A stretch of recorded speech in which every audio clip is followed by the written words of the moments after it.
This will be okay. Hey there, Miss Long, how are you? Well, how about yourself? I am doing well so far. I hate turning into Scrooge. That's Absolutely right. hate it.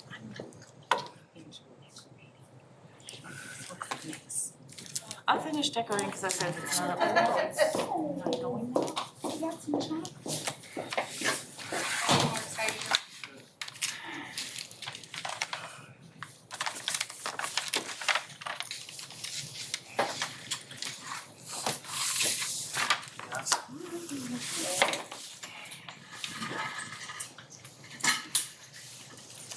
Jimmy, you're not gonna post that in the paper, you just got contact info on it. Right. Yeah.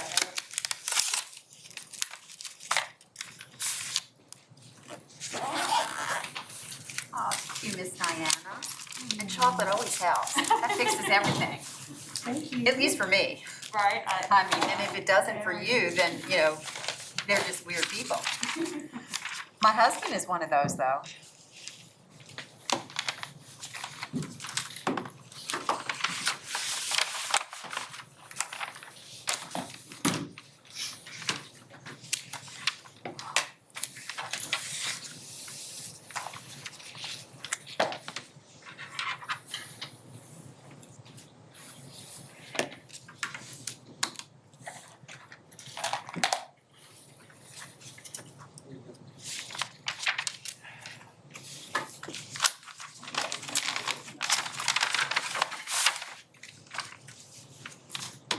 I really don't know what else for that, because I've been trying for years and I still haven't perfected it.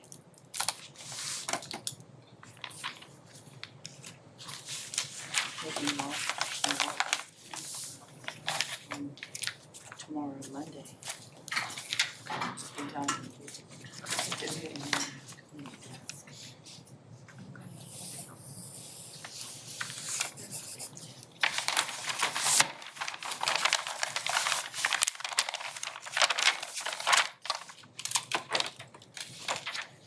she does every year and she calls the other. You forget it's the one that you used last year and you just copy it.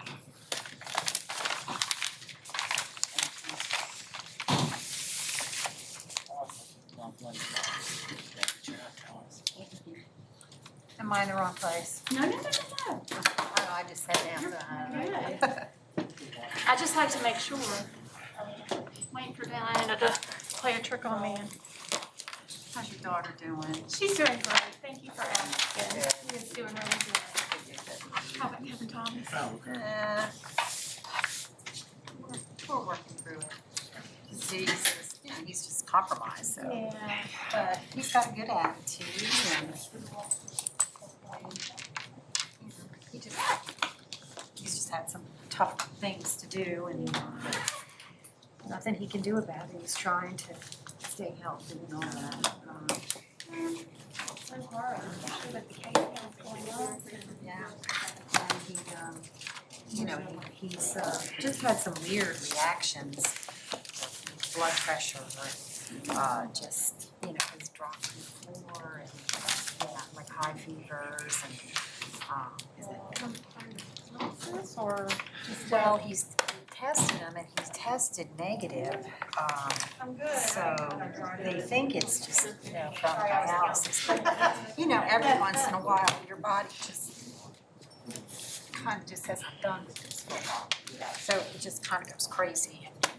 I'm sorry, I shouldn't cry. You know, it's your baby. It's your child. That's right. Yeah. Not how old you are. That's exactly right. So, but thank you for asking. I will about keep me. him in my prayers. Please do. We really need them. What's that? It's like heat. He has so much strength, way more than I have, you know. And the older I get, the more I can. Used to be able to do it a lot better, just to handle it.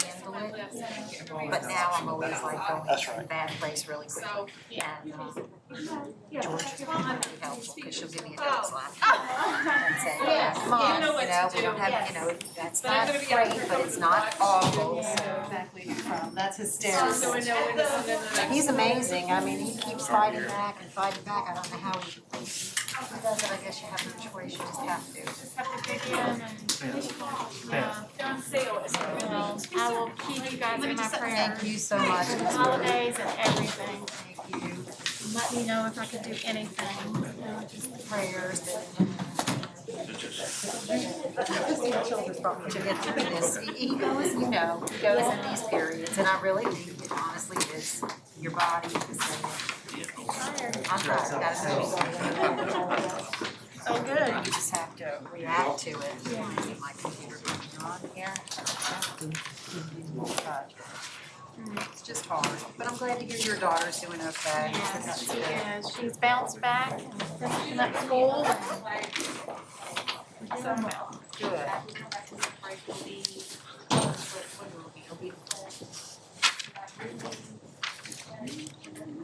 And then Crystal's got a seat, she's right there, so I'm just gonna watch her when she's done.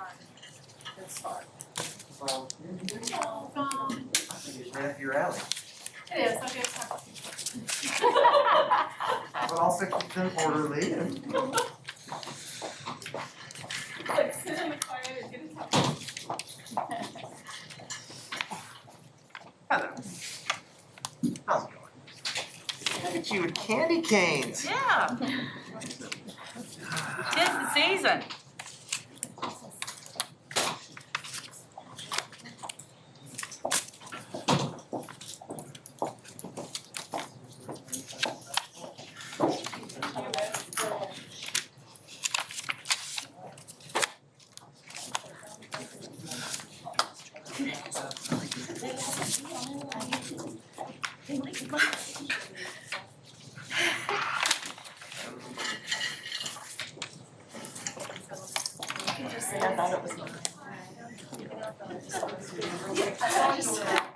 First initial said it was mine, so.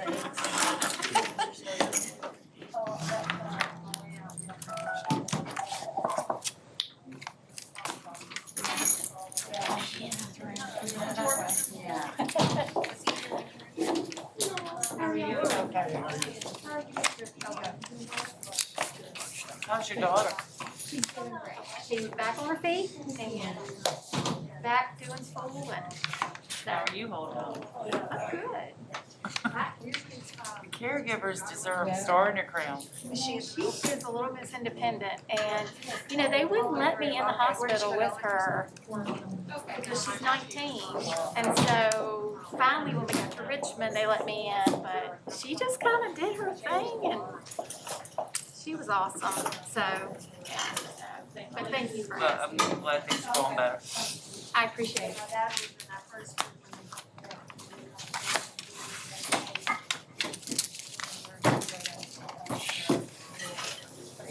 And I saw my mom went to sleep with my dad.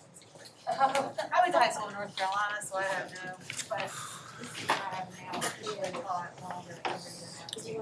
Oh, really? Our assistants will call them.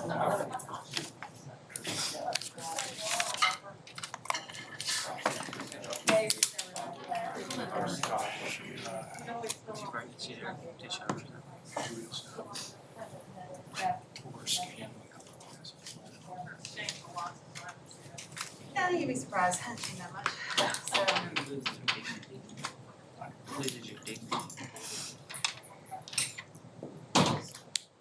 Yeah. Yeah, I thought you could call that, summer, but I didn't really need to go in there and see everything, so. Oh, it's awesome. It's the first time I've been there. And I don't know they did the, sharp cut. They're like in the design. Yeah, it's like the upstairs. I think it's starting off last night. the upstairs is like tile or something like It's good to see. She'd come back to work.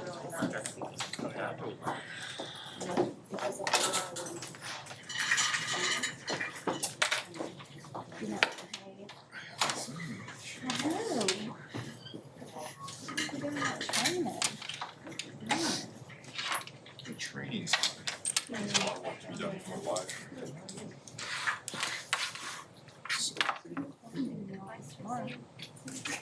So Martin asked me if I sat here at church, so I said, no, I was preaching kids, so fourth grade. We didn't get a chance to do that. You're too funny. Jason, Good evening. how are you? Great, how are you? I can't complain, so that's a good thing, I guess. Anytime you can't complain, it's always good.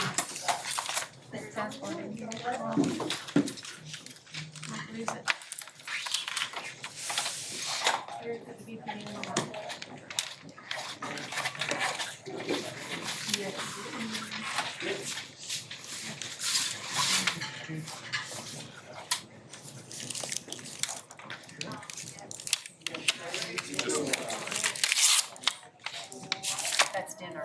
So you know. We didn't, My last sandwich. yeah, right, or chocolate.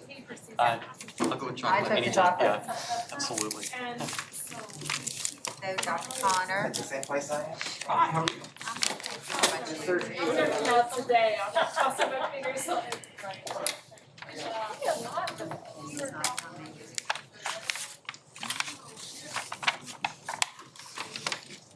You're just does that a Probably lot. updated when you came in to the network. It just sits there and kind of people are. Hi, George. Good evening. How are you? Good, how are you? I'm doing fine. Really?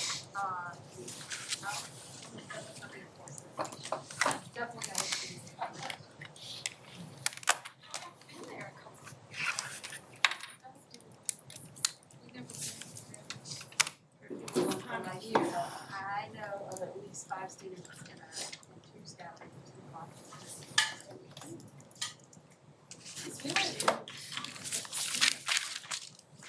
Yeah, you know something. I think they have.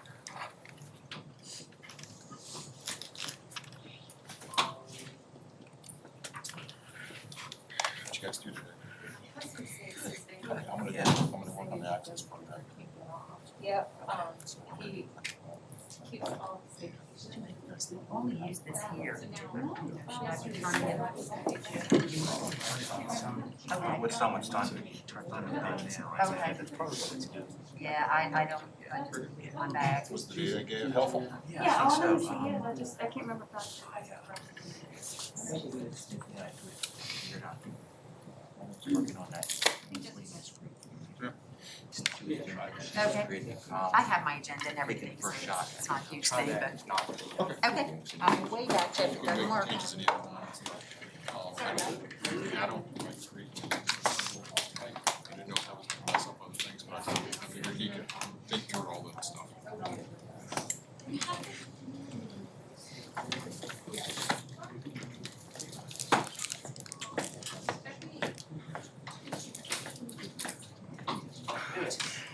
Okay. I just mentioned. It's looking easier for you. It's looking a little easier for you. It is. Good, good. Much. I'm sure as you're getting to your So John,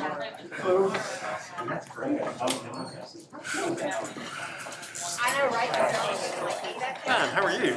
So I was actually on my big last Good. I just put it there.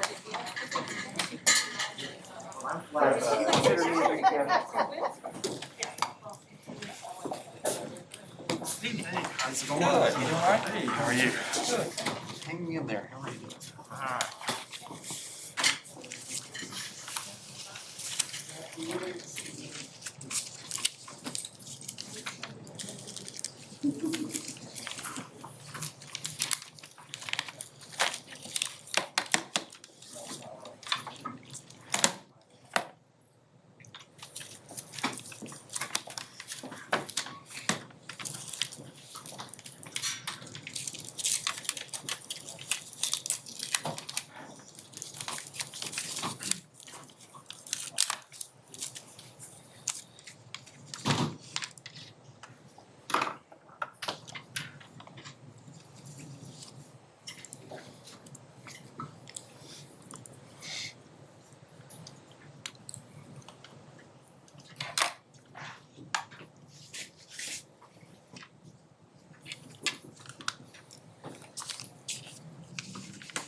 got a shot, right? It's under.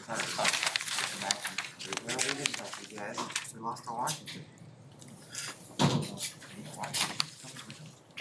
And our local. Oh, yeah.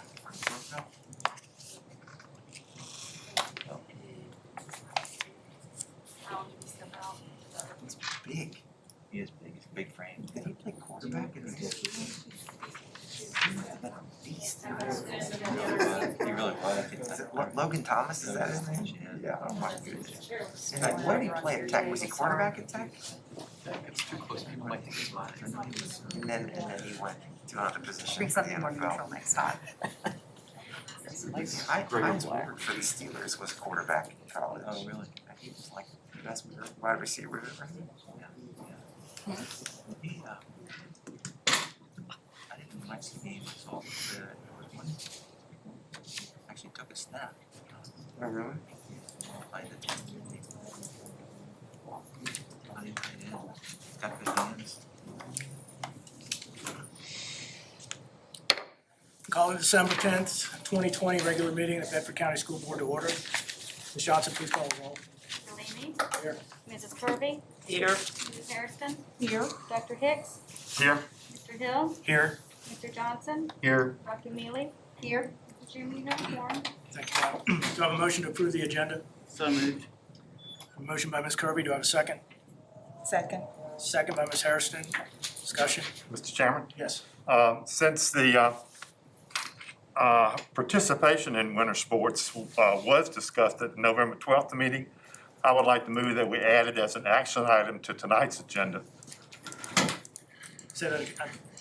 Since the participation in winter sports, not the funding of it, was discussed at the November 12th meeting, I would like to add it as an agenda item for tonight's meeting. Okay, well, I see that as redundant, and an example of that is we voted to approve funding for coaching stipends. We did not have a separate vote to authorize coaches to coach. So I think it's intuitive that if you're gonna fund something, it's gonna happen. So that's just my opinion. So the opposite would be true. If we don't fund it, it's not gonna happen. Correct. If there is no funding for sports, we can't pay referees, we can't do anything that's associated with that particular, or the sports, because there's no funding to take care of it. We don't have gate revenue, or we will not have gate revenue, which normally covers the funding for that. Does that make sense? Sure. Will we have time during Mr. Hagel's presentation on funding to discuss the ways we might participate in winter sports?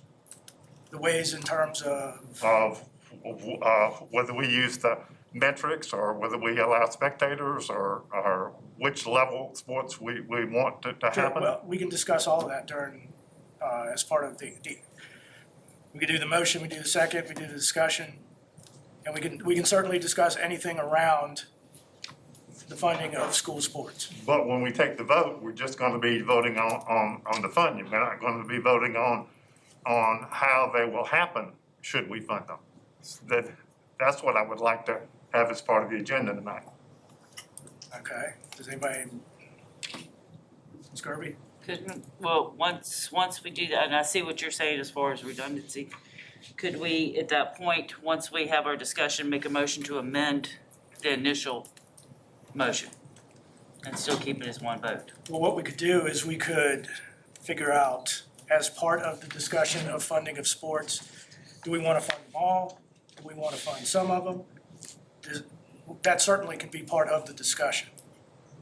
And then that could, if we decide to fund some and not all, we can amend the motion at that time. Okay, but that still just involves funding. If we can make the participation and how we participate a separate item and make it 8.01 and then move the other two down, then we would have some basis for what we're funding. Dr. Mealy? Yeah, I do agree with that because I think you can fund something and have money there, but not necessarily agree that it should go forward. For example, we have funding sitting there for a associate director of innovation, but we have decided we're not going to fill that position. So those are two different questions, and I think for the public, it needs to be clear. Would we support the resumption of sports if it's safe to do so? And then if it is, here's the money to do that. You've got the money, the pot of money sitting over here, and when the board decides it's appropriate to resume sports, we're ready to go, so to speak. Well, I think that the state of Virginia and the Virginia High School League, unless you know something they don't, has already determined that sports are safe to proceed forward in the spring under the stipulations outlined by the state of Virginia and the VHSL. So I'm not sure where that is coming from. But anybody else have any thoughts? Ms. Hairston? Yes, I was gonna say, just to respond to your question that you just asked regarding the VHSL. They certainly do make that stipulation, but it's my understanding that it is the board's decision to make in terms of whether we are going to resume sports or not. And I believe the community certainly has stated time and time again through emails that we all have received that they're expecting an answer tonight from the board on that question. Are we resuming sports? And I think it's something that needs to be discussed and on the agenda. So why could we not make it a stipulation of approving the budget in order, if, when discussion comes, if we want something to be a stipulation, then we can say, this is the stipulation in order for us to fund it, and it's a yes or no vote. If you've got it spilled out, whatever you're trying to add for the stipulation, then it's part of the budget piece. Because this won't be a budget item next year if we're not still in the pandemic. Well, I mean, the reason we're voting on it tonight is because we have to find funds to. Oh, absolutely, I understand it, but I'm saying it's already here, so if we agree to fund it, then we can certainly set stipulations around it in order to fund it, correct? Well, and that's where I was going with in terms of amending the motion. Is Right. If we decide, okay, we want to fund X, Y, and Z, we can certainly withdraw the original motion because that is to fund sports, which Right. is all encompassing. I don't think the question is really whether we have the money to fund it. I think we have the money to fund it. I don't think that's the question is, do we want to have our athletes participate in winter sports, and if so, under what conditions? Well, and again, that comes back to what Mr. Hill was saying about stipulations as part of the discussion of funding.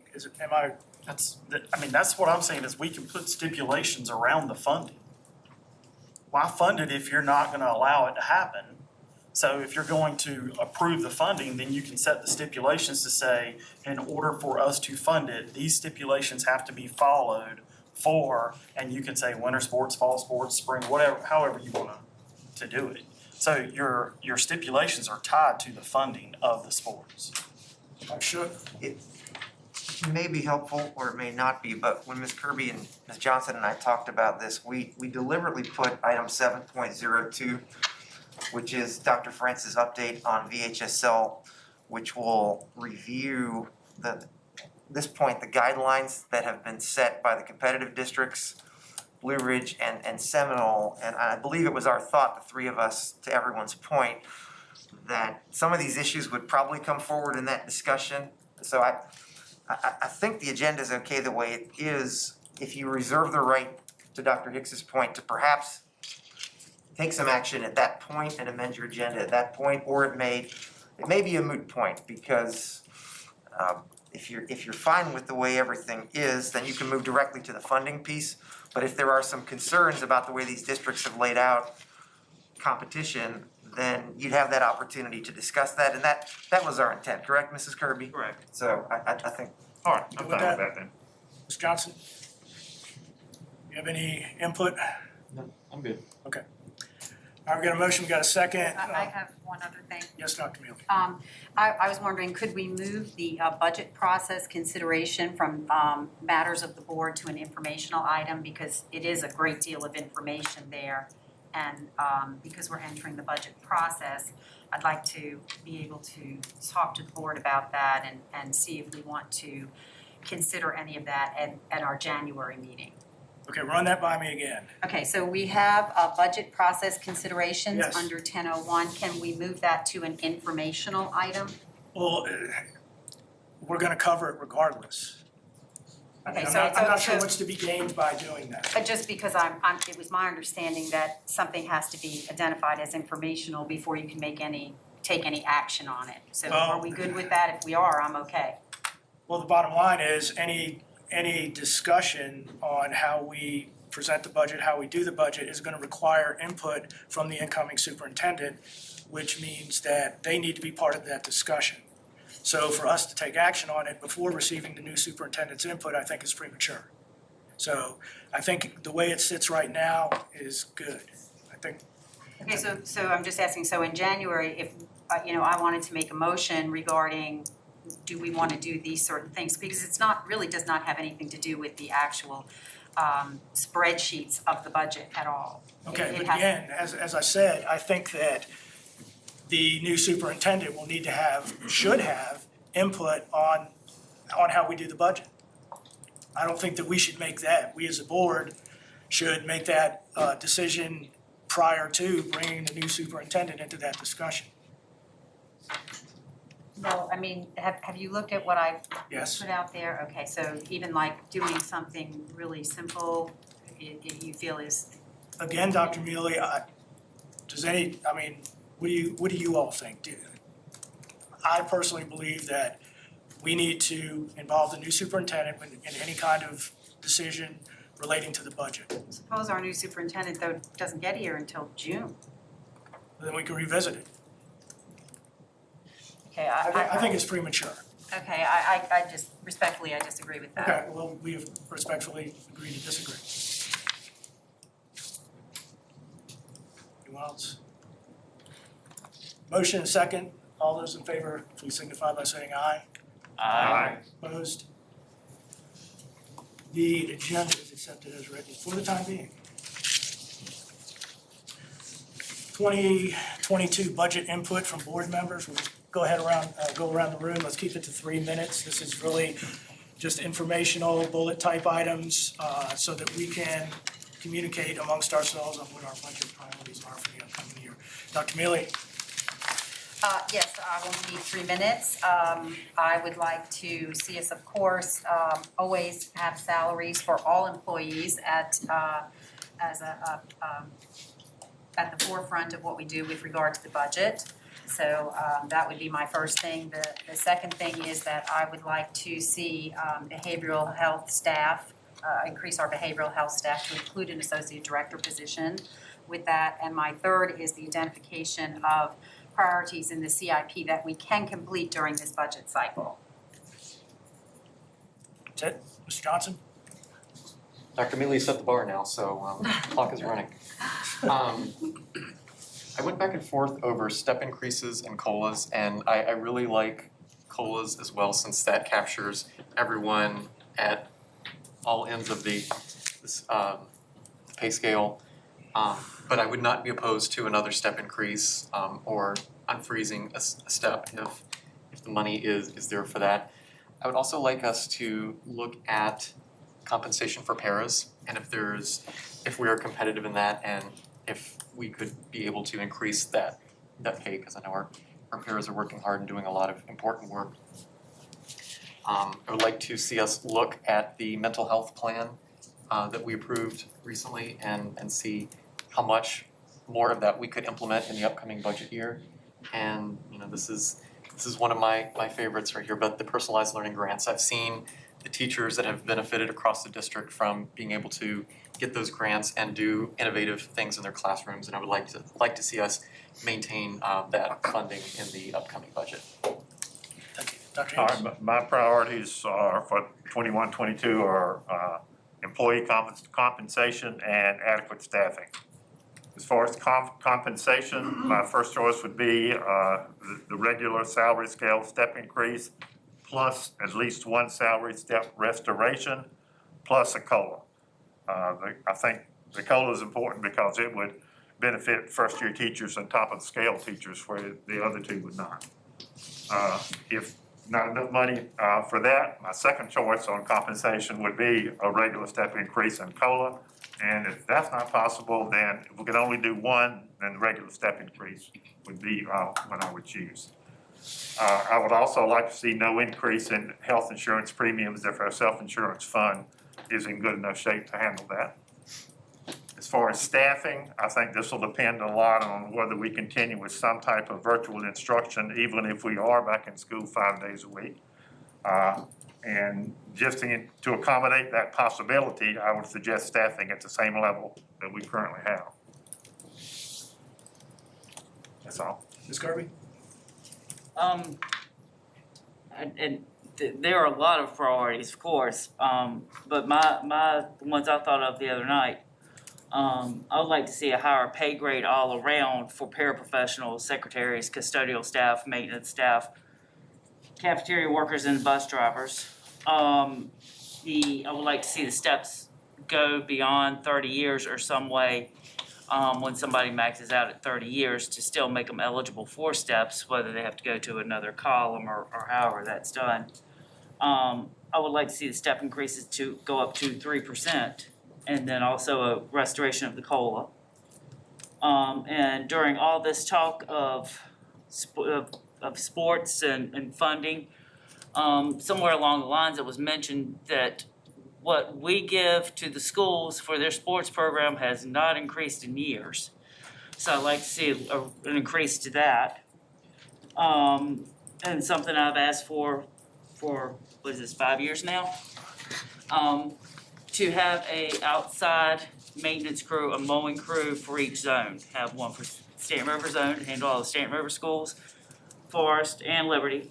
Let them handle it, have our own equipment, move back and forth. And I do believe we need to increase the mental health funding. Ms. Harrison? Yes, like the other board members, first and foremost to me, would include the employee salaries. I think it's important that we certainly consider giving them an increase. When I think about those teachers who have taught for 30+ years, I think it's really important that we compensate them for their dedication and the time that they have spent in helping our students. Certainly, I believe the support staff, our paraprofessionals, our custodians, our bus drivers, all are more than deserving of a raise increase. And so I certainly would like to see us do a little bit better when it comes to those individuals' salaries. You all know how I feel about the mental and social health of our students. And so certainly, I would like to see us fund behavioral health specialists. I want licensed, qualified behavioral health specialists in our schools. I'd like to see this increased across each zone to work with those students who are struggling both mentally and socially with what's been going on in our world today. So I'm certainly hoping that we can make this happen. Also, the other item for me is capital improvement. I think it's really important that we identify on an annual basis what those areas are that we want to work on within the year. We identify those areas, let's come up with the plan, let's stick to it, let's check it off and get it done. So those are my 3 areas. Thank you, ma'am. Mr. Hill? We've heard salary increases, salary. What I would say is that I don't think it's always we need to increase salary. I think we need to be competitive. So I just want to make sure that we're looking at our salaries and that we're competitive. And I certainly agree with increases if that's what it tells us in order to be competitive. Speaking of being competitive, I certainly want to see continued funding, if not increased funding, for our recruiting and retention efforts. That is an important part of us going forward. So we need to make sure that the funding is there for that. Health insurance, I would like to see us, again, be competitive and go out and make sure we're getting the biggest bang for our buck. Let people compete for our business, but also make sure we're providing the best health care that we can to our employees. And then Bedford Connects, I certainly want to make sure we continue that going forward. I don't think that's anything we need to be stepping away from. You know, I want to make sure we continue to offer that. And then mental health, absolutely agree that it's important. But I want to make sure we're not just throwing money at it. I want to make sure we do a complete study of what is the right thing to do. I know a lot of our schools have created mental health positions within their own FTE. So again, I don't want to just say, let's go increase funding, because that means something else has to go away. So we need to be creative with that. So. Again, going last, I get to parrot a lot of what's already been said.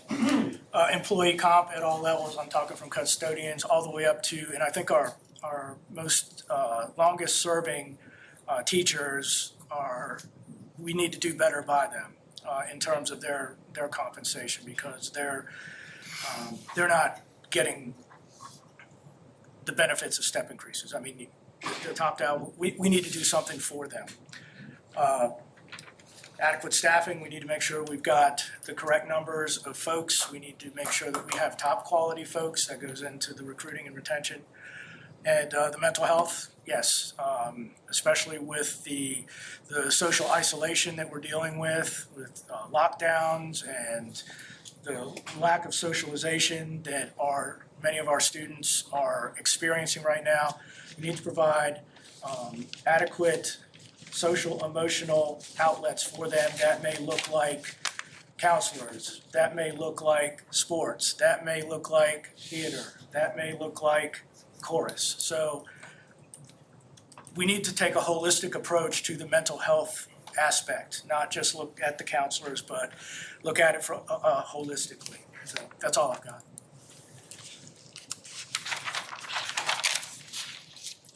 Blankenship, membership forecast. Sir, thank you.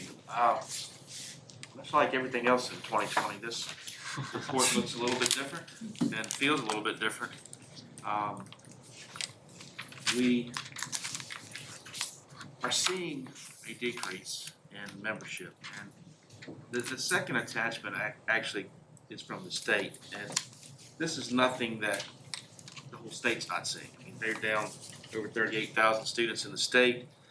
A lot of those in that document are mentioned as kindergartners who are being held back, quite a bit of those, and I think we're seeing that as well. I'll jump into the actual student membership projections, and Table 1 in particular, as you can see, since the fall of 2016 to the fall of 2020, we're down 528 students in that period. Decrease from last year was 346 students. We had projected 9,283 students, so we were down 269 from projection. This information was reported to DOE. The fall verification report was used for all this data, and it was submitted on the 28th of October. Table 2 is where we project out 5 years. As you can see, we are continuing to decrease over that period of time in our projections. Down 359 students in the fall of 2025. Figure 1 shows a line chart that shows the decrease. The forecast methodology that we've been using for, I guess, since Dr. Shook came aboard, and some years we've been really accurate. So I do think it works. I'll just touch on how we do this a little bit. We take an average, we have the last 10 years fall membership data, and we take an average that shows what the increase or decrease from one grade level to the next is in each year. And then we apply that back to project forward. So this year, because of the pandemic, and we were seeing a huge decrease from last year in a lot of cases, what we used was a 10-year high-low average, and that means we took 10 years worth of data, we looked at it, we took out the highest and we took out the lowest. So we really were using 8 years worth of data there to kind of make the best guess we could and adjust for the pandemic. So in most cases, that large drop from fall of 2019 to 2020 was adjusted. When you look at projecting kindergarten numbers, in the couple paragraphs there, we mentioned about how we use the data. We have traditionally not adjusted those numbers a lot for growth in the county because for a while, the last few years, we haven't seen a huge amount of growth. But we have seen a little bit, so we adjust that just a little bit. We take the births to Bedford County residents data from the Virginia Health Department, and I just run through that. I'll tell you, since 2015, in 2015, there were 635 children born to mothers in Bedford County, and that went up to 711 in 2016, 678 in 2017, and the last year that we have data on is 2018, that's 663. So that number is what we use to project kindergarten. And sometimes we might add a few students to that to account for some growth, but that is the basis for how we project that. Our projection for this school year was, I think, 650, came in at 621. Some of that could be like the state has said, that some parents, because of COVID and other things, are holding, uncertainty or holding the kindergartners back. What that effect will be next year, I don't know. If things change, we could see a large kindergarten class coming in. If things don't change, we could see parents next year holding their kids back and may not see a huge change at all. But we'll have to see what happens with that. So if you look at that table 3, the membership by grade, when you look across the lines from the different grade levels, you'll notice one interesting thing is this year and in fall of in our 2021 year, that's kind of our last year of having a class over 800. Our enrollment has been going down steadily. And if you look at this in grades 7 through 11, you see a lot of grade level or grades there in over 700 students. But when you go down between kindergarten and 6th grade, pretty much all of them are between 600 and 662. There's a couple there. If you look going forward, I think the kindergarten class in fall of 2022 is back over 700. But we're seeing that these grade levels across the county are just smaller. And we're losing kids off the top every year. That's part of the reason why we continue to see a decrease. The figure 2 shows a forecast range. So as you can see, we see a little slight decrease in our forecast, but if variations could happen and we could see either a higher increase of students or we could see a more steep decrease. And that's the projections variance there with the range. So moving on to the forecast by zone. I've looked at these and all of the 3 zones decreased over 100 students each. We used the same methodology. We just basically divided out the schools in the forest zone and applied the same methodology to project. In the forest zone, that particular zone has the highest percentage of students in the county, 3,955 this fall, which is about 44% of our students in the county. We are projected that school zone to have the largest decrease over the next 5 years, from down 209 students. And if you look at this, particularly the chart table 6, you'll see that there are large grade level totals, especially in grades 9 through 12. And if you go back and look at the K through 5 numbers over the next few years, those numbers are quite a bit lower than what's going to be graduating. So that's kind of the reason for the decrease. The big question in this zone was the development. We've talked about it in other presentations about new housing starts and subdivisions coming into this area. What effect that'll have on this, I couldn't tell you. If things continue, the housing market continues and is strong, we could see these kindergarten numbers grow, which would help out with the loss of higher grade levels to graduation. I'll move on to the Liberty Zone. This is the smallest membership zone, 2,330 students in this past fall, which is about 26% of the students. We're not really projected to lose that many over the next 4 years, only 62 lower. I think part of that is the major losses in this zone have happened in past years, and it's kind of leveled off with membership. If you look at the grade levels, most of them have less than 200 students in a grade level, and it's kind of in the 175 to 195 student range for most of the grade levels. So what I see in the Liberty Zone is kind of just a leveling off and continued at about the same size as it's been. I'll move on to the Stanton River Zone, and that school zone is about 30% of our total students. Total of 2,729 students this fall.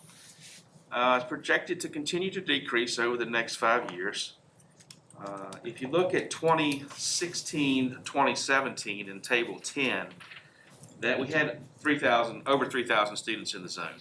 And it continued to be close to 3,000, but now it's starting to drop off. And for 2022, through 25, you're looking at around 2,600 students or thereabouts. So as you can see, that's kind of dropped down from 3,000 to about the 2,600 student range, and it looks like it's going to stay around that range for the next 4 or 5 years.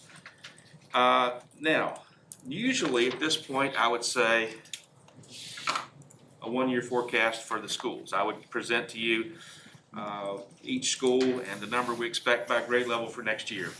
Because of the COVID pandemic, we do not think that's possible right now. You have to, questions have to be answered, like what's school going to look like next year, what the plan is going to be. Decisions will be made over the next few months over our grade level configurations. Obviously, this year they've changed, and we have 4th and 5th graders in middle school and 6th graders, and then 7th through 12 in the high school. So once that's all figured out, we can certainly do a projection by school. The other thing that will have to be answered is I think Mr. Hill said this earlier, will Bedford Connects continue, and how many families will choose that option? In looking at some of the information that, the data, because we had so many withdrawals, I looked at it, and homeschool numbers have gone up. In 2019, we had 836 homeschool students reported to the state. And in this fall's report, we had 1,068 homeschool students and another 174 religious exemptions. So that's all, factoring into lower membership numbers. I also went ahead and looked at withdrawal information on where students were going, because in years past that question has come up, and I wanted to go ahead and get the data. We actually had 241 students that were coded in our student information system as withdrawn to well, let me go back and say this data is pulled from the dates of June 1st through December 8th. That's the window that I looked at, and withdrawals in that time frame. 241 went to homeschool, and I also looked at how many came back to us from homeschool. That number was 229 came back from homeschool. I know for Bedford Connects, there was some hope that some of those students currently last year were homeschooled would come back into our school system. Some may have, but it appears like a lot more went to homeschool this fall. Yes, sir. Did you have- Is it okay to ask a question? Yeah, absolutely. So Mark, I just wanna make sure, so you said 229 come back, that's No, 29, only 29. 29. 29. So is that 29 out of the 241 that had left between the June 1st to December? Okay, That so is- that's a separate number. Okay, thank you. Withdrawals to in-state schools, we had 315 go out. We had 115 come back into us, or come to us from other in-state schools. Out-of-state transfers, we had 114 go out to out-of-state schools. We had 30 come to us. Private schools, another big, well, fairly big number. We had 144 withdraw and go to private schools. We only had 5 come back to us from private schools. We did have 74 that were coded as dropouts. Some of that is a reconciliation process going on to find out where these students are going. So for this report, you have to code them with a code, and that code has to be dropout. If you don't know, dropout. Over the year, before the funding comes out and before their graduation rates come out, some of those will be rectified, and we'll find out that number is a lot lower. That number might seem like a big number right now, but by the end of the year, I think some of these students will show up in other places, and we won't have that many dropouts. I don't want to make anybody think that our dropout rate is going to shoot way up this year, because I don't think that's going to happen. And then we had 13 students that transferred out to schools outside of the United States. I also went to look at the private school information, and we did have some private schools that we sent a lot of kids, or a lot of kids chose to go to. LCA had 36, Smith Mountain Lake Christian Academy had 32, and Timberlake Christian 16. And there were over 24 different private schools that kids withdrew from us and went to. So there's a long list. Those seem to be the 3 that were the highest in terms of students choosing to go to private school from us. And Mr. Blankenship? yes, sir. Do we capture, when we have students that decide to transfer to a private school or families decide to homeschool, do we try to capture the reason why they've made that choice? I don't, well, my office doesn't for sure. I don't know if anything else is being done, but I know this data basically just says where the notes just say where they went. It doesn't give a reason why they left. Is there any way that we could try to capture that information? Because I think it could be instructional to us as to why families are deciding to send their students elsewhere. I know that with employees, there's exit surveys that are done. I don't think there's anything currently being done like that with students, but that would be something that would, if the board chose to implement something like that, I think we'd have to just kind of decide whose responsibility that would be and how we would implement. Yeah, understood. Yeah, I was gonna ask about the exit survey as well. Mr. Leamy, I think it would be a good opportunity, if we could, possibly go back to those families with the information that we have on record to see if we could get some kind of data to help us going forward of why they're leaving, or feedback that they would provide. Yeah, I mean, I think it would be helpful for us internally to figure out, why some of these families are making those choices. And one more question, do we know how we compare to other counties within our area versus exits of students? And if you don't, that's fine. There is a chart, a spreadsheet that went along with the superintendent's email that does show kind of a number. Okay. I have not analyzed that, looking at the surrounding areas. I did notice a couple of them, and I think everyone lost. Okay. To what extent, I couldn't tell you right now. I'd have to look at that more closely. Continue, thank you. No, that's all I have. If any more questions? I want to thank you for being very thorough, because every question that I have wrote down, you come back and answer piece by piece, so I really appreciate that. Thank you. Any other questions for Mr. Blankenship? I have one quick question. Yes, ma'am. Actually, I might end up with 2. when you stated before 1,068 homeschooled now, and then you said something about 174 for religious exemption, is that in addition to, or is that just a That would reason be in for? addition to. So Those you're two looking things at, are reported separately. We, religious exemptions are not considered homeschool students. You know, we don't have those folks come back to us with their plans for homeschooling that are on religious exemptions. okay, so you're looking at over 1,200 then, altogether? And back in when you were giving us the breakdown per zone, you mentioned the percentages of that each zone has. What were those again, please? Forest was 44%. Liberty was 26. And Stanton River was 30. Thank you very much. Any other questions? Okay, thank you, Mr. Longship. 3.02, Dr. Francis and Dr. Miller, Program of Studies. Good evening, members of the board. We'll give you a brief update on the 21-22 Program of Studies, kind of some background information. We ask the principals, counselors, and central office staff to take the Program of Studies each year and review that. And then we bring them together, all those stakeholders for meetings, and basically ask them to bring forth any suggestions for additions, updates, changes, and so forth. Those meetings were held this year.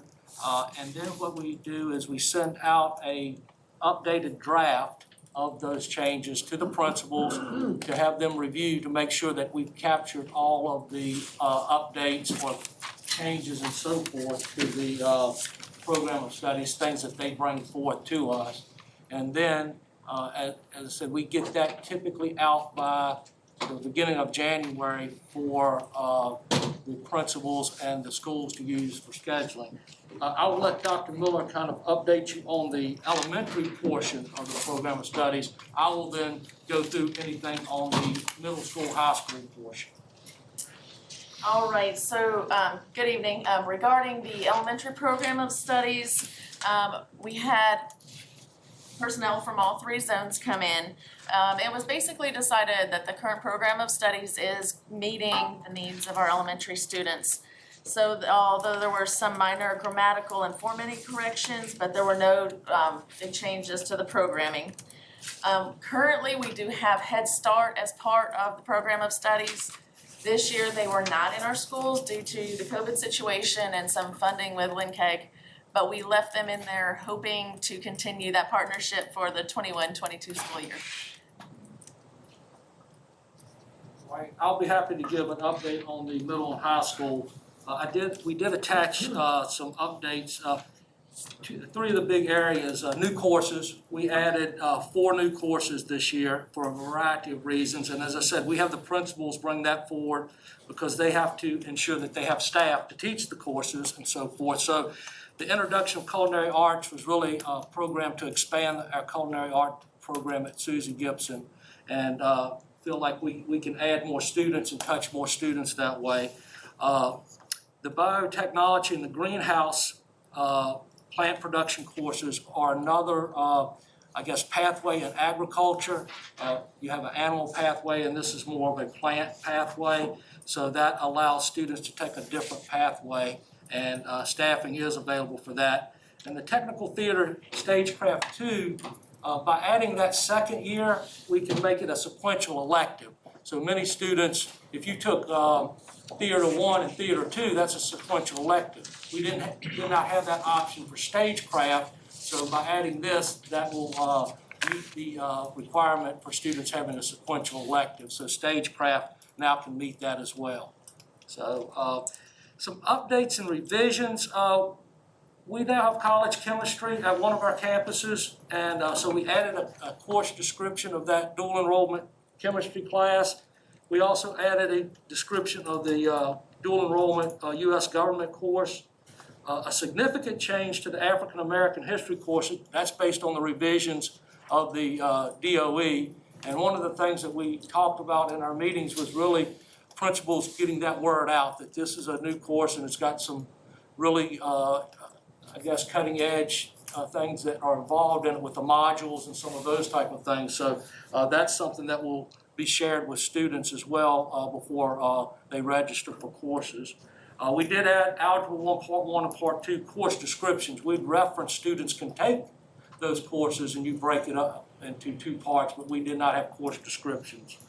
JROTC, that was changed to leadership training as recommended. So it's kind of broadened that out, the course description, so it would apply to many more students. Advanced English 11, Advanced English 12 had been weighted on a 4.5 scale, so we made the correction to get Advanced English 11 on the 4.5 scale, so those would be comparable. We did update the virtual learning description. We included Bedford Connects, Virtual Virginia, Canvas, some of the things that we're doing now that are more up to date. We did make all changes to reference to Bedford Science and Technology Center, to Susie Gibson Science and Technology Center. And then we did do some minor edits in the wording.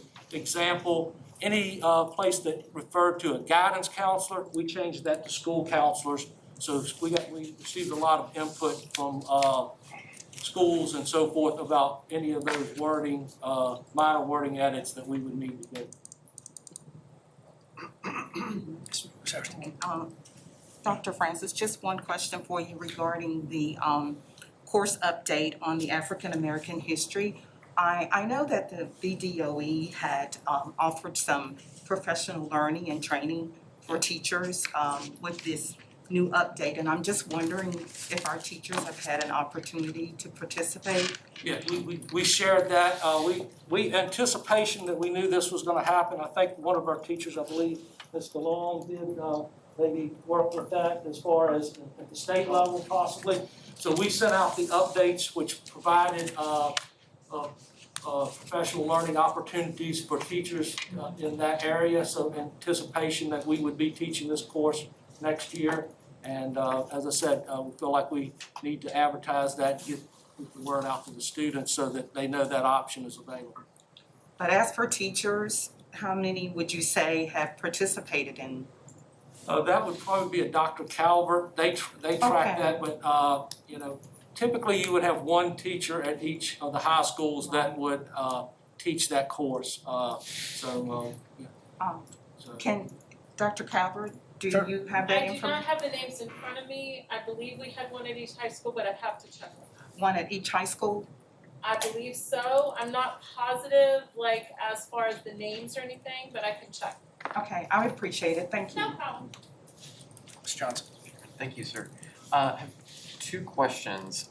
First, you said that the new culinary arts class would allow us to get more kids involved than might currently be. So my question about that is, how is this different from the intro culinary arts classes that we're already offering? Currently, we teach culinary arts 1 and 2. This intro class could be students that are 10th graders can opt in. We still have the ability, a student could take an 11th grade intro to culinary arts and then take culinary arts 1 and 2 in 1 year. We can do that. We like to have culinary arts and culinary arts 2 in 2 years. This would actually allow sophomores bring more opportunities, especially if you thought that was something that you're interested in. You could come to Susan Gibson as a 10th grader, start into that, and it gives you a good foundation so you can kind of jump right in. Okay, so it could be a feeder class into that, okay. And my second question involves the greenhouse plant production. Does this mean that we could be seeing greenhouses on our high school campuses now? One high school, we purchased a greenhouse with Perkins money this past summer. That was at Liberty. And so that's already in place. In fact, this request came from Liberty High School because they currently have the greenhouse, and so they will be using that. So yes, and you know, that's one of the things that we did use some of our end of the year Perkins money to purchase, was since we didn't use, like, professional development was kind of halted, we were able to purchase a greenhouse for Liberty High School. So other high schools could get greenhouses now if Yes. they were so inclined? Yes. Okay, thank you. Any other questions? Good. Thank you all. That's one. Yes. Really good. Earlier, and this is just for my information, you said that you changed the leadership training from Jeff. It was recommended to do that. Who recommended it? Just out That of comes from curiosity. the armed forces, and basically they gave us an update of the course descriptions. And so the leadership kind of expands and goes more into what I think what they were talking about as far as getting more students in. It's not just military, it has to do with leadership too. So that came from the armed forces. And basically that description was suggested by them and our instructors also. Thank you. Any other questions? All right, thank you all. Thank you. It's a little early for dinner, so we've got some other things we can cover. Staff report 7.01, review of contact tracing, Ms. Robertson.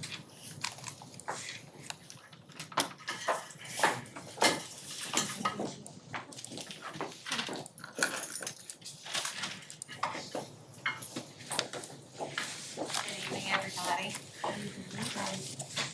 So I wanted to talk through several points just based on questions that we had received from community members. So if this is redundant for anyone around the table, I apologize, but I feel like I'm sharing with you, but also public at large.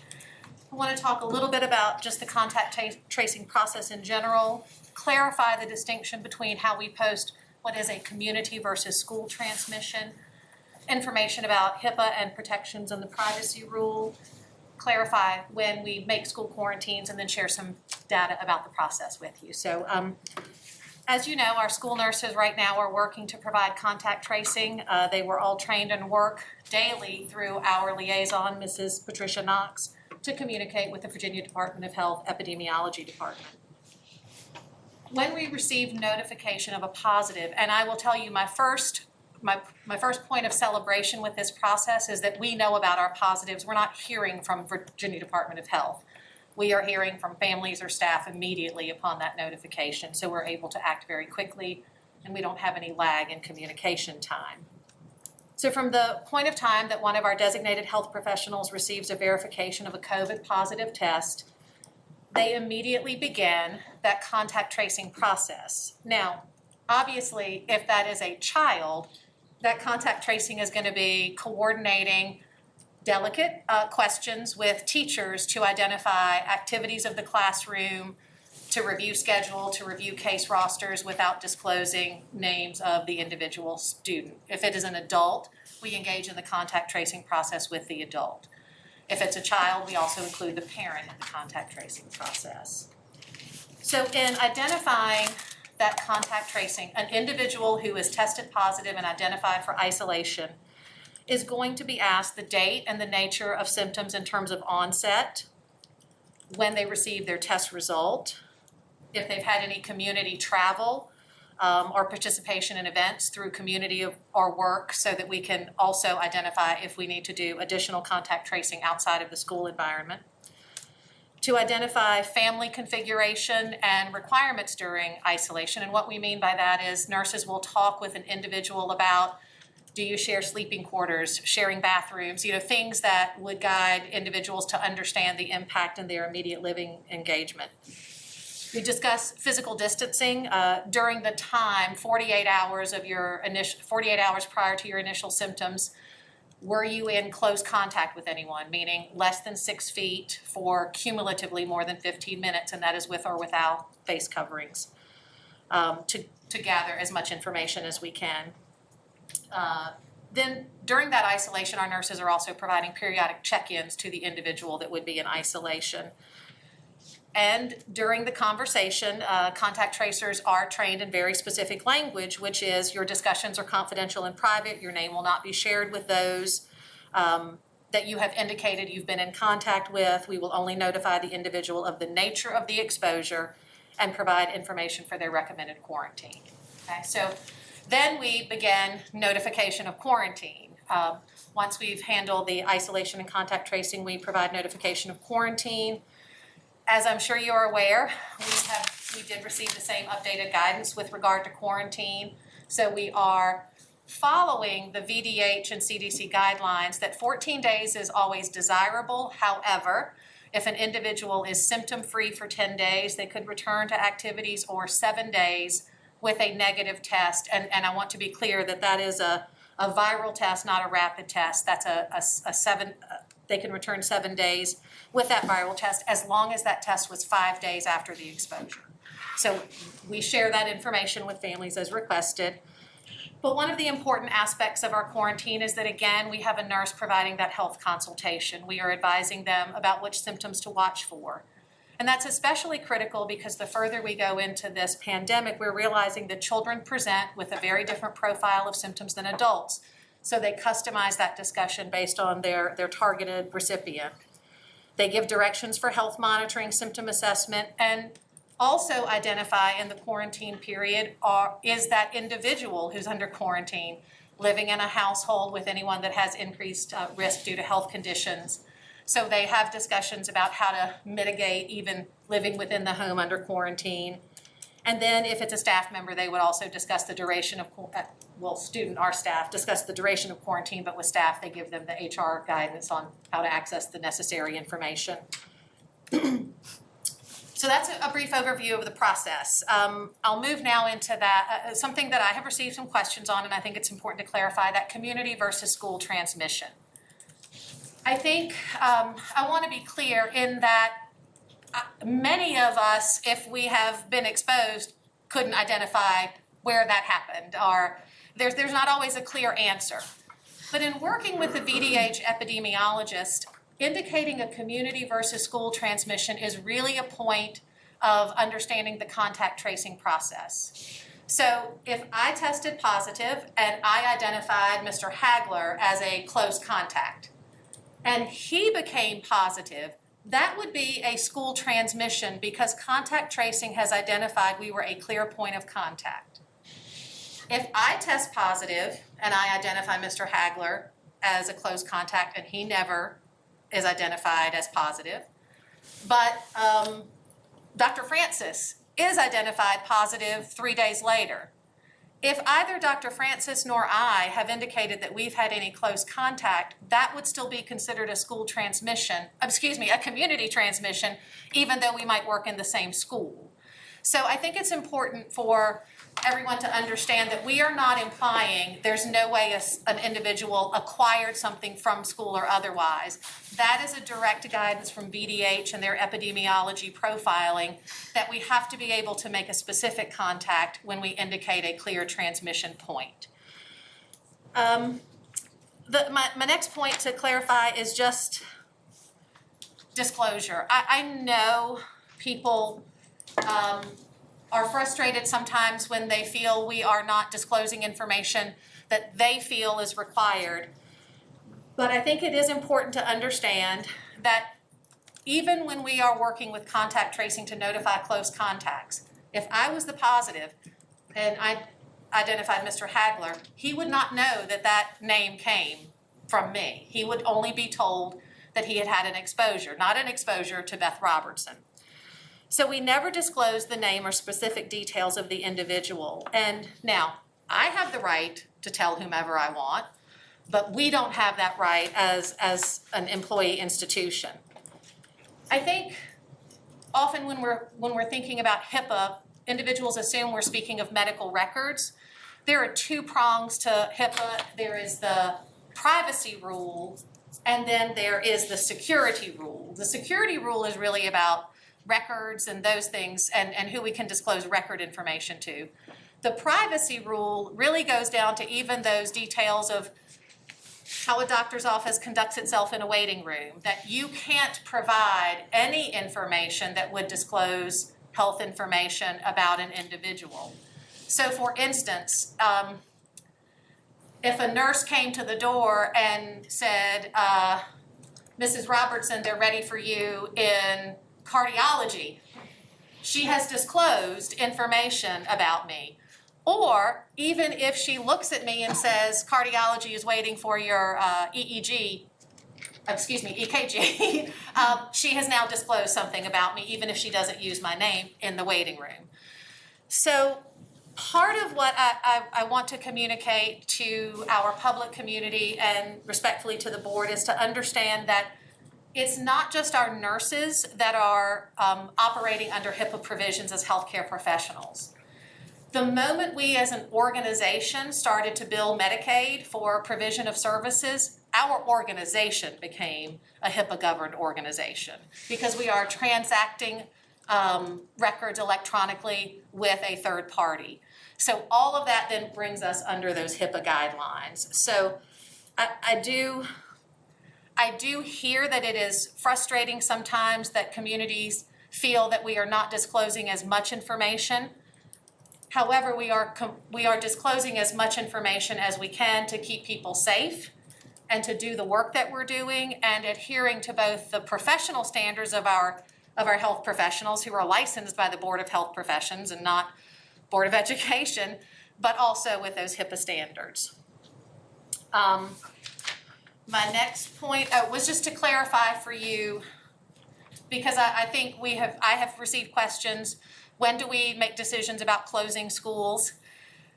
And why have we made some decisions and not others? And just to be clear, we have not made the decision as an organization to close any school programs to contain an outbreak. The suspension of face-to-face operations at Forest Middle was a decision that was purely based upon our capacity to maintain staffing. We did have staff that were quarantined, therefore it was a challenge to provide face-to-face instruction, and the depth of that quarantine was significant for 2 grade levels. That was not quarantining grade levels of students. We did not send students home to contain an outbreak, and I think that's an important distinction. So we have not had any large-scale operational suspension of activities that are related to quarantine. It was a byproduct of staff quarantine and the depth of that quarantine that resulted in difficulty staffing. And then I just felt like it would be helpful to share a bit of perspective on the fact that I think the process is working. I have to commend the energy and commitment of our school nurses. They are on the phone nights and weekends and holidays to make sure they are upholding this process. And just as a point of perspective, if you look at our total human population of people who are present, and I mean that adult and students in this division, are participating in education in this division and services, we have had just a little over 1% of a positivity rate, and I think that's a celebration. Of our positivity rates, 62% of those were students, 38% of those were staff. With respectively, when we look at percentages, that's about 1.3% of our students and 2.5% of our staff. I'm not celebrating any positive case, but I do feel like we have worked diligently to contain those potential outbreaks, because when we look at those percentages, I will also tell you that even though we've had a small number of individuals impacted with positive findings, 12% of our total population, and when I say total, I mean humans in the organization, student or staff, about 12% of our population has experienced at least one quarantine. Of those quarantines, 79% of those were students and 21% of those were staff. So I'd be happy to answer any additional questions. I tried to be quick, understanding that we're moving the agenda forward, but I felt like I wanted to make sure I answered any potential questions. Any questions for Ms. Robertson? You wanna go first? You go first. You go ahead. Go for it. Okay, all right, we don't know about it, I'll go first. Go for it. First of all,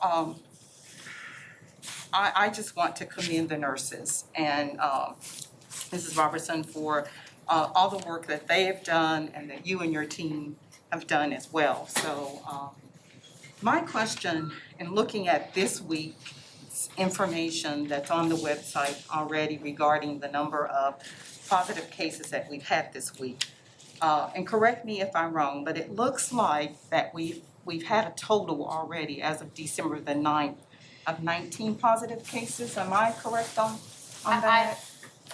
I will trust your math, Ms. Hare. I'm not looking at the dashboard. We have definitely seen increasing numbers in our dashboard with our December counts. I'm sorry, I don't have the exact number. Yeah, it looks like we had on December the 7th, we had 7 positive cases, and then on the 8th, we had 9. And then on December the 9th, we had 3. And so I'm wondering how many of those, that out of that number, through contact tracing have been quarantined? And if you need to get back with me on those Sure. numbers, that would be fine. I don't have that specific information because one positive case may mean a quarantine of 0. One positive case may mean a quarantine of 2, or one positive case could mean a quarantine of 20. And we've had very few of those large or significant quarantines. Those have not occurred often and have been very specific to certain situations. So do you all keep that data? Do you store that data in terms of? We are not collecting it for any formal reports. I have only asked for total numbers in terms of staff that were impacted, but we're not collecting it for any formal reporting at this point. But I can give you, to the best of my recollection, that the cases that we have had most recently have resulted in no, what I would say, significant quarantines, meaning more than 10 students. I think the greatest impact that we've had, and typically, it's also family members, we have to remember. So if a household member tests positive, anyone in that household would be quarantined. So it may not mean that there was an exposure within the school. It could be that there was an exposure outside of school based on family configuration. So typically those numbers range from 1 to 2 in most average cases as in terms of quarantine, because we're working so diligently in the mitigation procedures of school that we're not often finding lots of close contact has to occur from the classroom setting. Any other questions? Oh, I do have one. Okay. I have a couple, I know. No, go ahead, go for it. Okay. I know a lot of our teachers and teach in pods, we're using that model, and it certainly, I think, is a very effective model. It's certainly working successfully. When I think about those individuals who are in a pod, in that close contact, and I'm not sure whether we've had, and you don't have to disclose, I know with the HIPAA we have to be careful there, but I'm curious if we are confronted with a case where we have staff who are together in a pod, how is the contact tracing done there? I mean, how's that communication? How does that take place? Okay, and typically, when we're talking about a pod, typically what happens is unless a classroom requires more specific supports, typically there is one adult per pod, and if we are using that teaming model, the adults rotate to the students, so there's never really adults sharing time within the space because they rotate to the students for different groupings. Typically, now there may be exceptions to that, for instance, if it's a co-teaching situation, but generally. So if we receive indication of a positive with a staff member, we are going to ask those questions. Let's think about your activities in the 48 hours prior to your symptoms. Think about where did you travel, who were you working with, think about the time, were you working with any students specifically. So when that individual provides us those names, if there are names of close contacts, then those individuals would be contacted to indicate that there's a need for quarantine based on exposure. However, if the teacher does not provide us a specific name, we are not in the position, I shouldn't say we because I'm not a contact tracer, but the team is not in a position to make a determination, but I think you might have been in touch with someone else, or I think that's possible. we are very much bound by the contacts that are provided to us by the adult staff or parents if we're speaking about children.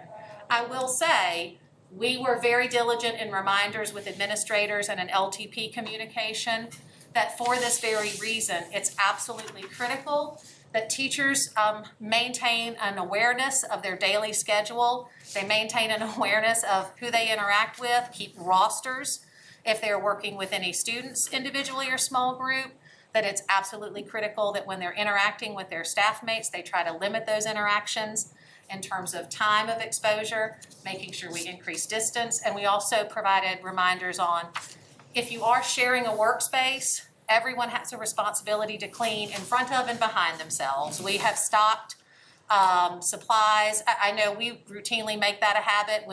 If we go into a shared workspace, we wipe it down for whoever comes next, and that's just kind of a shared understanding. So we've tried to communicate all of those things to staff. Mr. Chairman, I do have some additional questions, but I certainly don't want to impede upon our dinner time. Ms. Kirby had some questions, so if we can move on to her and then Well, come back. I was fine with you keep going, because you were asking a lot of questions that I had. Does anybody else have any questions? Mr. Hill? For later, probably. Well, I was gonna go ahead with, now, she was asking them, but within the pods, I'm just thinking about and that's where a lot of the concern I'm hearing is coming from. I don't see how, even though, cause I know when I go to work, I mindlessly work around people, and I don't even think about it. Explain to me again how you can be in a closed room with someone, contacted, and still not tell everyone in that room, because mindlessly, again, you're there.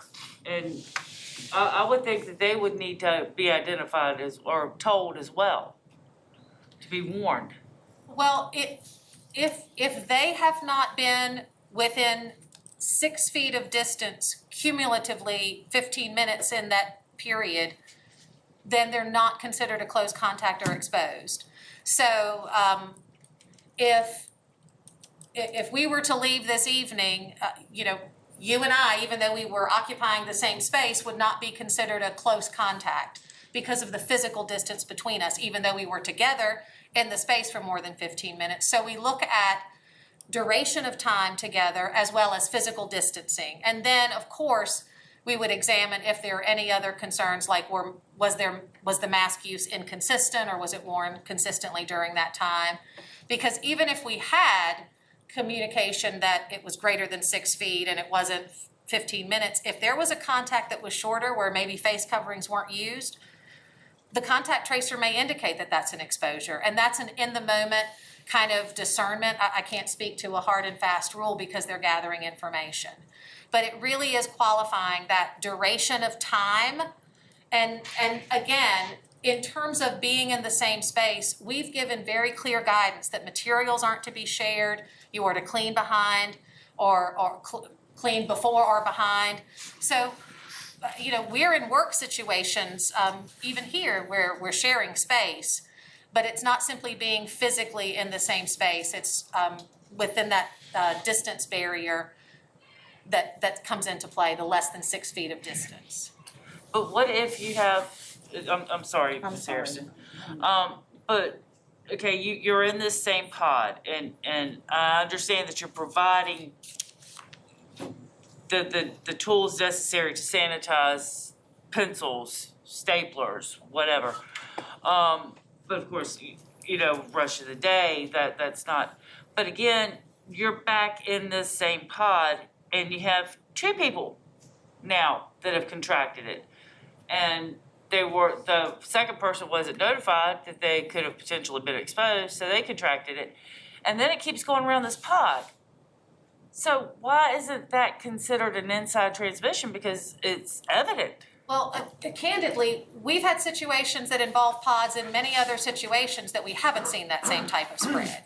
So I want to be clear that simply because a school is using a teaming approach, meaning adults might be teaming, means that they are all at the same risk of exposure. Because we have had multiple situations where an individual team member has tested positive, just based on the data that I've told you with our staff rates, where others in their team did not have that same positive outcome.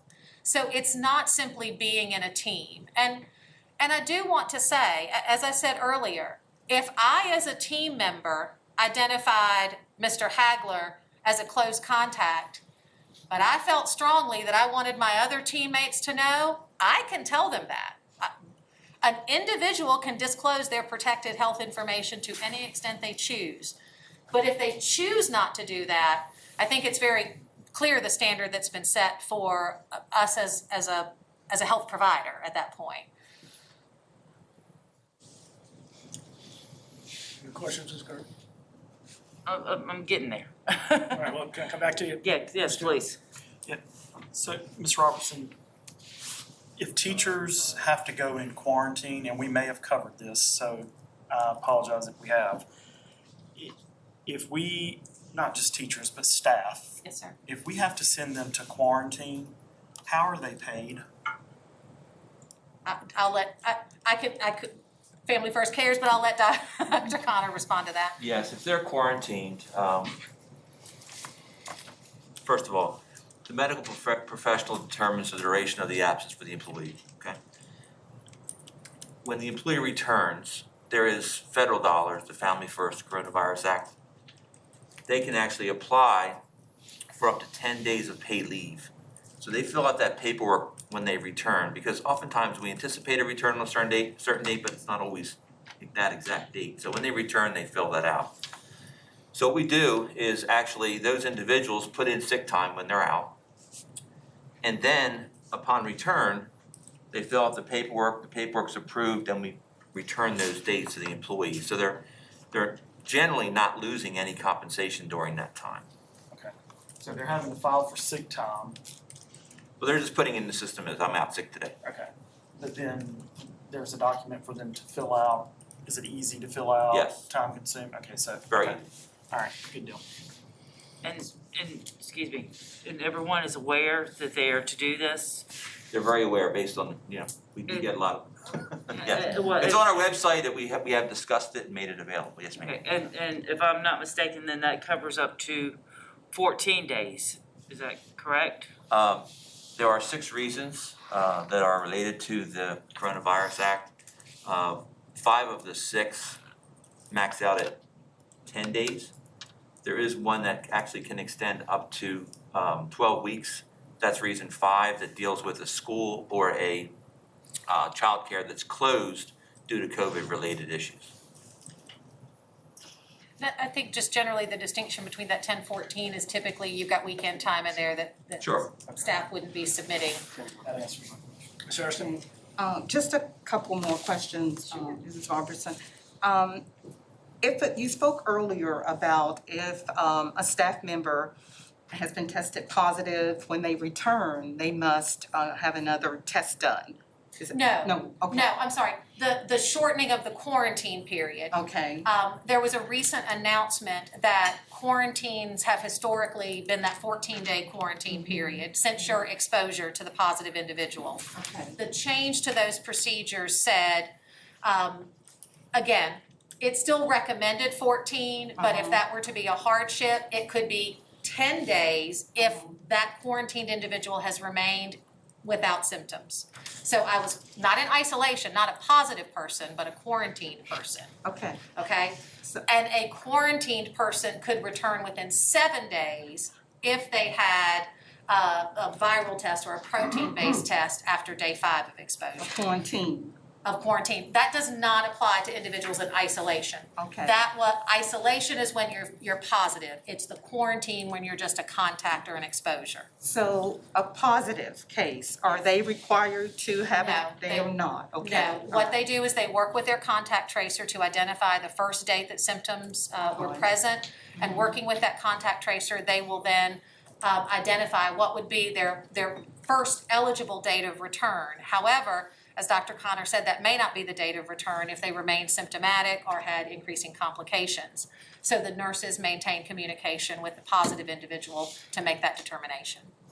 Does that rule apply to students who are, Yes. okay, as well? If they're positive, If yes. they're positive? Yes, ma'am. Okay, all right. You know, to sort of piggyback off of Mrs. Kirby's question in terms of the pod.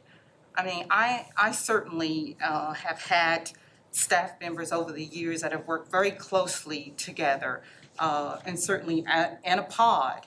And I wrestle with and find it very concerning that if a staff member is working in a pod and they work very closely together, that how can we not include or inform those individuals that there is a positive without identifying who the individual is, but simply letting them know so that they can just take the precautions and that may be beneficial to them. I'm wrestling with that. I hear what you're saying, but I'm struggling with that, and I think a lot of it is just due to my own prior experience and having teachers work in pods together and knowing how closely they have to work and they are in contact with each other.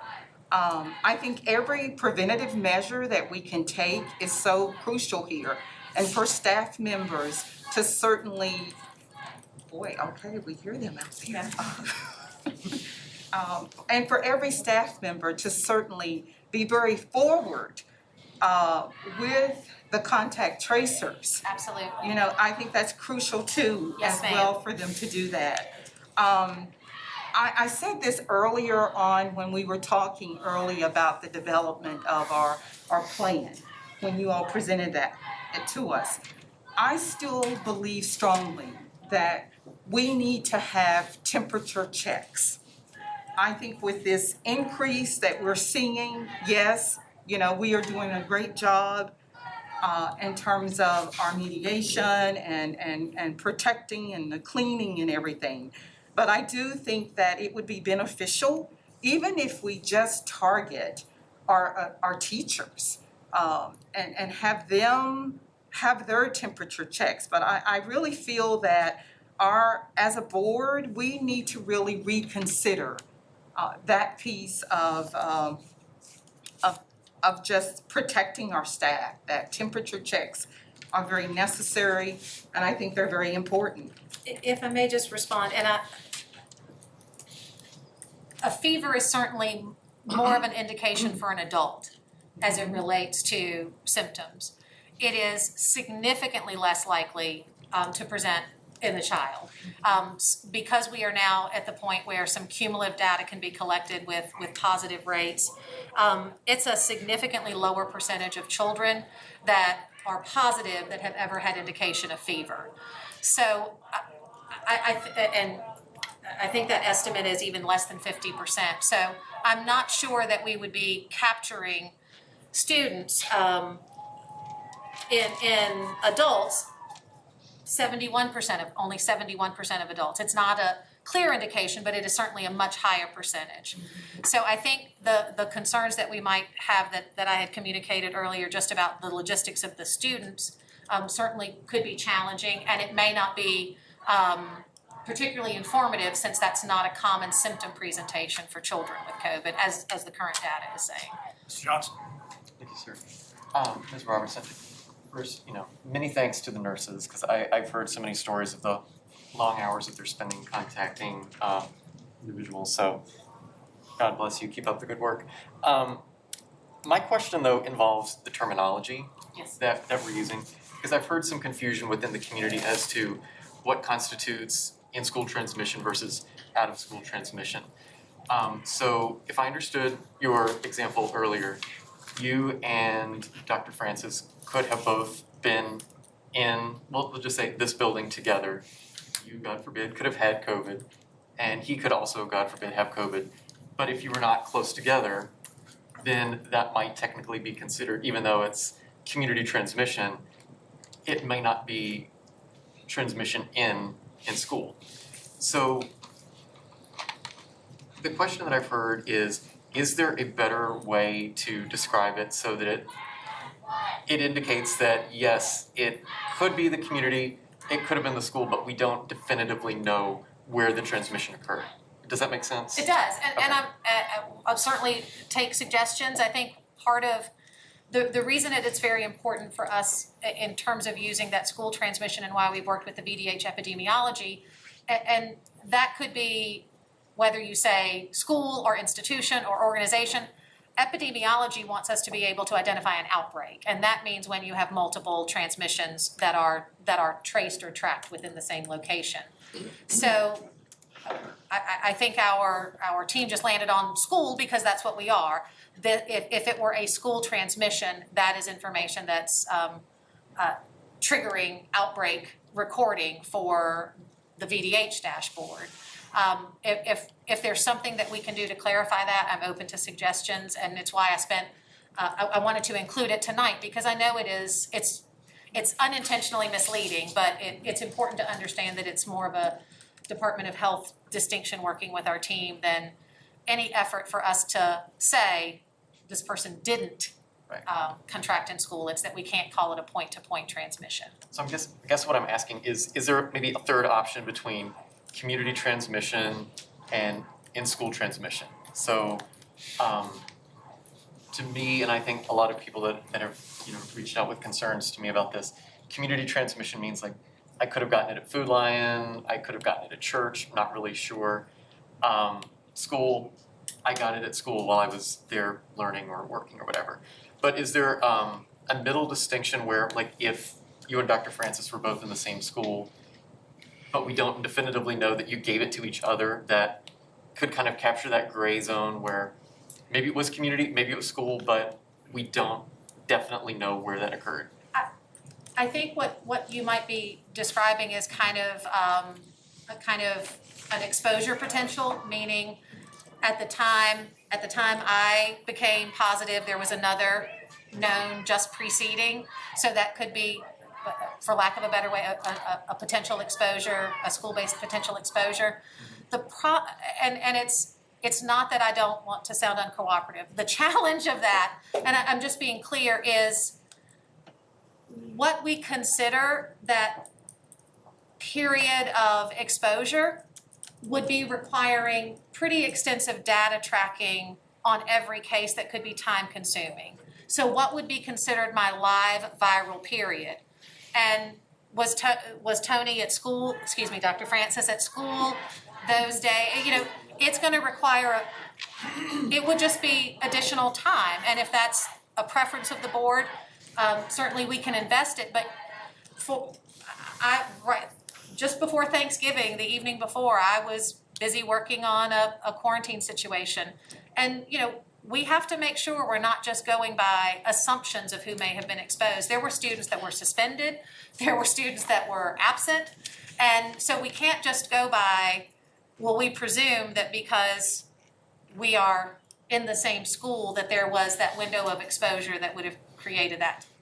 So that would require a lot more finite detail analysis, and if that's a preference, we will certainly work to find our way to make that happen. It may require some significant time investment. Mr. Hill? Ms. Robertson, you said we had a 1% positivity. For all total population, Is that right? 1.2, yes, sir, 1.2%. to be precise. Of that 1.2% positivity of the entire population, what's the survival rate? Everyone's survived, yes, sir. What percent is it? What percent? 100%, Okay, thank you. Ms. Kirby? and I'm certainly thankful for that. We are getting these numbers every day, and thank you to Ms. Sexton for getting those out.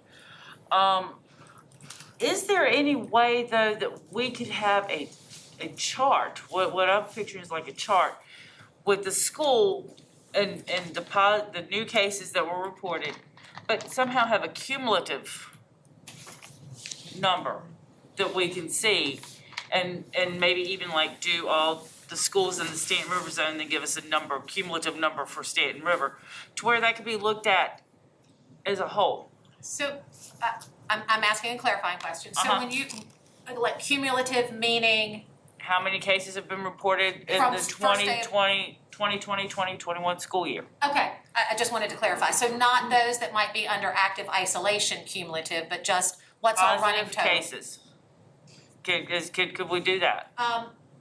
Can I ask, are you saying in addition to what she's already In addition to added, that, that spreadsheet that just shows spread- them Yeah, all? just so somebody, so you can look at it. Um, I'm not, just a 2-column chart, simple. Or 3-column, because you'd have to name the school, active cases, or new cases, and then cumulative cases.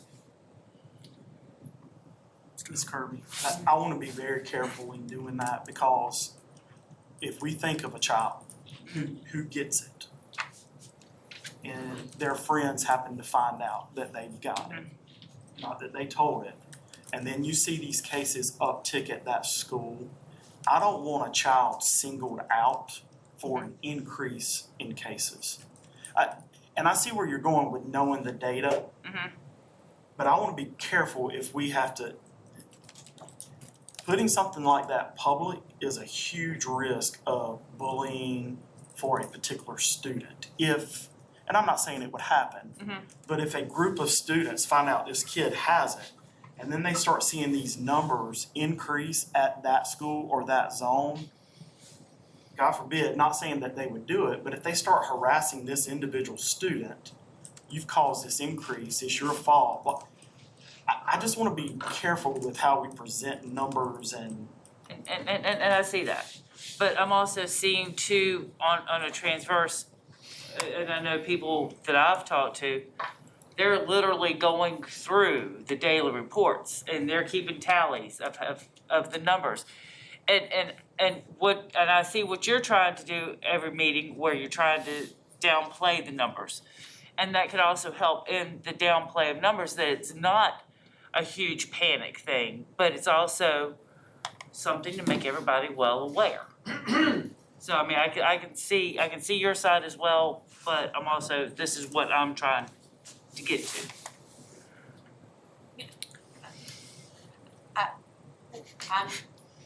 Again, I think that would,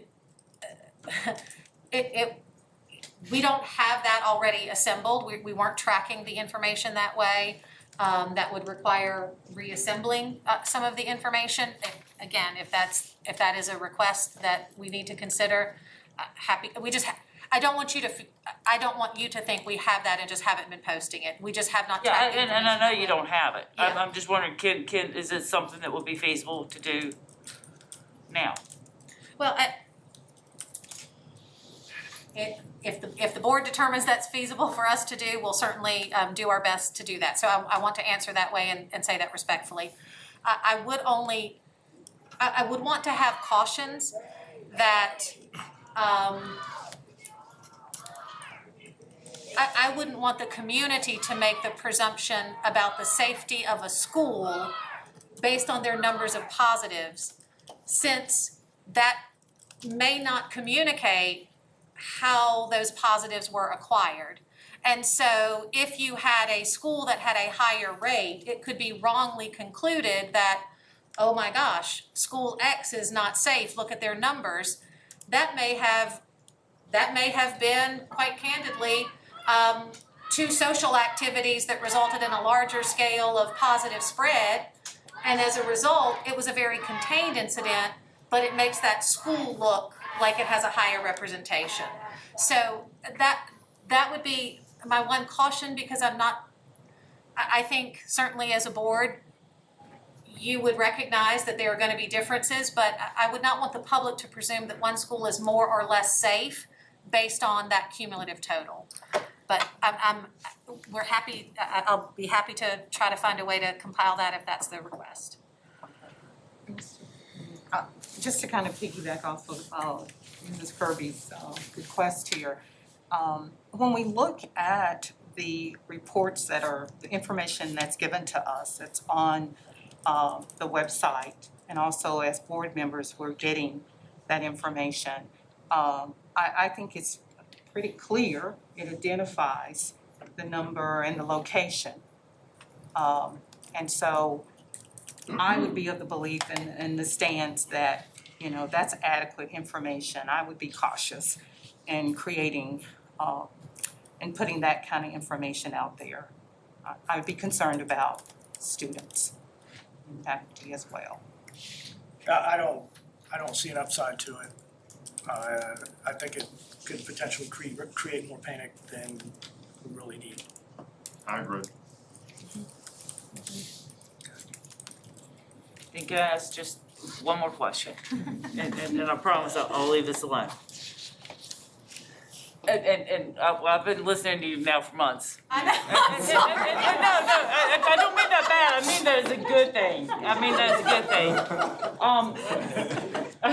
I'm sorry that came out wrong, I did not mean it that way at all. I feel it too,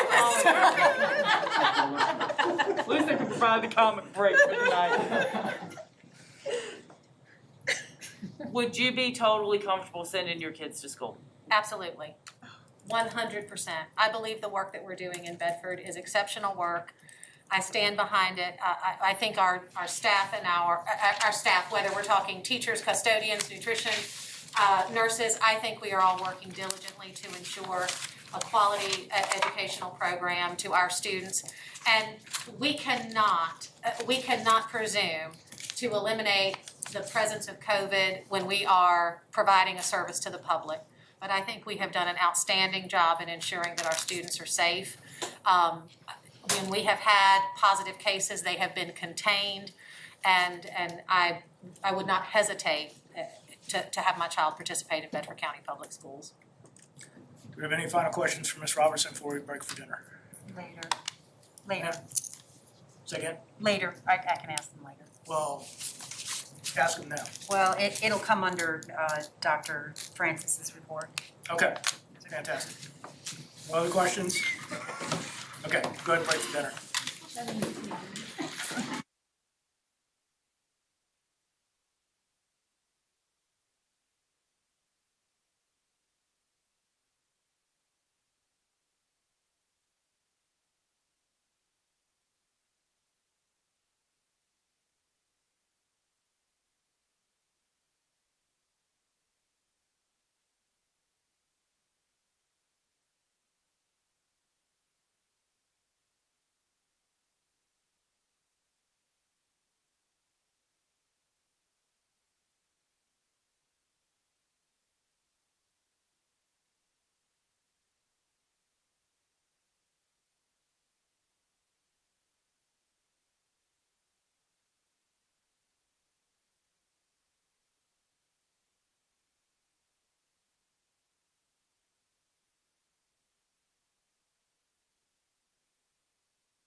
And suspend the rules. Okay, And amend the agenda. all right, good deal.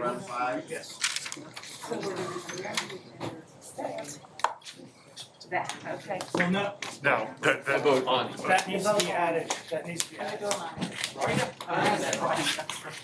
So Make contact closer to their time.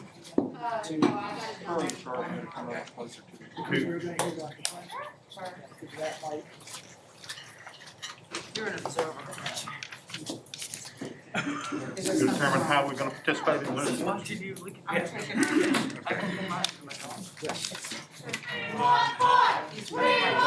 Speaker number 2 has handouts, so could you do the honors? We should get a Hey, That's good. Who wants it? that's good. All right. Okay. And then Get that. I have no idea now, she didn't. Did she ever play a basketball? Do like a numbers game? See, Daisy and I don't either, because he's very good at numbers. We do. You, we have, well, I didn't work. This was. At Buffalo, Sunday night. One of the first games we've been an underdog in a while. I think that's really gonna be an issue. Then we have.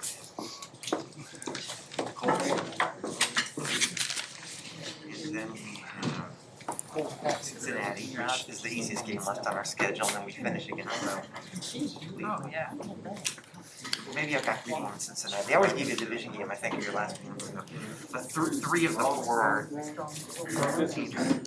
playoff positions. Yes, And it's I good. know We should play better teams. Okay. We've played some good ones, but I'm hoping they can get the Tech EVA game in this weekend. They Yes. changed that yet. Yeah. They haven't? I don't know. I've really kind of lost interest in college. It's just been so scattered. Even college basketball, I haven't even watched Duke's first two games because I turn them on. Could you meet me up? And there's no fans, and there's no band, and it just, somehow football doesn't, because they're pumping that fake crowd noise in or whatever they're doing, but I mean, college basketball stadium is just like, it feels sterile. Well, I think that's gonna be up in January. You said they're going red and orange. Coach K's argument for like, I'm gonna wait till two of these cases go down. He said they'll never do it because March Madness has to happen. Oh, it's not just because we're losing. He's been saying that. He's been saying that for years. It should be a second semester sport. And you should do the championship like in April. You want to take that? Not a deck. On TV and money.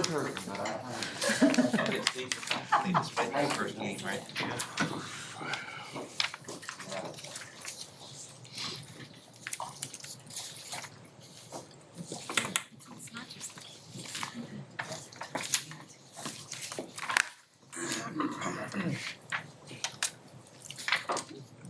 call this meeting of Delaware County School Board to order.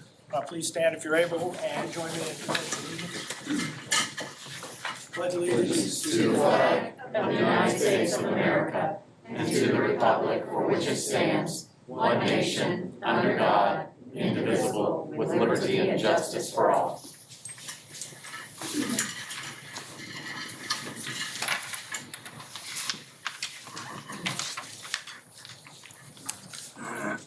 We don't have the public comment folks in here, so it's kind of pointless to read the public comment statement to them.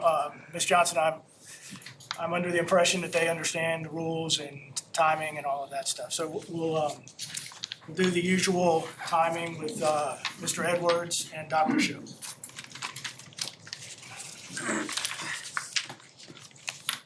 Mr. Chairman, Yes. are we gonna count their coming in and out as part of that 25-minute time period, or are we gonna allow What them we're to? gonna do is we're gonna allow everyone, we have, what, 9 signed up? We have 9 folks signed up, 2 of whom are 5 minutes. They're representing a group, the rest are 3 minutes. Was it 31 minutes total? So we'll break that in order to, the 25-minute limit, in order to allow everybody that is signed up to speak. Okay, thank you. You still want me to time that or not? Sure. You asked me, so. Thank you. Mr. Chairman, do you have a list of those who are speaking? Yes, the first speaker is in the corner behind you. Okay. Crystal D. Long. Is this where I say nobody puts baby in the corner? Good evening, my name is Crystal D. Long. I'm the Bedford County Education Association President, also a Bedford County resident. I live at 1008 Pinecrest Avenue here in Bedford. Okay, so tonight, one of our main reasons that we're here is that we want to share our survey that we just recently conducted with our member concerns with you.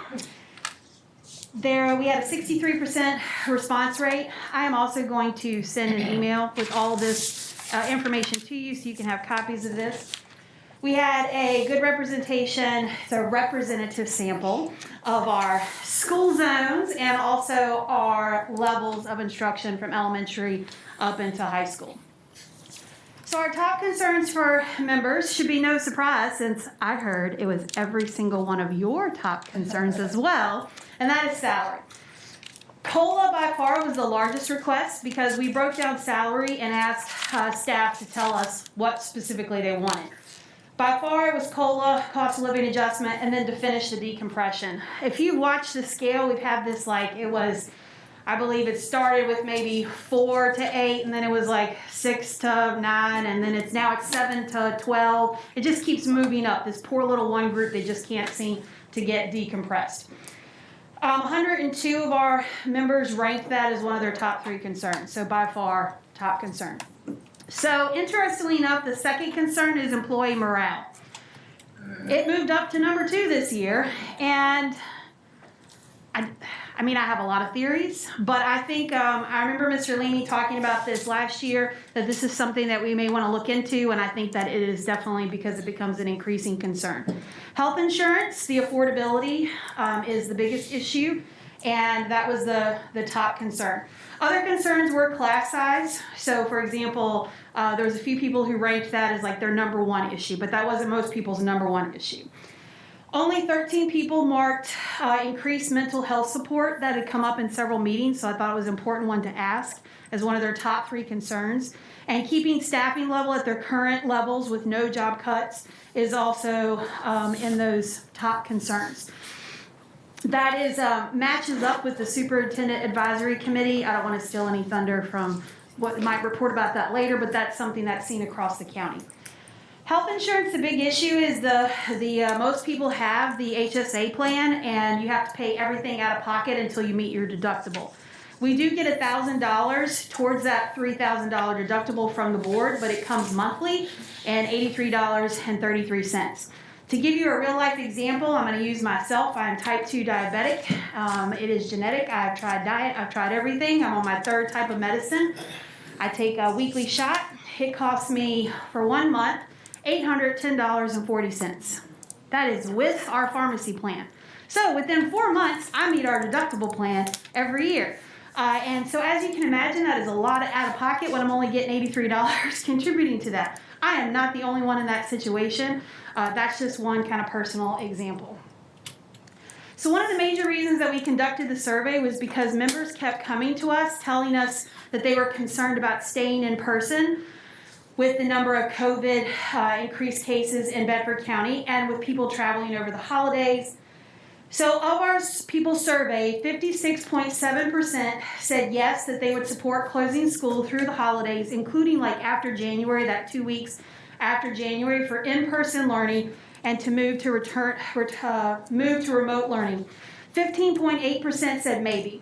Those who said no, which is just a little under half, the main reason was because they believe that remote learning is not the best option for our students. 78% said that. There was also concerns about SOL testing because that's happening right now and into January. Several also felt, 44% felt that the procedures that we have in place in Bedford County is sufficient to not warrant closing schools. Elementary teachers, just because I think data is interesting, were the least likely to support moving to remote learning, which that makes sense to me considering the plans that we're using. So I will share that information with all of you so that you have access to that. I also wanted to take just a moment, as this is Dr. Shook's last meeting with us. I've been president of the BCA for 3 years, and I know in previous years that BCA always hasn't had a great working relationship with the superintendent. And that's a really important part of my job, is to have a good working relationship. And I really appreciate all that he's done for our school, and I think maybe everybody doesn't get to see that. And as somebody who has worked with him directly, I just want to publicly say how much that I have learned from him and how much I really appreciate what he has done for our staff and learners in Bedford County. And I just want to take a little time to give you a little gift on behalf of the BCA. I'd shake your hand, but that's probably I know, I was gonna, respect his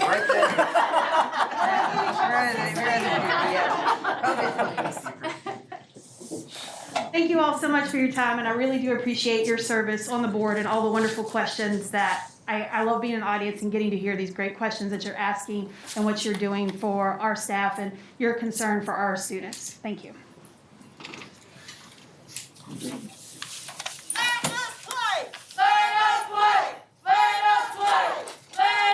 Amy Laughlin.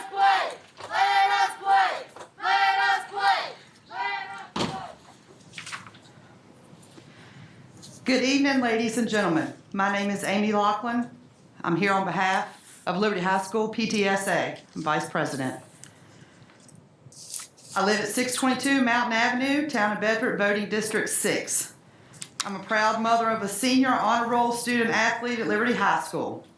As I'm sure it's evident, I'm here regarding sports for Bedford County Public Schools.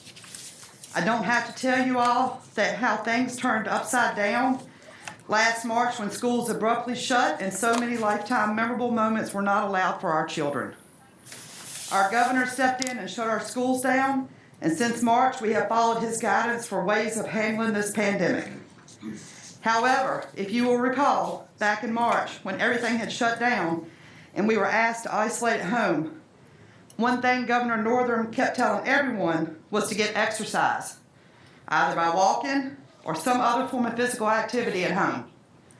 Physical activity and fitness boosts the immune system and helps to ward off sickness and viruses. It is deemed a good thing that our elementary and middle schools are incorporating recess and PE into their routine, and all the while playing a sport potentially in close proximity to one another and sharing playground equipment, but we're trying to condemn organized sports being played. As a parent of a student athlete, prior to COVID, I'm aware of potential physical injury to my child while participating. I'm aware she could break a bone, sprain an ankle, catch a bug or a virus. She could have even called athlete's foot. My friends who have children that play high contact sports such as football, soccer, and basketball are aware of the high concussion risk. But together, the parent and the student athlete assess the inherent risk associated with the activity, and they make their decision based off the weight of the pros and cons and make their own decision based on their beliefs.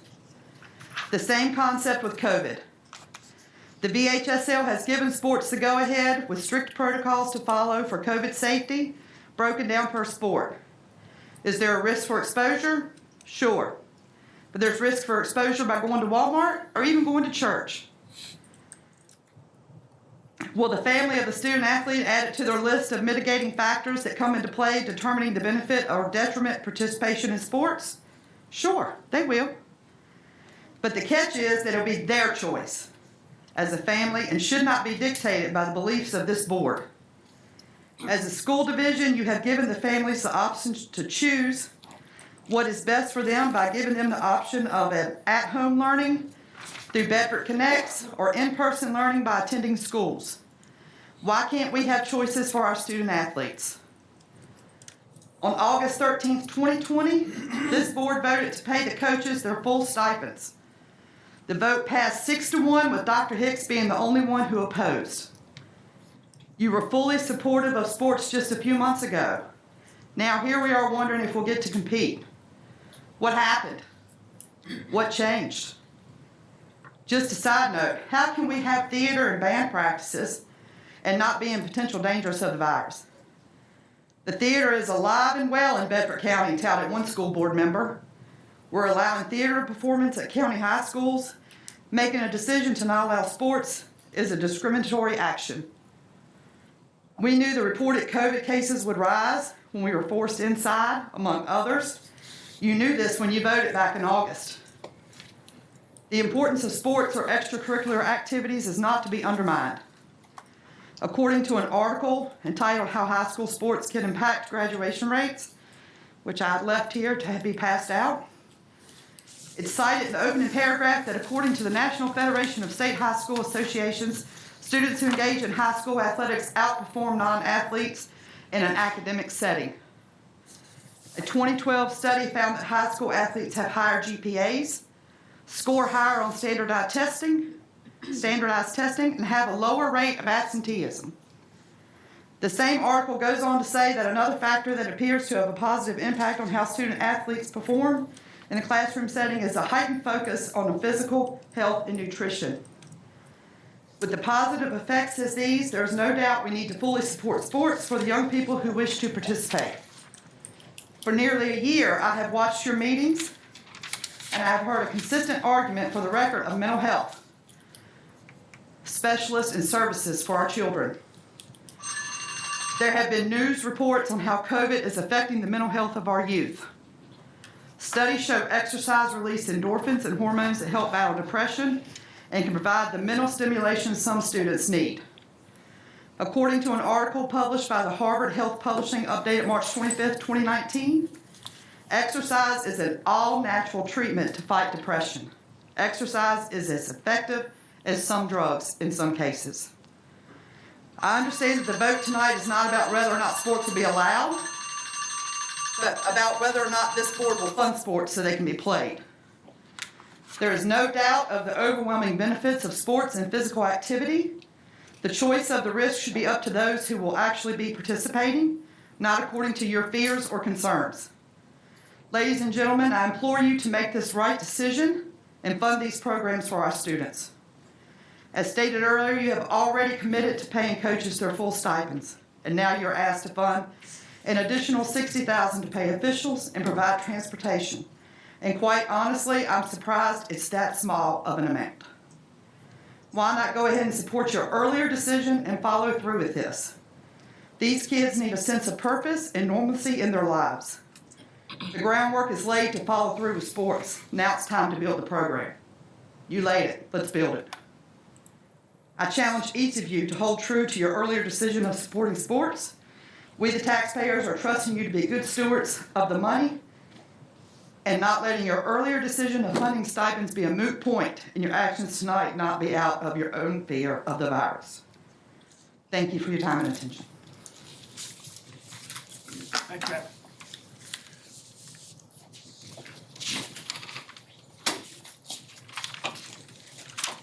Gwen Natazak.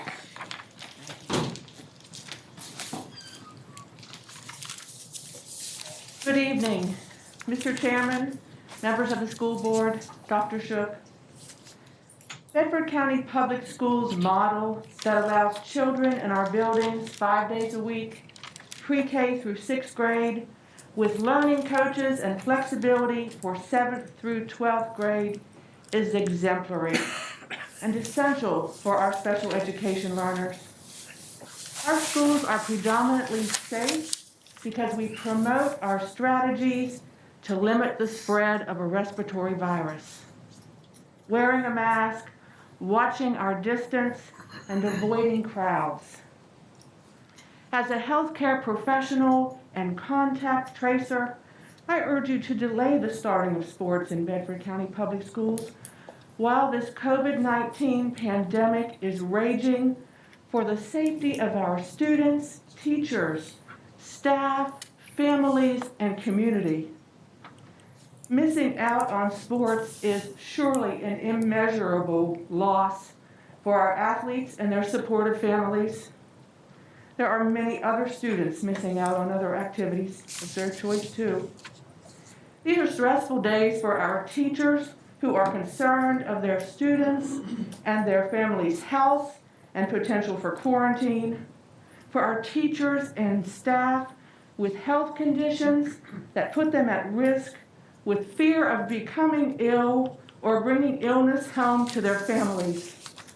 Our cafeteria managers who strive to keep their staff safe, bus drivers who promote wellness with cleaning and provide masks as needed, our mental health support teams, nurses, school psychologists, and guidance counselors, and therapists who know the value of academics and treasure the connections that they make with our children. Our school families have been impacted by this virus. Staff members have been hospitalized, spouses in intensive care. Staff and school families have endured hardships and incredible loss. Our nation has reached a phase of high level of transmission of this respiratory virus. It is hard to imagine opening our doors for more activity during this current state of emergency. Delay the starting of sports because it is evident that our dedicated, hardworking athletes, their coaches, reps, and loving families will become ill is a real possibility. This impacts our entire school community, our neighbors, and puts our ability to remain in our buildings at risk due to community spread that can impact our ability to staff properly. Thank you for your dedication. Thank you.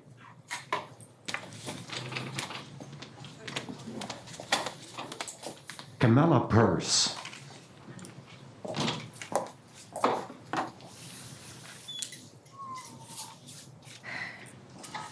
Good evening, members of the school board. My name is Camilla Purse, and I am from District 5.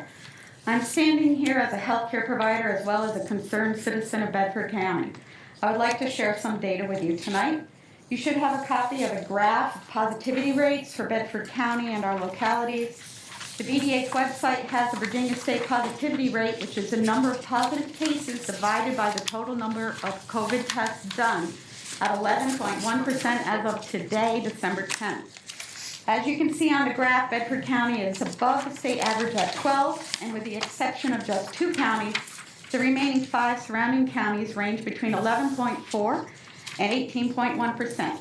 The children in these counties are those that our children compete against in sports. Having collected data from the dashboard of our district homepage, I generated another graph, which you also have a copy, on the number of COVID cases per actual days of school for each month of the school thus far this year. We went from 1 to 6 cases per day over a period of 59 school days, and that only brings us through December 8th. Quarantine is used to separate people that have had a close contact exposure to someone that is positive. That has resulted in many individuals quarantined in our schools, which impacts our students, faculty, and staff. Our school transmission rate is low at 7.7% of positive cases being from in-school, and the transmission rate of the remaining coming from the community is 92.3. Did you know that total number of students in 6th through 12th grade, 1,950, choose to play sports? And I say choose because the 5,270 students may not be participating for other reasons. The argument that any student that wants to play sports has the opportunity to do so is just not true. The most recent Bedford County School Climate Survey shows that 20% of our middle and high school students do not live with their parents, may live with a senior family member as a caretaker or guardian. These students are more likely to have to refuse participation due to prior personal history disadvantages, health reasons, or to protect their caregiver from the direct risk for transmission of the virus due to participation in sports. When we view the district as a whole, the number of students choosing to play sports remains the same, but now that percentage decreases to 20%. Those that are not participating in sports now goes up to 7,600 and 82 students. When we look at equity across our district and the funding necessary for sports for this 20% of the population of students, what are we providing for the other 80%? The decision you're making about whether to begin winter sports should consider whether the impact of the rise in COVID-19 cases, which will happen, in our school and in our community is worth the risk. Thank you. Thank you.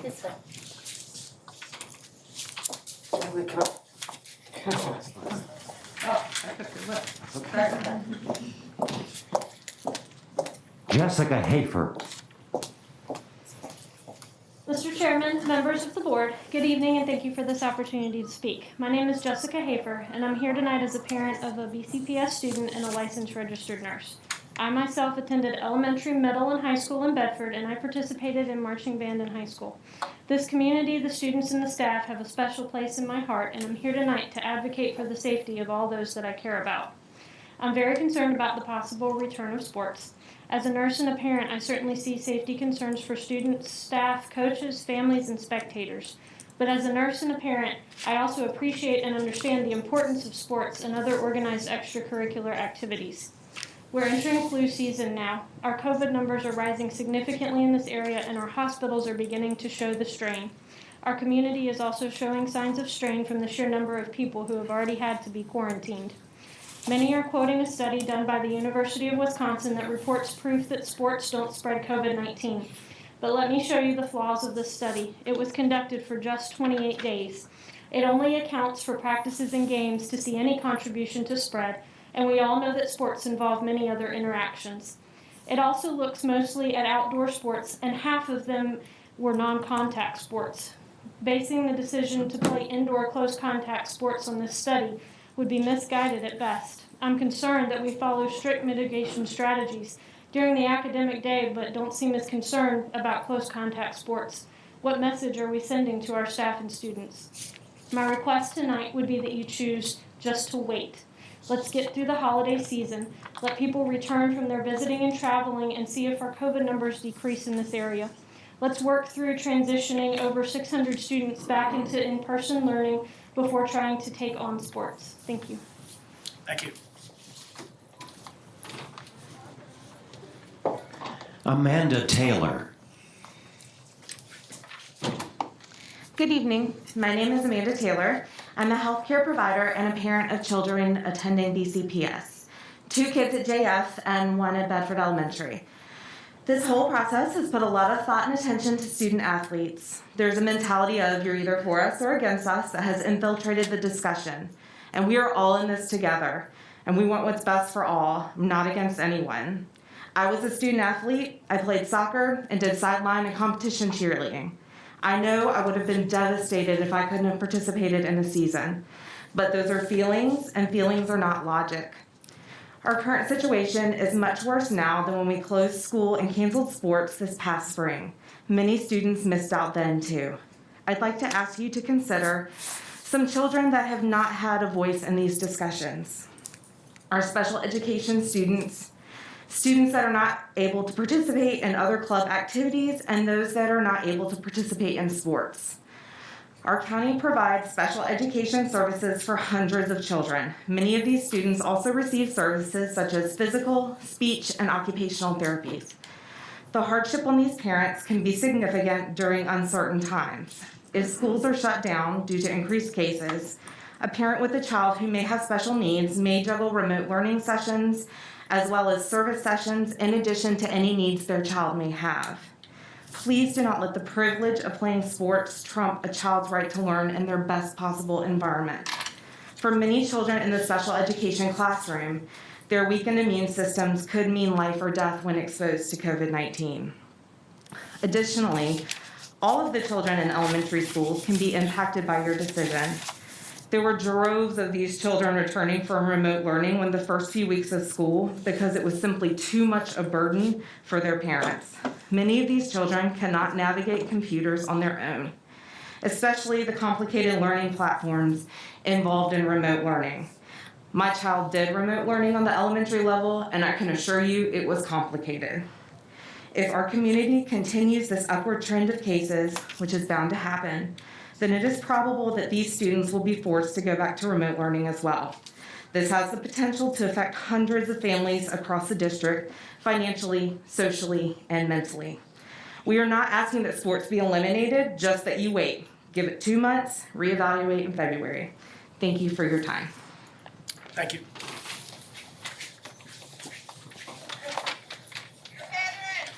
Catherine Thompson. Good evening, school board. I want to introduce myself. Like he said, my name is Catherine Thompson, and I'm a senior student athlete at Liberty High School. I've grown up in Bedford, so I grew up loving the athletic community around here. Being an athlete all of my life, it certainly has played, and to this day plays a huge role in the formation of who I am. There are so many benefits that come with playing sports, such as the notable quality it instills, such as responsibility, accountability, and work ethic.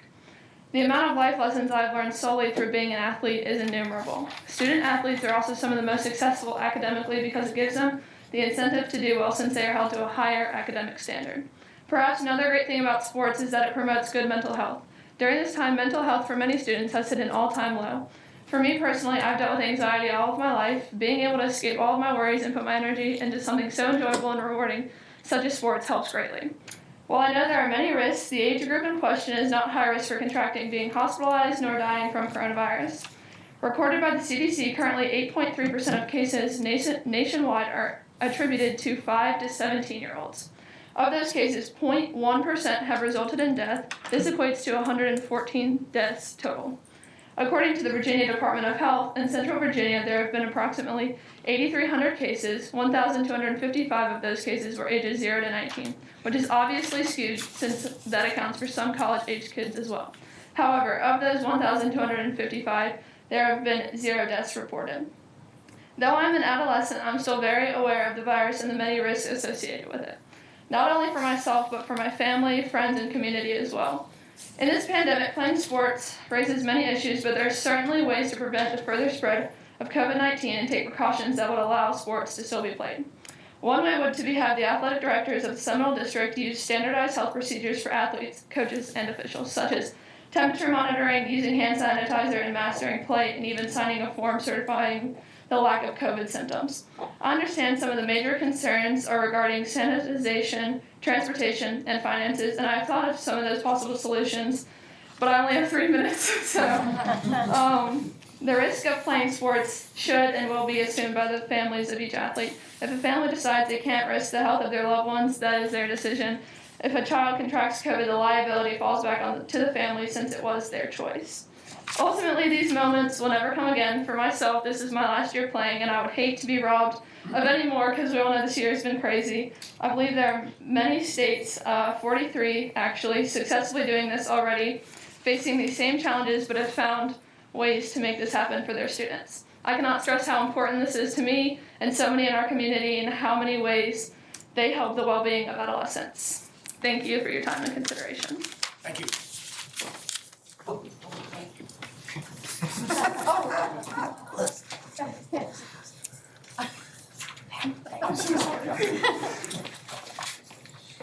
Matt Gage.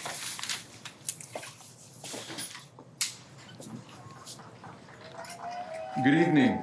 My name is Dr. Matt Gage, and I am the father of Tyson Gage, a senior on the Jefferson Forest basketball team.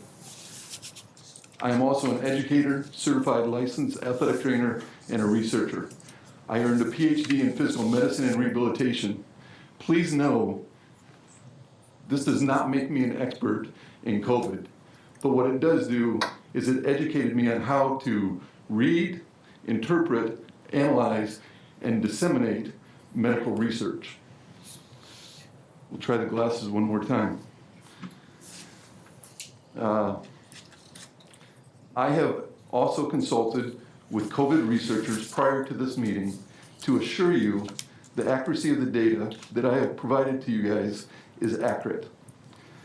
I would like to strongly encourage you to make your decisions tonight based off of data rather than your emotions or feelings. Decisions based off of emotions do not always take the facts into account, so please review the data others have provided to you. Data will help you make the best decisions.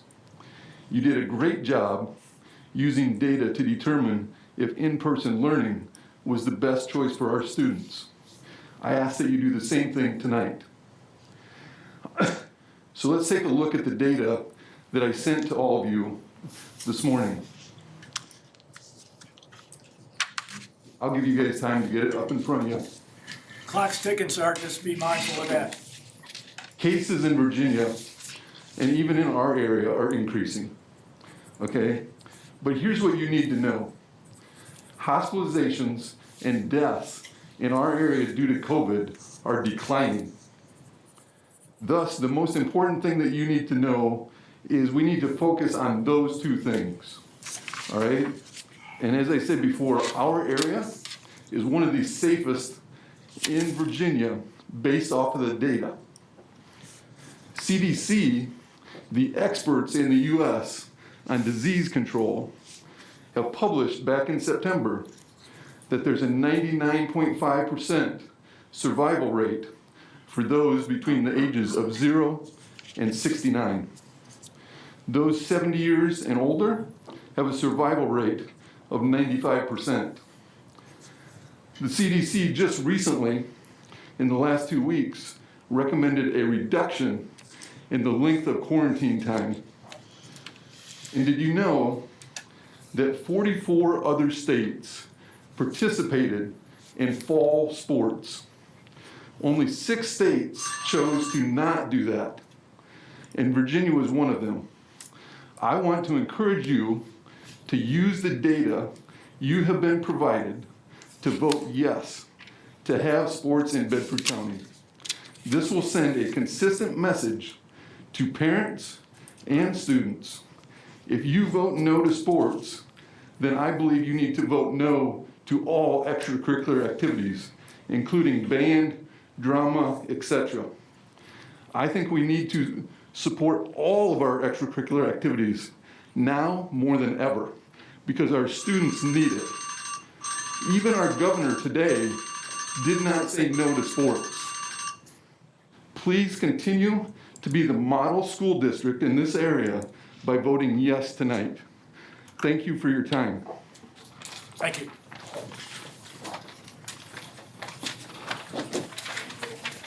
And Chastity Alton. Good evening. My name is Chastity Alton, and I'm a senior this year at Liberty High School. I have been a member of the varsity volleyball team here for 4 years. It's my understanding that the board has encountered reasons to validate the decision of canceling our sports for the 2020-2021 school year. I am addressing you today and hope to provide a new perspective on this issue and hopefully allow you to see all the extracurricular activities provided to our school and community. Our volleyball program recently began off-season practice, and I needed this more than I originally realized. My team has become my family. We push each other to be better, both on and off the court. We tutor each other, offer a listening ear, and always have each other's backs. My first few years as a member of the team, I was encouraged, challenged, and welcomed. My team gave me an extra incentive to succeed, as I wanted to make them proud, and they expected nothing less of me. Now, as a senior in that program, it's my turn to return the favor. I want to pour into these younger athletes the way that I was poured into. Here at Liberty, we are working on establishing a culture of leadership, a safe space where all students are heard, challenged to be their absolute best, and everyone feels at home. The bond that is built between players pushing through a tough conditioning drill, celebrating an impressive win, or even singing in the locker room before games is truly like any other I've experienced. In the end, the choice is yours whether or not we will have a season. I am asking that you take all of this into consideration before making your decision. Our volleyball program has followed every guideline set for us and has truly gone the extra mile to ensure everyone's safety to the best of our ability. We sanitize balls after each time someone touches them and take temperature checks and require mask wearing within 10 feet of each other. Our efforts are proving to be successful as we currently have 0 participants from our athletic community in quarantine. The social aspect alone is worth giving us a season, and the school year for that matter, look far different than any other to date, but the possibility of getting to play my senior season has been one of my motivations. I understand that you have a difficult decision to make, and that either way you decide, there will be those who disagree with you. But please know that I, along with many other students, need this. We need the opportunity to play, and we're willing to abide by any protocols that may be set in place to do so. In closing, I'm asking you to think about more than just the financial burdens and theoretical health issues, and remind you that we need this season for our mental, social, and physical health. Please don't deprive us of more than has already been taken from us. These are years and experiences that we will never forget and never get back. Thank you for your time and consideration of these matters. Thank you, ma'am. Do I have a motion to approve the consent agenda? I so move, Mr. Chairman. Motion by Dr. Mealy, second. Second by Mr. Hill, discussion. All those in favor signify by saying aye. Aye. Opposed? Okay, the consent agenda is approved. All right, Dr. Francis. Man. Good evening, members of the board. I've shared with you 3 documents tonight, and previously I'd shared with you the updated VHSL guidelines. You have in front of you the Seminole District guidelines, the Blue Ridge guideline, Blue Ridge District guidelines, and Region 6 superintendents, which would impact Stanton River High School. Region 6, even though we're in Region 5, they play in the Blue Ridge, which is the majority of those schools are Region 6. So I've provided all of those documents for you. I would be happy to address or explain or try to help with any of those guidelines and work with you to help better understand them, because they are different. The general guidelines from the VHSL apply to everyone, and each district then can go above that. And as you see, the Blue Ridge District with their region superintendents have put in some things in place like the metrics to look at that to determine the play. The Seminole District chose not to do that, but obviously any school division has the right and the ability to put in requirements that go above and beyond the DHSL guidelines that are issued, whether that be using a metric system, whether that being allowing no fans, whether that be limited travel, and so forth. So all of those things are outlined, and they are different. So. Ms. Garvey? And just something you said just clicked with me. You said that I thought the Seminole District said that we couldn't have spectators. That's the district's outline. Each school board would have the ability to make a decision. Example, it's been discussed on if a school board decided that you could have senior night, as long as you don't go over the 25. Now it's 10.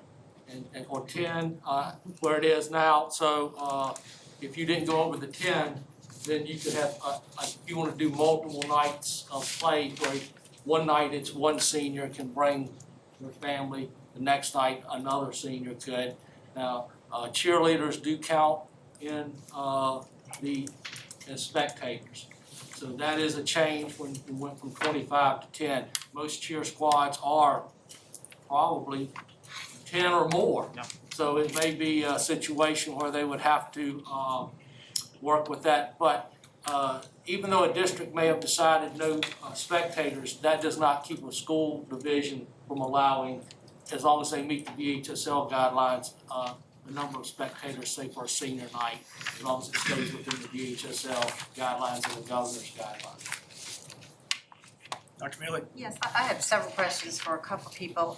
First, Dr. Francis, the new guideline that you sent us, dated November 24th, says that during times of substantial COVID activity in a community, participating in recreational sports that involve close contact with others may increase risk of COVID-19 transmission and is not advisable. They ask us to consider the extent of community transmission in a region or locality, and whether to participate, and that during times of significantly increasing disease spread, organizers of such events should consider canceling or postponing competition in favor of lesser risk activities, such as low contact drills or practices. Our current director of the Roanoke City, of the Central Region for the Department of Health, Dr. Gately, has said that all my numbers are telling me that we are in, quote, times of substantial COVID activity. If we are to consider the extent of community transmission in a region locality when making decisions regarding high school sports. Given that they're telling that the VHSL is saying to us that it's not advisable to do this, and our, the director of our Virginia Department of Health in this region is saying we are in fact in a phase of substantial activity. Do you think it is reasonable for us to engage in high contact sports at this time? Are you asking me, do I think it as personally, or are you asking, I'm not a health professional. Right, but I'm just saying. I could not answer that as a health. Are Okay. there risks? Yeah, it clearly says that. There are risks in the VHSL guidelines. And if you have a outbreak in a school or a school division or a community, then you have to weigh that. And I think that's what school boards have to do, and weigh that and make decisions based on that. And when you ask me personally, I don't think I can answer that personally. I think what's written there is clearly written.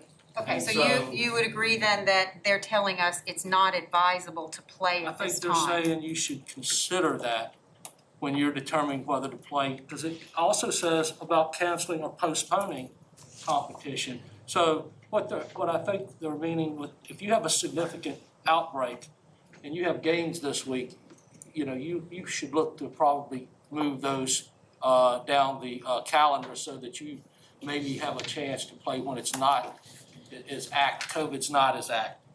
So I don't read that the same way you do. They're clearly saying transmission and is not advisable. We have what, 95 or 96 counties in this state, and all but 7 are considered very high risk.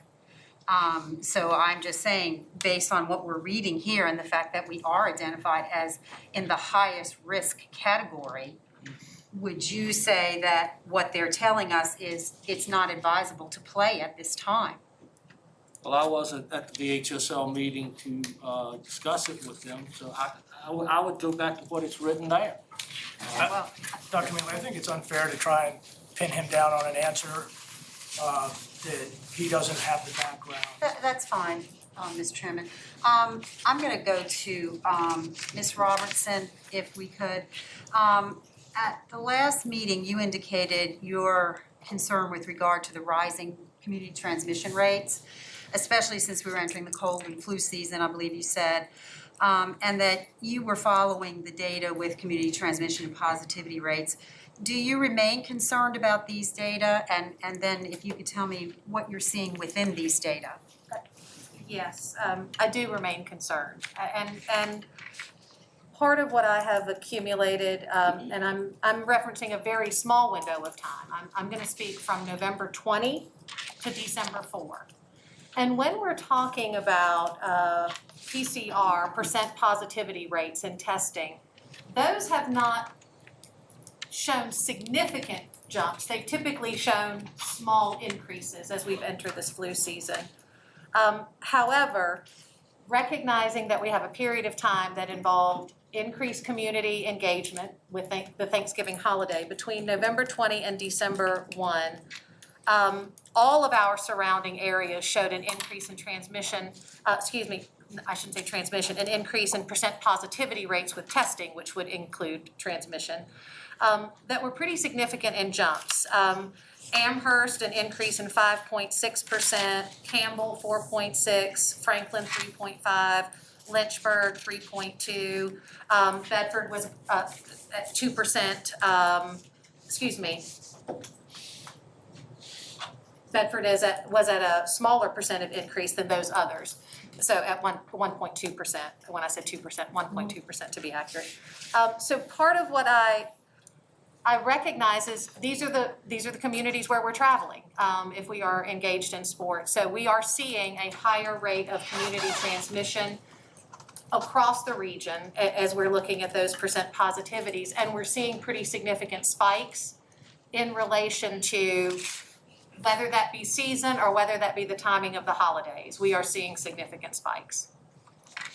Okay, can you also tell me, we talked about the transmission before, and you again reviewed with us outside transmission versus school transmission.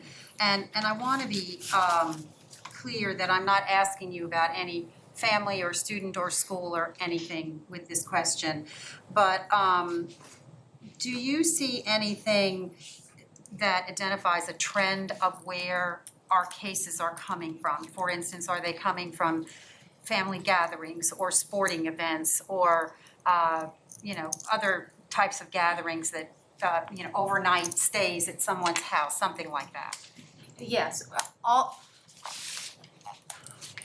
our most impactful positivities, and when I say positivities, meaning more than one positive incident, are most often tied to activities that happened off of the school campus, even if it involved school individuals, students, or staff. We have had very few significant quarantines, and when I say significant quarantines, I have just picked a number for Beth Robertson that's more than 10 at one time. Only one of those has been tied to school. The others have been tied to outside events or athletic events that resulted in kind of a more significant impact of quarantine. I can say, just as an example, in one of our schools, 2 cases alone in an athletic activity resulted in 26 quarantines for students and adults. That's just one example. So when we are involved in these gatherings, whether that be athletic or other extracurriculars, when you have a gathering, it is going to have a deeper impact to quarantine. And just as an example, and I know we're having the discussion about sports, and I have to be candid because I'm in a position where I have to share my concerns in representing wellness. In one of our schools, 34% of the quarantines were related to sports-related activities as related to an exposure. So that is our reality. We are seeing that does have an impact on students' ability to participate in their education for face-to-face instruction. And it could impact staff as well. That as I said, my concern, and I respectfully heard the students and families who said, we're willing to take the risk. I have to be in a position to say, we should do all that we can to minimize the risk to our staff. Our staff aren't choosing this. I understand families and students do, but I do think that there would be an increased risk to our staff members who are working diligently to be present and serving our learners today. As we saw with our positivity rate, there is a higher rate of our adults than we had with our students. That's natural with the data that we see in the spread. So I feel it's important to recognize that part of my concern is for the adults as well as the community. I think some of the points that were made earlier about the impact to individuals who live in homes with people that are at risk or at an age that would place them at risk or with health conditions that would place them at risk. Children and adolescents are likely to be asymptomatic carriers. So I think that that's just placing greater community risk as well. Okay. You said before that someone asked you, would you be comfortable sending your child to Bedford County Public School, and you said yes, absolutely you would. How do you feel about children participating in high contact sports? I personally, I would not feel as comfortable with that because I think it would, you're asking for me personally, and I live with, I live in a family that deals with immune compromised living, so no, I would not be comfortable with that. I also have a couple questions for Dr. Connor, if I could. Can you just help me understand what the impact with the current COVID situation has had on our workforce and our staff regarding positive cases and individuals who've had to quarantine? As I shared earlier, there's a process that staff go through when they return after a duration of absence that's determined by the medical provider.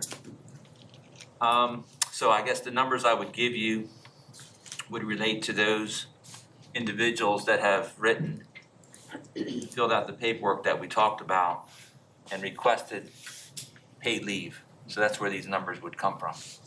So we have approximately 200 employees that have requested paid leave through the Family First Coronavirus Act. The number of paid leave days they've requested is 1,195 as of today.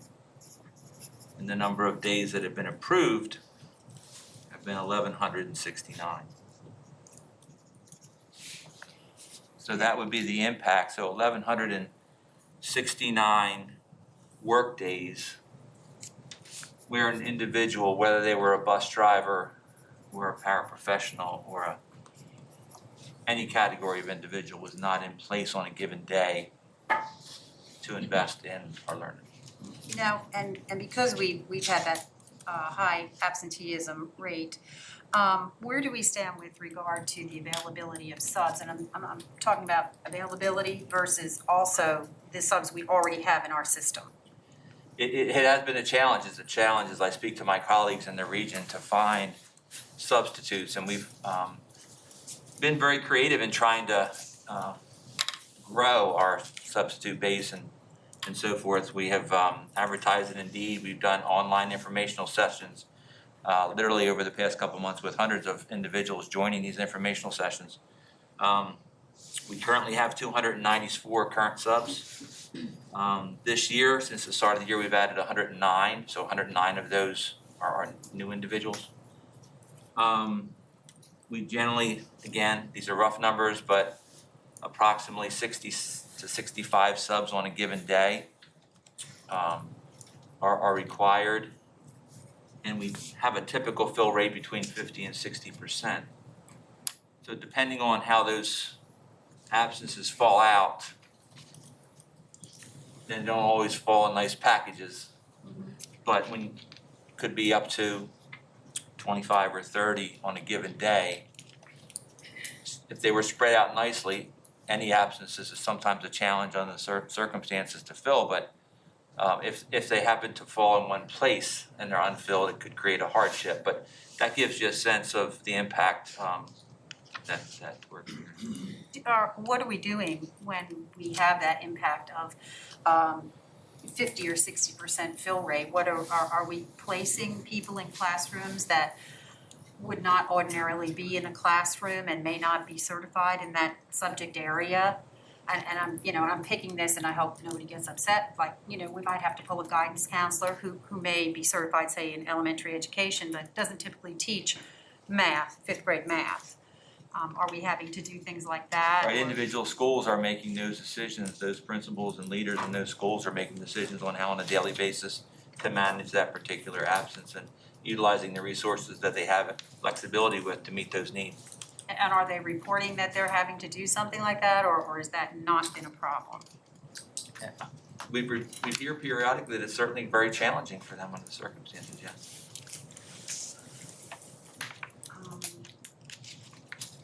I think that's all I have for right now, but I might have a couple of other questions later. Kirby? First of all, I'm not sure if everyone is aware, someone just sent me a link to an article from the Richmond Times, but within the hour, the Virginia High School League has decided that players will wear their mask while competing. So when they're on the court, when they're practicing, they will be wearing their mask. And I know a lot of Dr. Mealy's questioning led to traveling to different localities. Dr. Francis, correct me if I'm wrong, please. But when these teams travel, say we go to William Campbell, we're on the bus that came from Bedford County. We get off of that bus, we go straight into that gym. Correct. We compete, we get back on the bus from Bedford County and come right back to Bedford County. We don't stop at the Walmart, we don't go to Food Line or anything. Right. Correct? Our travel is really limited. And temperature checks and safety protocols are taken beforehand by both teams. That means the athletic trainers and so forth would check all of the competitors before they left. They would be dressed to compete, and then basically the only time they might have to use the restroom facilities or something like that, but then they would compete, then they would return back to their school. Okay. And Ms. Robertson, again, I'm not picking on you by any means. I don't think you are. You stated just a minute ago that there was one sporting event that 26 were quarantined. That was one sporting event. How many sporting events have we had that have gone off flawlessly and no one quarantined from? I just measure the volume of when we have a certain number quarantined. So I can't tell you how many athletic activities we have. Because this could be, when we say a sporting event, it could be, and I don't have that specific reference, I would have to go back and look that up. It could have been conditioning within the school, or it could have been a rec league activity that resulted in. So I can't tell you how many of our activities without going back and doing some research, but. But that was just one particular I just use eye-popping. that as an example. Yes, That was just one particular eye-popping example. all of our high schools have had significant quarantines in connection with athletic activities. Okay, and then, you know, and I heard Dr. Mealy's point about struggling with substitutes, but I've been sitting here 5 years and the struggle for substitutes has been a constant thing. So, and it's like, and I could hear the people talking, it was like there was an assumption that we are not undergoing, that the athletes are not taking on extra precautions. But Lori Madsen sent us all this book, and she particularly laid out guidelines here of the extra precautions, what they're doing to sanitize, face coverings, and everything. I mean, to me, it's more comprehensive, and goodness knows, the locker room was never that clean when I played. But, yeah, I don't see, anyway, that's all I have. Any other questions for Dr. Francis? Ms. Johnson? Dr. Francis, I have, I think, 2 questions for you. First of all, if I'm reading the documents that you uploaded to Board Docs correctly, at the moment, Stanton River is being held to a different and a higher standard than Liberty and Jefferson Forest. Correct. Okay. So as part of that, are we, or is this what we're deciding tonight, what guidance principals and athletic directors would have in determining whether games go on, or is that decision just being left to them and their better judgment? I think that was what Dr. Hicks referred to and when you discussed about if you approve the money, you can put any stipulations and guidelines.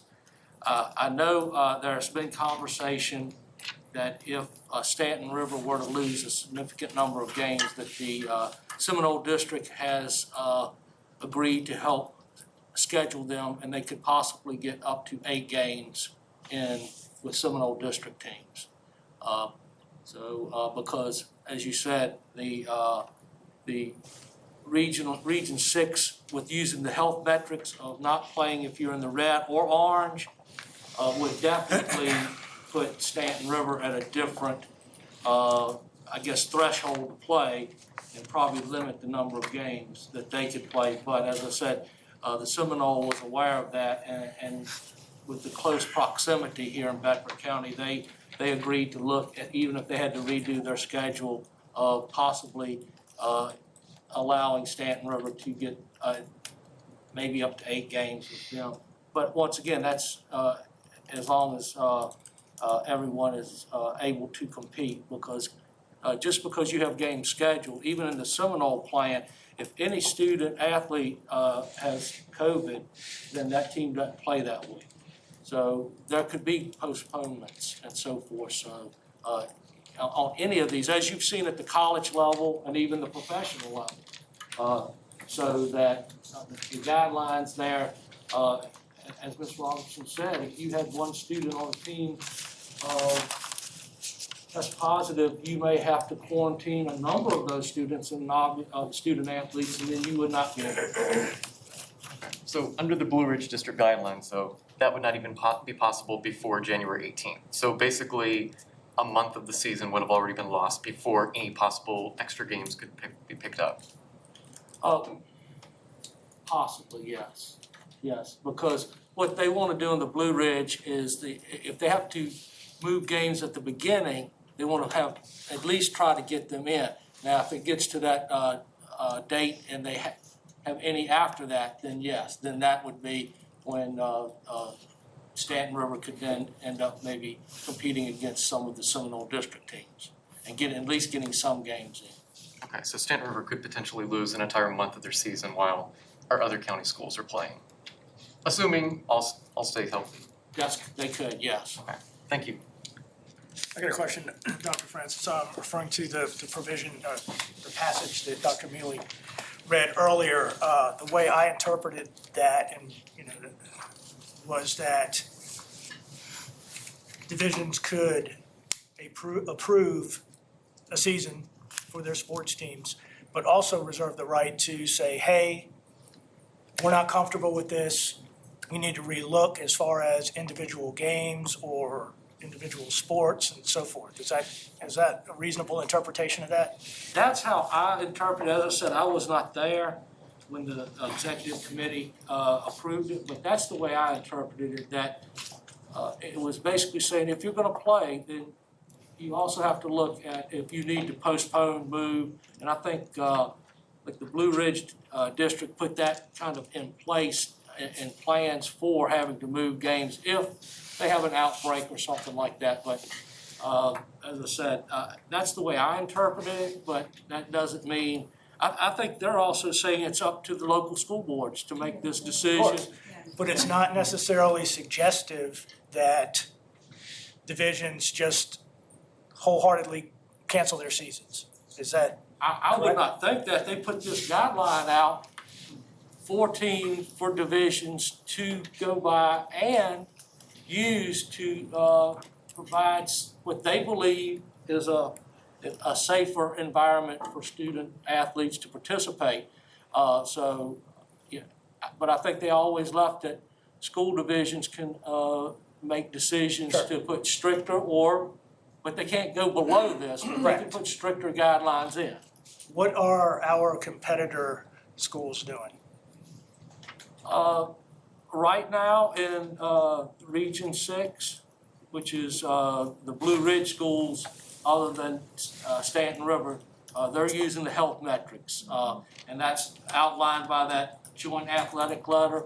Basically, if you're in the red or you're in the orange, you do not play on either of the positivity rate or the number of cases. The Seminole District went less with that. They did not adopt the metrics, but they said any school division could, but they didn't adopt it as a district. They put some guidelines in that basically says, if any members of a team test positive, then you don't play that week. That team doesn't play that week until that student athlete can either return or they're not a part of the team to compete so that they're cleared to do that. So right now, my understanding is all the Seminole District schools I have not heard of any of them opting out. And I have not heard of any of the Blue Ridge District teams opting out. I think Roanoke City did move middle school sports down to, I think, February to coincide with the fall sports. But that's the only change that I've heard in our area that we compete against in either the Blue Ridge District or the Seminole District. Okay, so there is flexibility built in to where the school board could say, okay, yeah, we're gonna play with the understanding that if the numbers don't support playing games, we can make that adjustment at any time. Correct. But that doesn't mean that we need to just do a blanket cancellation of our season. Is that a fair assessment? I think that's a fair assessment. As I said, that's really what the Blue Ridge did. They put in some guidelines to say, we're not gonna cancel sports, but we're going to put some guidelines in to guide us down to decide when we are gonna play and when we are not gonna play.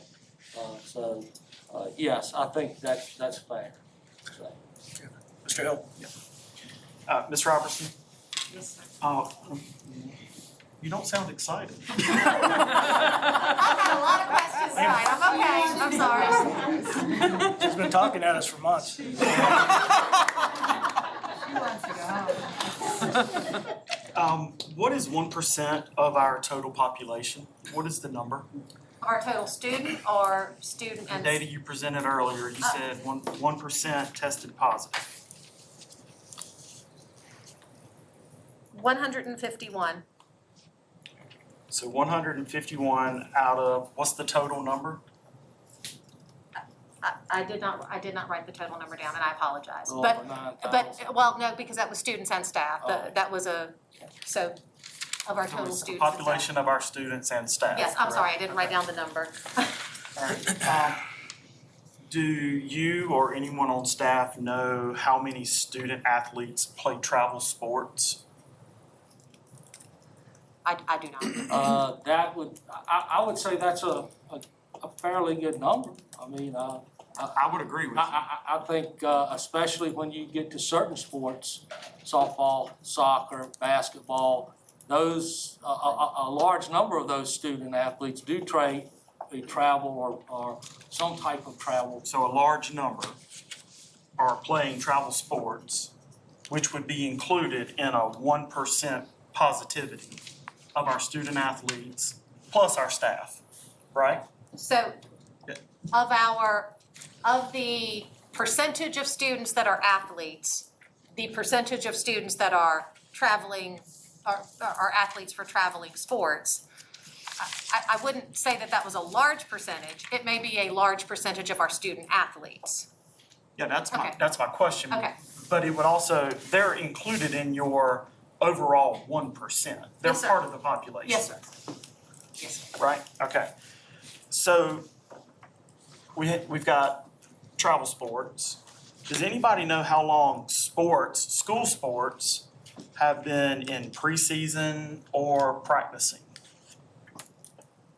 Since before school started, we had some conditioning activities. We actually started right early September at the beginning of the school year because that's when the Phase 3 guidelines were in place. So would we all agree that those students would also be included in 1% of positivity? Okay. You also mentioned that 34% have been quarantined from sports. No, 34% of the quarantines at one location were Sports. were related to traced to a sporting. Okay. And when Quarantine, I say, right? I'm sorry? Quarantined. Yes, quarantines, not positives, yes, sir. So that was my next question. Does quarantine mean positive case? No, it simply means exposure and at risk for. Is quarantine a safety measure? Absolutely. So it's not a positive case. No, sir. So the 34% quarantined doesn't mean they were positive. No, but I think when we're talking about adolescents, I do want to be clear in saying that as we're talking about adolescents, we know that children and adolescents are less likely to be symptomatic.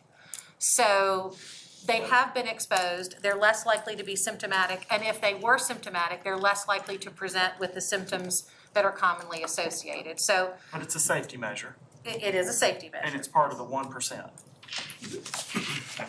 And I just want to make sure I understood you say earlier, the 1%, the survival rate was 100%, correct?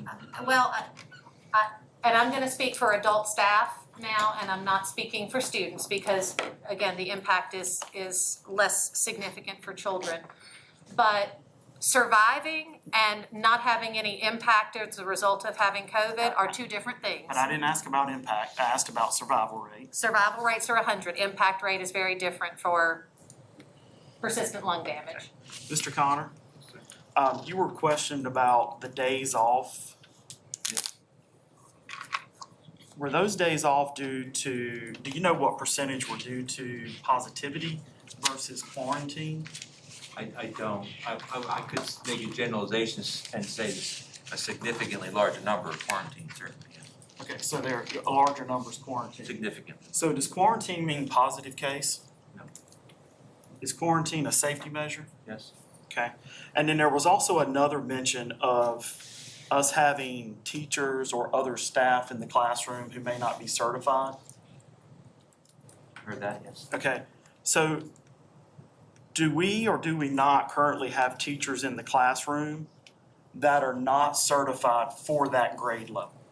So for example, could we possibly have a high school teacher teaching a 4th grade history class? It's possible, but over 90% of our staff are currently teaching in areas that they're endorsed in our district. 90%, so that leaves 10%. But my question was, do we have teachers who are in the classroom? They're doing what we've asked them to do to make sure we're educating our students based on where we are today. Certainly. Okay, thank you. That's all the questions I have. Mr. Robinson, I got a question for you. Do you see a lack of sports participation by athletes who wish to as a negative impact on social emotional health? I think the disruption in lives for all of us, all of our students, has had an impact on. Okay, that's not my question. Okay. My question is, would the lack of sports for those athletes that wish to play those sports have a negative impact on their social emotional health? I want to say it may, but I also think that the school division could organize activities that would provide alternatives for that. So it may, but we could work to support students in other ways. I can't speak for every student. What other ways? For instance, there are a number of studies that participation in sports, and I said at our previous meeting, I grew up playing sports. I was a sports student in high school, and it's very concerning for me that we're in this position of even having to talk about how to withdraw opportunities for any students if that were to happen.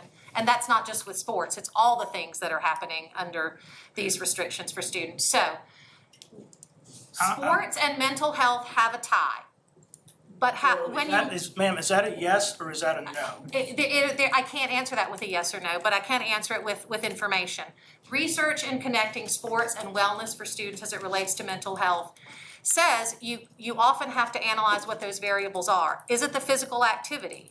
Well, we can accomplish physical activity in any number of ways. Is it the team affiliation? How can we do that safely, even if it's not with high-risk competitive sports? You may be able to meet each of those needs individually, but you cannot meet them collectively in the same manner that participation in sports does. I can say as a student who played sports, I know there's nothing like being a part of a team, but I also know that there's nothing like COVID-19 in my history. Well, and you know, I've heard a lot about social emotional health, and as I mentioned earlier, I see it's a holistic approach. It's not just counselors, it's other things. There are other things that play into social emotional health. And I would submit to you that if sports are not allowed to happen in this division, you're gonna need a non-socially distanced busload of counselors to address those needs. That's something, you know, we all need to take into consideration. We need to take that into deep consideration. How many athletes do we have in the division? I shared that information, it's about 1,900. I'm getting old, so I mean. 1,950 out of the, that's pulled up here, out of the 5,180 students in grades 6 through 12. And that's about 37% of our students that are obviously kindergarten through 5th grade are not eligible for athletics. But that's 37% of our student population. We could prevent social emotional issues on the front end where we wouldn't need additional counselors. I cannot emphasize enough the importance of sports. I mean, we need to, may I finish? I didn't say anything, I just raised my hand to let you know. We need to take this into deep and serious consideration. We really do. Because again, you're gonna see some negative impacts if we do not do the right thing and allow these kids to play sports, you're gonna see some stuff down the road. I mean, last year, the state of Virginia took away basically everything in the spring that our high school students, all of our students, we didn't have a prom. I mean, we pulled off what I think was a phenomenal graduation under the circumstances. It was about as close as to a traditional graduation as you could get under the circumstances. Now, we have something that's within our span of control that we can implement to address social and emotional health issues, to get our kids out of the house, to get them away from the Xbox, get them out in the field, get them on the court, get them in the pool, get them on the track. Folks, this is simple. It truly is simple. And we cannot, I understand and I respect this disease, I truly do. But we can't live in fear. We have to understand that life is all about risk mitigation. We have cars. People get hurt in cars. People get killed in cars. Well, what do? We got airbags. We've got seat belts. We've got turn signals. We've got traffic signals. Those are all risk mitigation mechanisms. The VHSL has provided us with risk mitigation protocols. I just, I don't understand why this is even an issue. We have provided parents, families, academic choice. Are you comfortable sending your son or daughter to school? If you are, great, here's an option for you. If you're not, Bedford Connects is tailor-made for you. Use it. We need to provide the same athletic choice to these families that we did with academics. And leave it up to the family, leave it up to their choice, whether or not they are comfortable with their son or daughter participating in school sports. That's what this should be about, not a bunch of brainiacs sitting around this table telling families what's best for them. That needs to be their choice, not ours. I've seen, comments about greater good. Well, you know what? If the state of Virginia thought that we shouldn't be playing sports, the state of Virginia would have done the same thing they did last spring and said, no to sports.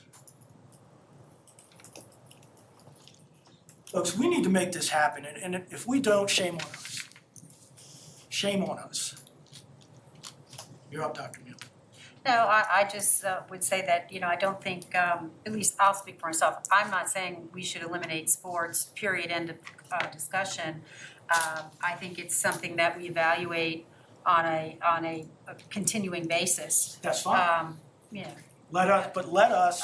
I had the floor. You did. I interrupted you. Yes. And I did it well. Go ahead. I'll let you finish and then I'll finish. No, but my point, and I think we might actually be on the same page, sort of. My point is, let's go ahead and say, you know what? Let's provide this for these kids. Let's let middle school, JV, varsity, all you guys here.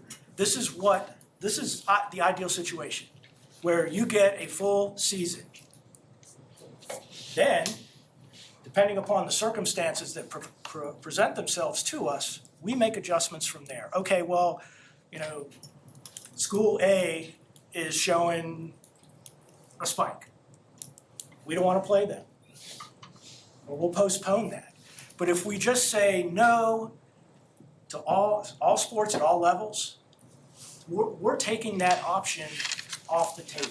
Well, I agree, and like I said, I know I don't feel that way. I'm not sure other people feel that way. I know there's quite a few that feel that we just evaluate it as we go on, but I am very concerned, and I'm certainly the one who used the term greater good. I think, as Americans, we're all bigger than ourselves, And I think it's very important that we're looking at data. None of us are medical doctors, so I think it's really important that we're looking at the medical data, that we're looking at what the CDC is saying is a very high-risk situation. And currently, like I said, our entire state, except for 7 counties, which are in the orange, which is still bad, we need to be mindful of that because, you know, you say, you know, it's up to each individual family, it's up to for that family to take the risk. But the problem is that family doesn't exist in isolation.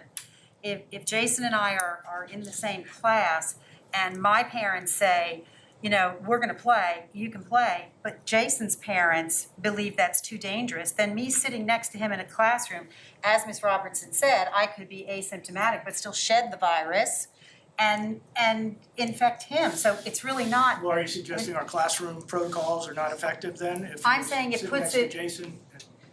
What I'm saying is that you don't make a decision independently that you're the only thing that you take into consideration, because you may have a child who's sitting next to your child or passes within them, or they're in a group working together that which is asymptomatic, especially like one of the speakers spoke about, the special education children or children with underlying health conditions, and say, you know, we can't, my child's could potentially be negatively impacted because your child is, you know, traveling sports or gathering at other gatherings, things like that. Walmart?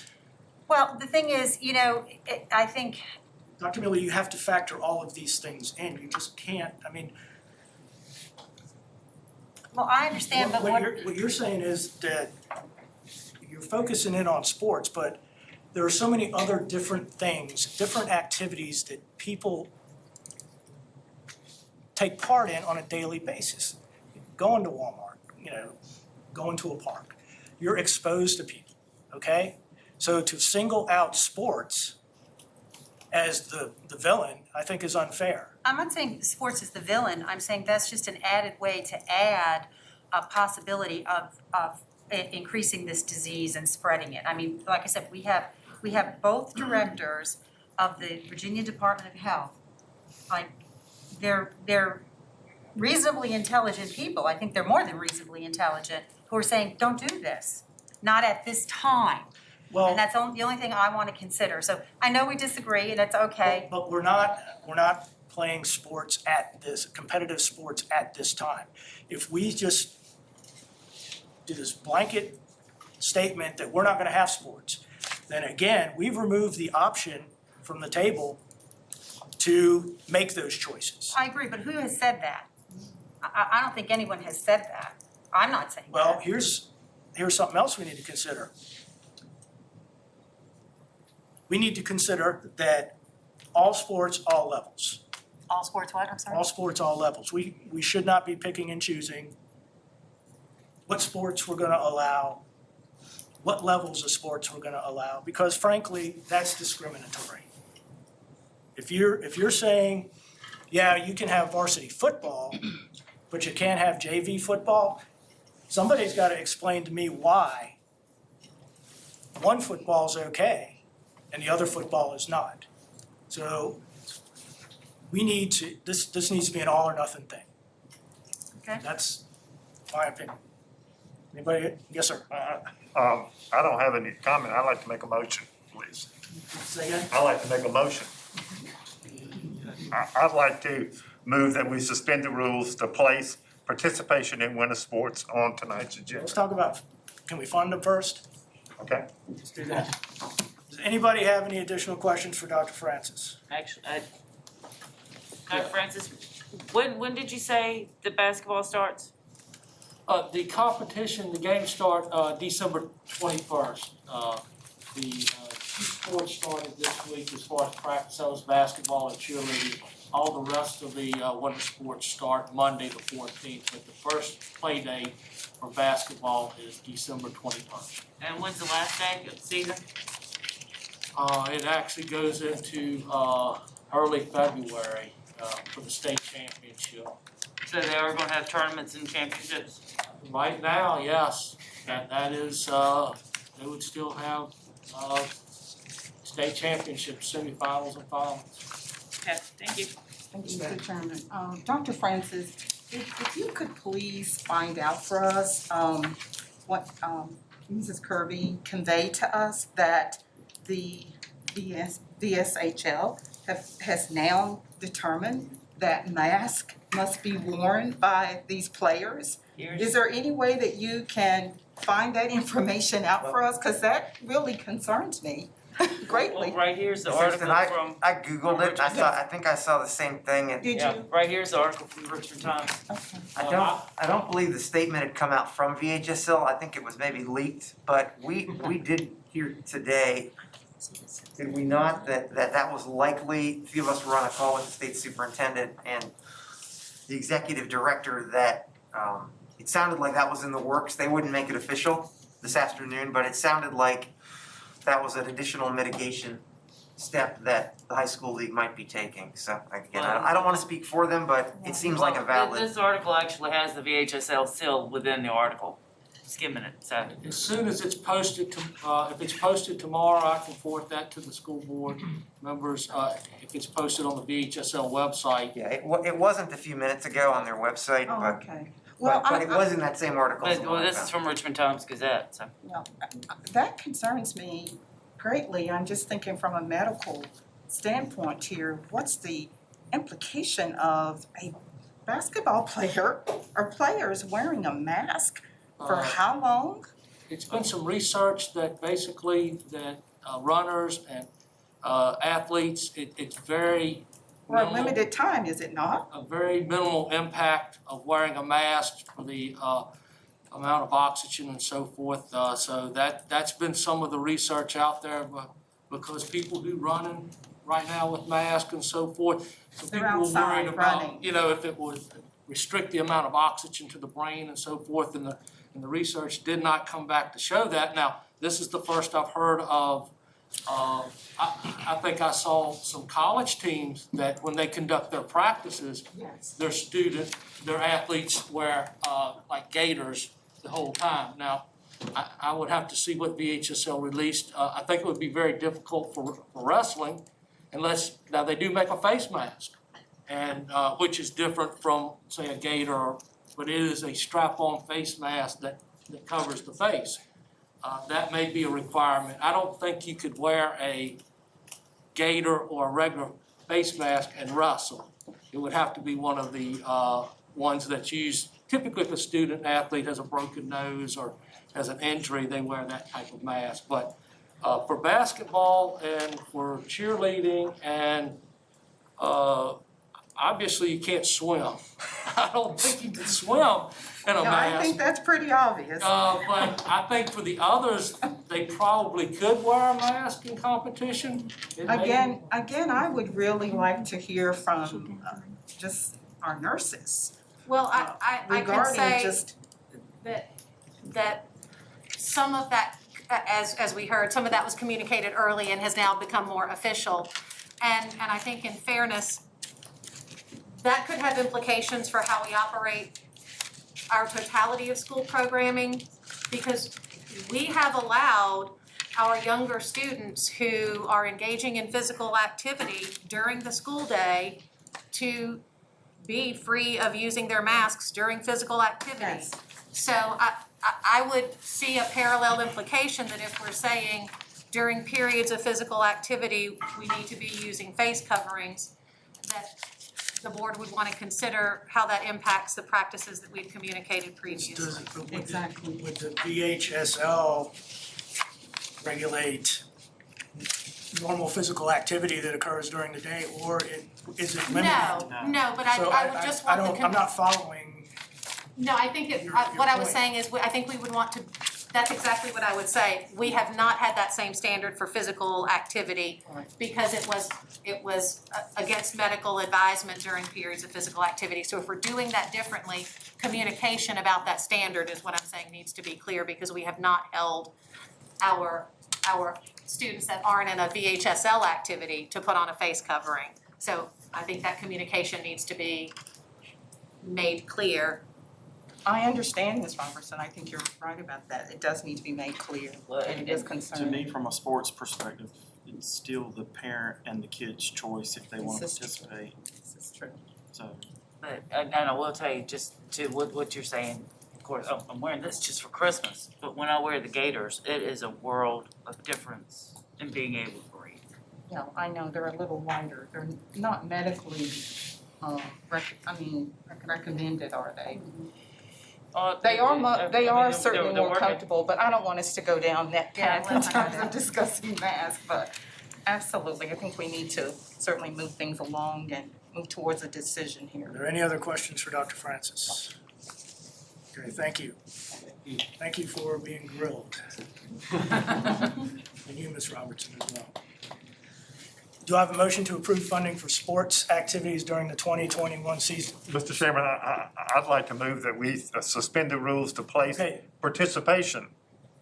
And you can't discuss funding until you decide about participation. That's the cart before the horse. That wasn't the argument that I had heard earlier.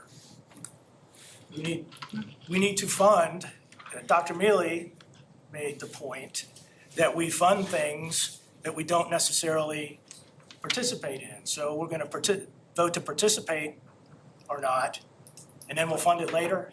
No.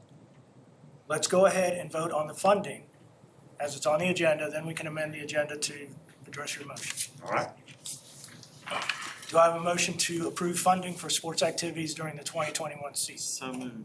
I have a motion by Mr. Hill. Do I have a second? Second. Second by Dr. Hicks.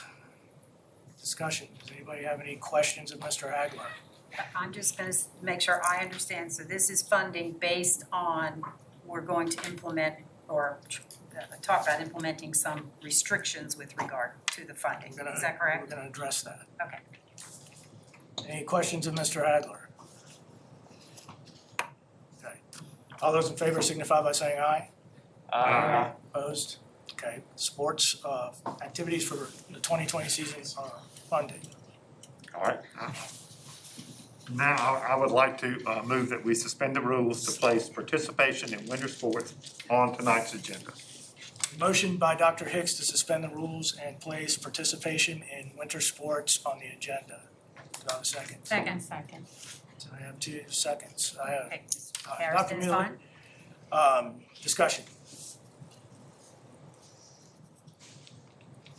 I think we discussed. And it seems that Well, we're discussing, whether or not to suspend the rules. Oh, okay. That's the first thing. I'm sorry. Any discussion? All those in favor signify by saying aye. Aye. Opposed? Okay. Rules are suspended. All right. Go ahead. I would be in favor of limiting the participation in winter sports to our ability to remain out of the highest risk category. We are currently way above the highest risk category.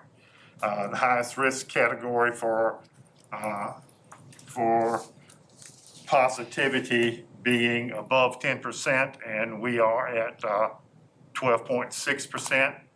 And on the total number of the other core indicator, the total number of new cases per 1,000 people within the last 14 days, the highest risk is anything above 200, and we are at 548.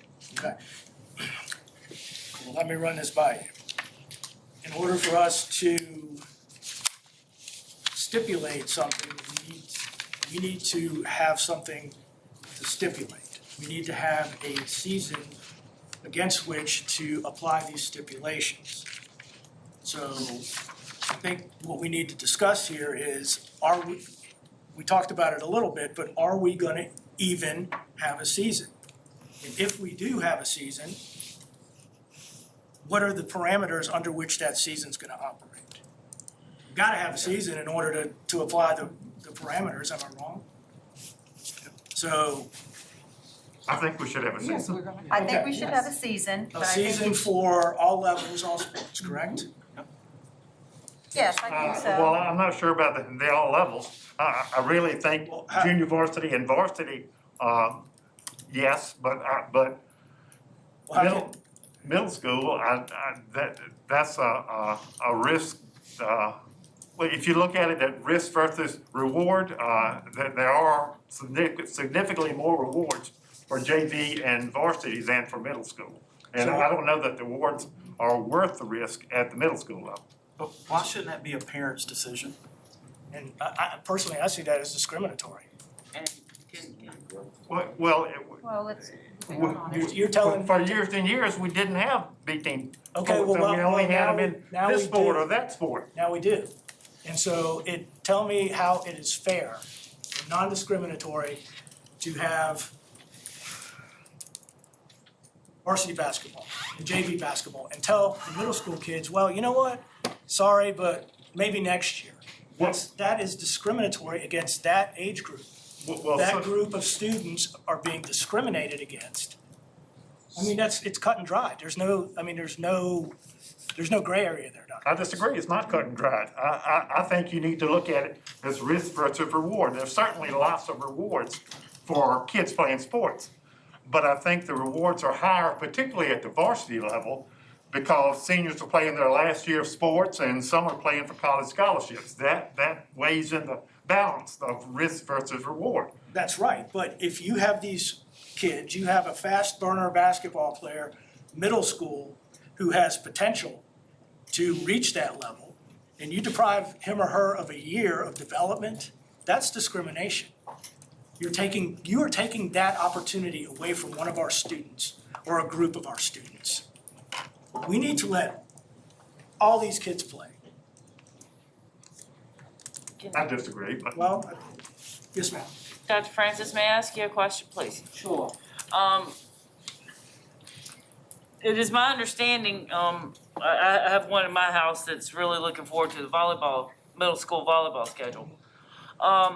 Is it my understanding though that the middle school schedule is such that they may only get to play 4 games?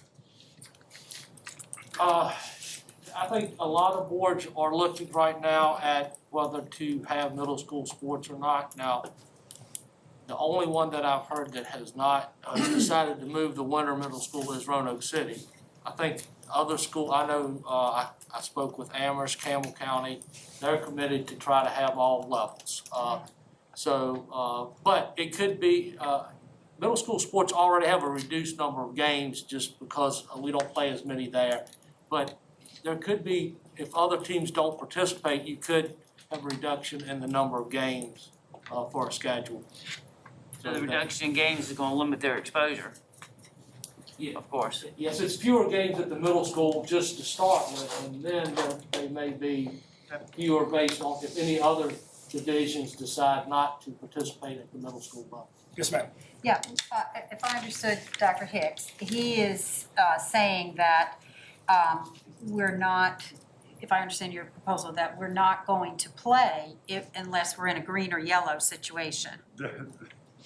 That's gonna be my motion, yes, ma'am. At which case, I think. I'm fine with that, but in what which I'm not, case, what I'm not hold on a fine minute, let with, me finish. I had the what I'm not floor. fine with is discriminating against the middle school kids. Right, but what I'm saying, if you let me finish, is that if we're playing in green or yellow, I think probably everybody is okay with green or yellow, which means that everyone would get to play anyway. You know, if you're okay with green or yellow, that's such a low threshold, or much lower than where we are right now, that it might not make a difference. I mean, to me, if you're in the green or yellow, play, But whoever you are. if you're making a motion where you're specifically identifying varsity and junior varsity, Right, I understand what you're saying. so, all right, so just, I wanna make sure that everybody's on the same page. Mr. Chairman, I was gonna say, I certainly feel the way you feel regarding the middle schools.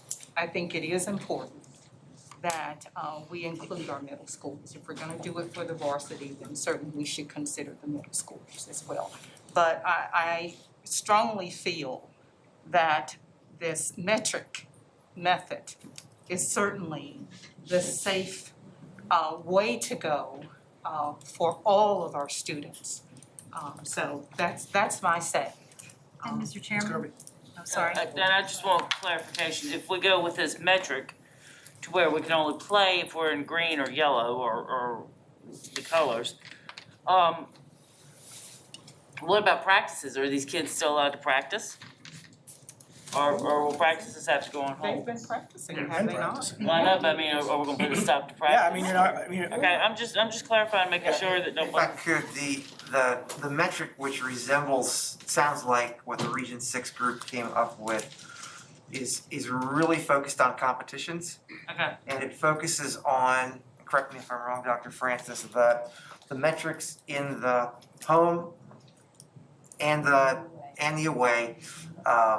And so for inter-county play, it would just be us, and we'd look at our metrics and decide. But if we were playing Amherst or whoever, you'd have to look at their metric and look at ours. Now, wait a minute, I want to make sure I understand. So I think we're talking about two different things here. If we're talking about the metric and we're saying green or yellow, okay, that, I think parents would understand that. If you can look at the dashboard, if we're not in green or yellow, then we're not playing. But I'm not sure we're talking about inter-high school team playing here. I mean. We're referring to practice, right? The metric refers to competition. No. Right, I got that, but. Practices are happening now, and Right. I don't think anyone has suggested. So they're not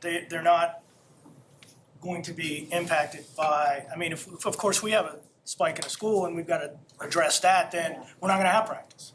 Because nobody will be at school. Right, but I'm saying, I don't want to see Stanton River playing Liberty High. I mean, that's a whole different ballgame. That's not the same thing, you know, we're talking about everything the way it is right now, what it normally should be, and you have to be in yellow or green. That's my understanding. And I'm sorry if I misspoke. I was suggesting that inter-county or out-of-county for competitions would still require yellow or green. Yeah, right. Yeah, that's Yes, my yes, understanding. yes. But for example, and I wanna make sure I'm following you, because let's just say we're supposed to play Amherst, and they're red. So we're green, and I'm just Right. using it as an example. Right. Why would we not take an opportunity if Stanton River is on green to play?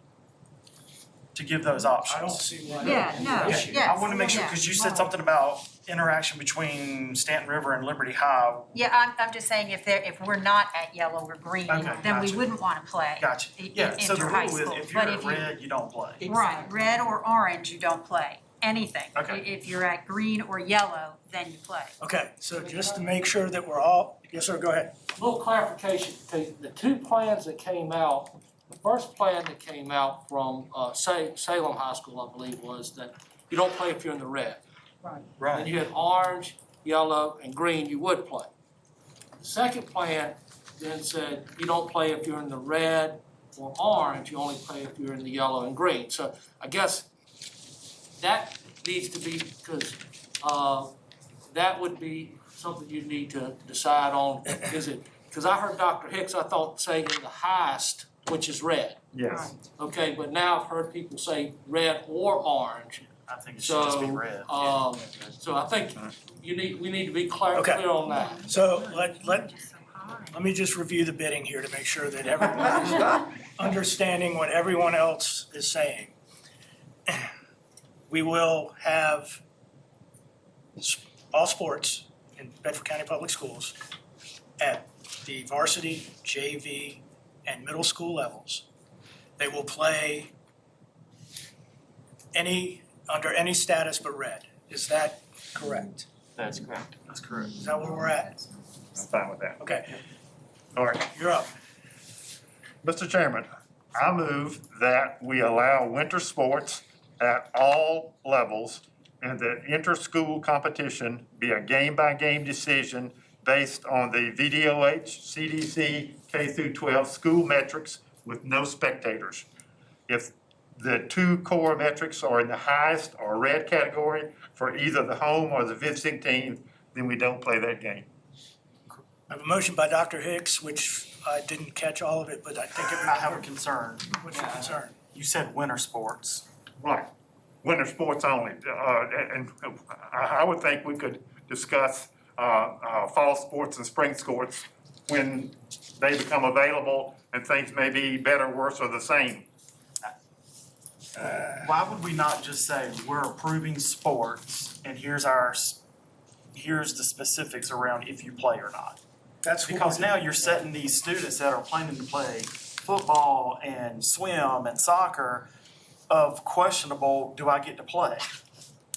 Well, if the pandemic gets totally worse, then it may be a situation where Well, we don't. and then to be in red. Then we'll be in Then red, we'll be won't red. play anyway. Okay. And can I just, I kept saying yellow and green. Orange is still a very significant rate of transmission here. And the CDC is saying less than 3%, but we're saying if we go to orange, you're taking 8 to 10%. I mean, I think we need to go to the yellow or the greens, so that you're within that 3 to 5%. I'm personally okay with just red being the. Red being I'm cut okay off. with red. I'm okay with red. And can I ask, when Dr. Hicks said something that triggered with me too, no spectators. Are we gonna have capabilities to feed these games to the parents, to live feed the games to the parents? A couple things with that, we do have a contract that Mr. Hagler sent to the attorneys to review for Pix-A-Lot. We will, if we don't have that in place by the first play date, the schools will stream them on YouTube. And what we will do is we will have someone there working the camera to stream them. So we will have that ability, as soon as we can get clearance for the Pix-A-Lot. We have looked into that, all 3 schools have agreed to that, and then we can get that moving forward. The attorneys are currently looking at that because multiple districts have sent the same contract to them. So we're not alone in that. So they have their legal team looking on it on behalf of many districts. There will be changes they might recommend to that contract and see if the vendor accepts that. So we expect to have that early next week, back from the attorneys. There's a motion by Dr. Hicks. Do I have a second? We're doing all sports, correct? That's not what he read Can though. you read, I was gonna Yeah, say, can you read that can again. you I'll change that. I move that we allow all sports at all levels, and that inter-school competition be a game-by-game decision based on video 8 CDC K through 12 school metrics with no spectators. If 2 core metrics are in the highest or red category for either the home or the visiting team, then we don't play that game. Motion by Dr. Hicks. Do I have a second? Second. Second by Mr. Hill. I think we've adequately discussed this unless anybody, Mr. Johnson? I have a question. In the interest of trying to get everyone on board, I'm just wondering if there would be additional safety precautions that we could take if we were in the orange category. I don't see why not. I mean, but that's our prerogative, right? We can't go below established guidelines, but we can exceed guidelines, correct? Yes, put in any restrictions you feel. So if we wanted to make stuff cleaner, Yeah. we can do that. We could settle that tonight. So should we discuss that Well, I mean, tonight? I think we can discuss, let's Let's discuss take it. it to a vote and then Yes. discuss that, okay. All those in favor signify by, let's go. I have, sorry, let's try one question.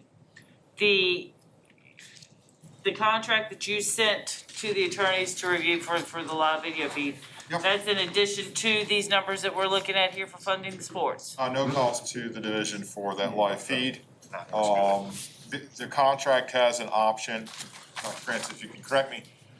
It's no cost to the division if you choose to start to share in the revenue sharing with the vendor, then there would be some fees involved. So that would be future negotiation. We're recommending we go out with 0 cost to the division out of the gate on this. Thank you very much. Okay, we have a motion, we have a second. All those in favor signify by saying aye. Opposed? Ayes have it. We will have school sports subject to criteria. CIP update, Dr. Dewis. We need to discuss the orange first. Yeah, discuss we're the gonna discuss the orange The code. orange things, let's talk about the orange Yes, that was parameters. one of the things. Okay, sure. And I don't know what that would be. I'm Well, just that, I saying- mean, that's something I think that we need to, that staff needs to look at. That's not something that, I don't think any of us around the table have enough of a background. I think the staff needs to bring to us, do some homework and then bring to us at the January meeting what those enhanced parameters for cleaning are gonna be. Okay, so could we agree, can we come to consensus that if by some miracle, it would be a miracle, I think, that we all of a sudden dropped into the orange, that we're not gonna play until we get an okay, we get recommendations and then Yes. approve Correct. of those things. So if we drop to orange tomorrow, we wouldn't play because we haven't decided what those extra precautions are. Right. But thing is that this is our last meeting before competition begins. You know what, I would have no problem having a supplemental meeting to address orange enhanced. I like meetings. Thank you, Mr. Chairman. I would be so bored if I didn't have meetings to Bedford, what else can be done? I mean, everything's pretty well covered with the VHSL guidelines. What else can be done? We could require some things like using these electrostatic sprayers, some of those type of things, if we're in the orange. We could require, I guess, you could go no cheerleaders, because they're considered spectators. We already said no spectators. Well, cheerleaders are allowed in, they count in that number, but they are allowed in. And the districts have said the home teams can have their cheerleader there. They count as the Visiting team. teams don't, Okay. but- The team. But I guess if you were in the orange, you could say, no cheerleaders, you could do some additional cleaning with the electrostatic sprayers. I would need to get the ADs together and kind of have them Exactly. brainstorm what they think would be reasonable and would assist in making sure that if you were in orange, you were taking some extra precautions with that. How soon could you have that meeting? Cause I mean, we're looking at a pretty crunched deadline here. I'm thinking especially with Christmas holiday coming up. If you look at it starting on the 29th. I could have the meeting early next week and maybe get something out to the board on their suggestions by Wednesday or Thursday. Works for me. But I thought the players were required to wear a mask, and if the mask They weren't, are what are we now. worried about the orange? And I did send all of you the VHSL release that just came out concerning the mask. It does say things like swimming and wrestling are not required, but others are. So. And not that all of us don't wanna have another meeting, but I think, certainly not me.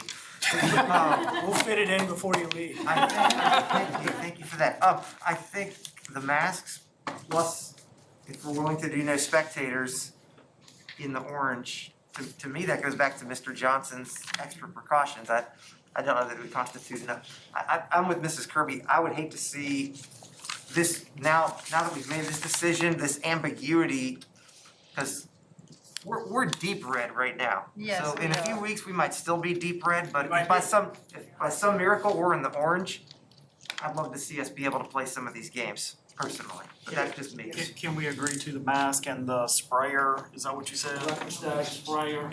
I mean, can we agree that for orange and be I'm done good. and I'm do it good. tonight? Yes. I'm good. Okay. You got consensus? I can convey that to the ADs and make sure they put that in the protocols for each of their schools. And then I'd still like to hear what other suggestions they might have. I'll be happy to gather that. Yeah, if you would ping the ADs for any other ideas they might have, that'd be fabulous. CIP update, Dr. Dewis? Thank you. We had a long discussion about this at the last meeting and certainly won't rehash that. I will say to you that after the points made by board members and the other discussion at the meeting, we made several changes to the document, the one-page summary of the projects that we were planning over the next 8 years. Broke out a couple of those areas by school. We talked about the fact that, you know, if we're able to do 4 HVAC projects, I'll talk more about them in a second, we get a greater discount from the companies doing them. Accelerated some of the projects forward a little bit because the money was there after doing the rearranging. Restructured the parking lot, LED lighting funding, and most importantly, the main, a big difference here is that we've been able to, we're showing a change in the revenue, the blue rows at the bottom. As I emailed to you earlier, this document for approval tonight includes the appropriation of $300,000 of the approximately $400,000 or $380,000 or so that we anticipate to be remaining at the end of the Forest Middle School project. Since the last meeting, we've gotten that number that we feel pretty confident in. To use about 3/4 of that money, in addition to using about half of what's currently in the maintenance reserve fund, still leaving a healthy balance of $600,000 plus in that fund, to supplement the $1.6 million that the supervisors have allocated to us from the CARES Act discussion that they had, leaving us with enough funds to do all 4 of those heating and cooling projects that we have been discussing for several months. In addition to being able to move forward some other projects in the list with the total amount of revenue that is available. So a big addition to this chart from the last time is the very bottom, below all of the chart, there's a balance column. And I think based on the questions regarding some other specific projects that several board members mentioned, as well as Mr. Hill asking about, what money do we have available to do things more quicker, so we're ready. That balance, which again can change if we move a project forward or backward, in the chart. There's now a balance showing at the bottom that does show that over 8 years, there's at least $1 million plus there that's unaccounted for by the items in the chart. So pulled together, that could, if we could rearrange other things, we could pull that together to have that much money, in addition to other year-end funds and other things year to year that might be made available over time, to enhance even the number of projects that's in the chart. I have listed on the second page other identified needs. And after the specific questions board members asked at the November meeting, we're able to get some more specific cost estimates on some of those items.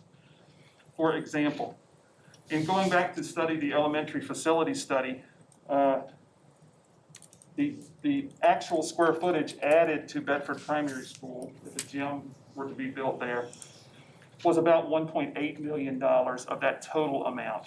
Another $1.8 million was site work, parking, bus loop, all of those sorts of arrangements, which are very tight on that campus and was another recommendation of that study.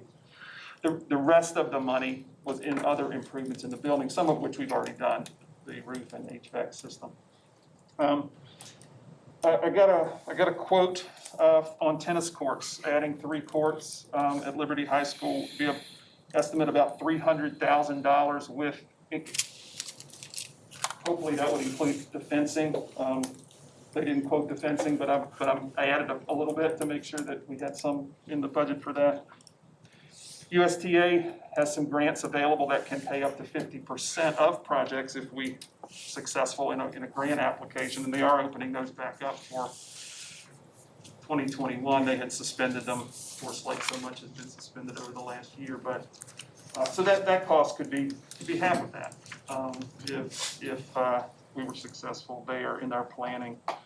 Of course, we don't have an estimate on the auditorium improvements, but we did agree that we could get a firm to look at that, and we've currently solicited proposals from firms that do just this, to have a list of qualified firms to do this. We haven't done that in a number of years, so we wanted to refresh our list and get a good list of firms. So in early January, we'll be able to know that.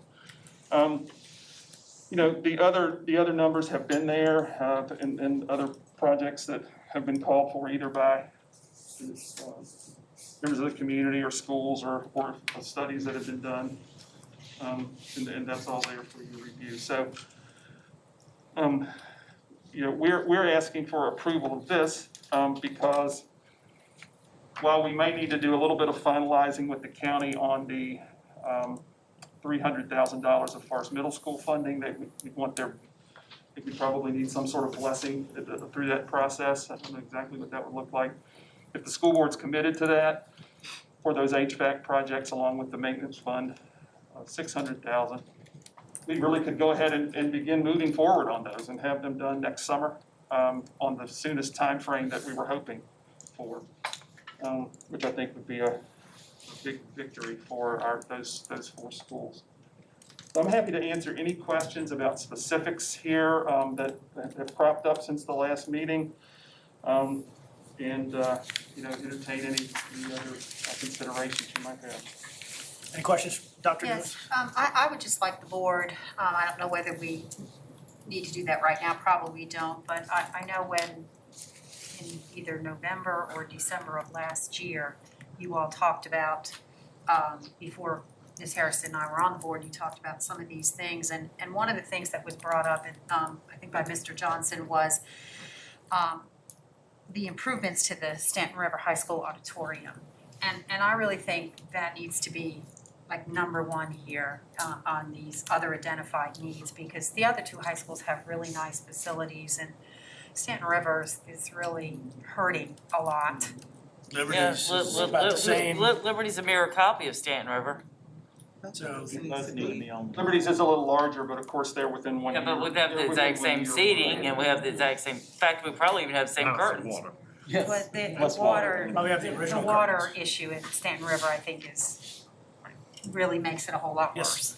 Yes, Johnson. Just kind of to Dr. Mealy's point as well, because I thought when we discussed it last month, we agreed to look at Stanton River and Liberty's auditorium as well in the engineering study. And I just see Stanton River, not that I'm not incredibly grateful to see the hope for renovating a Kennedy-era auditorium on the horizon, but just wondering if we could make sure that 2 Kennedy-era auditoriums get an engineering review. That certainly could be done by the same. Excellent, thank you. Any other questions, Mr. Hill? Just a comment, I mean, to me, we have the funding, correct, based on what we're showing, and this takes 17 projects off of our to-do list. Yeah. And they've been on the list a long time, so. Almost as long as with this elevator. Just about, yeah. Yeah, I mean, no. Any other questions, Dr. Dewis? I have one more question. Yes, ma'am. And believe me, this is not my bailiwick, I'm learning. But in the 17 projects, you're talking about that first column, right? Yeah, okay, so if we, and I don't know, so I'm just asking, so please forgive if it's a silly question. Like when we have parking lot repair, could we possibly look at substituting one of the auditoriums for that? You're not gonna touch that Yeah, auditorium with that amount. You might get new curtains or something. Something like that, I don't know. That's what we're gonna have them go find out. Have a good process. It's gonna Yeah, be, you're I'd say looking at over a probably million. close to the primary school gym. Yeah. 7 figures, I would think. I have no Well, we idea. certainly, Over $1 million? Oh, way Yeah, over. yeah. I hope we can have that conversation next year after we have the, or sooner, after we get the engineering study. yes, I think we could have that study done by mid-year next year, probably in the summertime, I would hope, and have some idea. And can I clarify one thing, the tennis court resurfacing, that's for all 3 schools? Yes, it is. Okay, good, because all 3 of them need it. They do. Yeah, because Liberty won't be able to play out there if they don't get it. Any other questions of Dr. Dewis? Do I have a motion to accept the draft's CIP? So moved. Motion by Ms. Kirby, do I have a second? Second. Second, Mr. Hill, discussion. All those in favor signify by saying aye. Aye. Opposed? Okay, the draft CIP is accepted. Dr. Shook, you're up. Thank you, Mr. Chairman. First this evening, and I see that she's still in the room, I'd like to congratulate Dr. Julie Rogers. Her appointment as interim superintendent. I know that Dr. Rogers will provide strong leadership to Bedford County Public Schools in early 2021. And I wish her all the best in the days ahead. And as this is my last board meeting, I think we just determined that, so. I wanted to take just a few minutes to share some final thoughts. Start by saying just how much of a blessing and honor it's been to serve our learners, their families, and this community during the past 11 and a half years and to walk most of those years as both superintendent and father of 2 recent Bedford County graduates, both of whom received an amazing education from some of the best teachers and support staff that anyone could imagine. I began my work in Bedford County during the Great Recession, and I'll be departing in the midst of the COVID-19 pandemic. So, these 2 global events impacted our schools and communities in serious ways, as we're all keenly aware.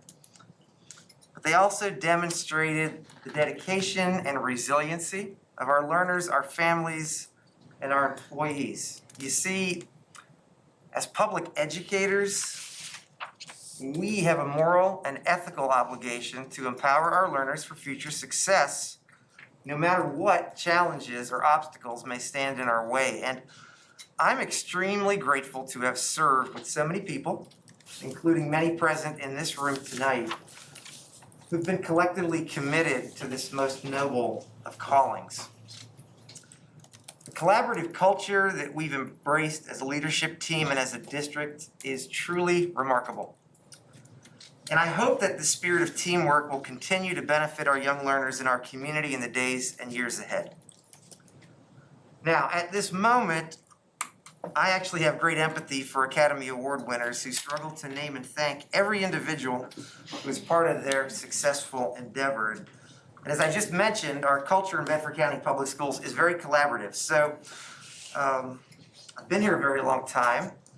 But you'll all be happy to know that in the interest of time and to avoid forgetting to name all the people that I really need to thank, I'm going to keep this brief and only recognize a few. So, first and foremost, I want to thank God for the many blessings in my life, including my time serving as superintendent. If I've done anything well over the past 11 and a half years, God gets all the credit. The mistakes and shortcomings, of which there were many, can all be attributed to me. Next, I want to thank my family. Denise and I will celebrate 25 years of marriage in a few weeks. And there's no way I could have performed my duties as superintendent without her constant love and support. And I think she's actually watching. So, love you, Denise. I also want to thank our daughters, Julianne and Emily, for their understanding of the job that I've performed, as well as the pressure they may have felt attending schools where their fathers served as superintendent. Last but not least, since this is a board meeting, I thought it most appropriate to recognize the 21 board members with whom I've been blessed to serve. I'm going to do this by voting district in chronological order. And if I make any mistakes, please correct me because I don't want to leave anybody out. But I double checked this, so I think I've got it. From District 1, Joy Wright, Richard Downey, and Susan Mealy. From District 2, Dave Vaden, Jennifer Merritt, and Jason Johnson. From District 3, David Black, Cheryl Toller, Brad Worley, and John Hicks. From District 4, Gary Hostetler and Marcus Hill. From District 5, Julie Bennington and Georgia Hairston. From District 6, Shirley McCabe, Kelly Harmony, and Susan Kirby.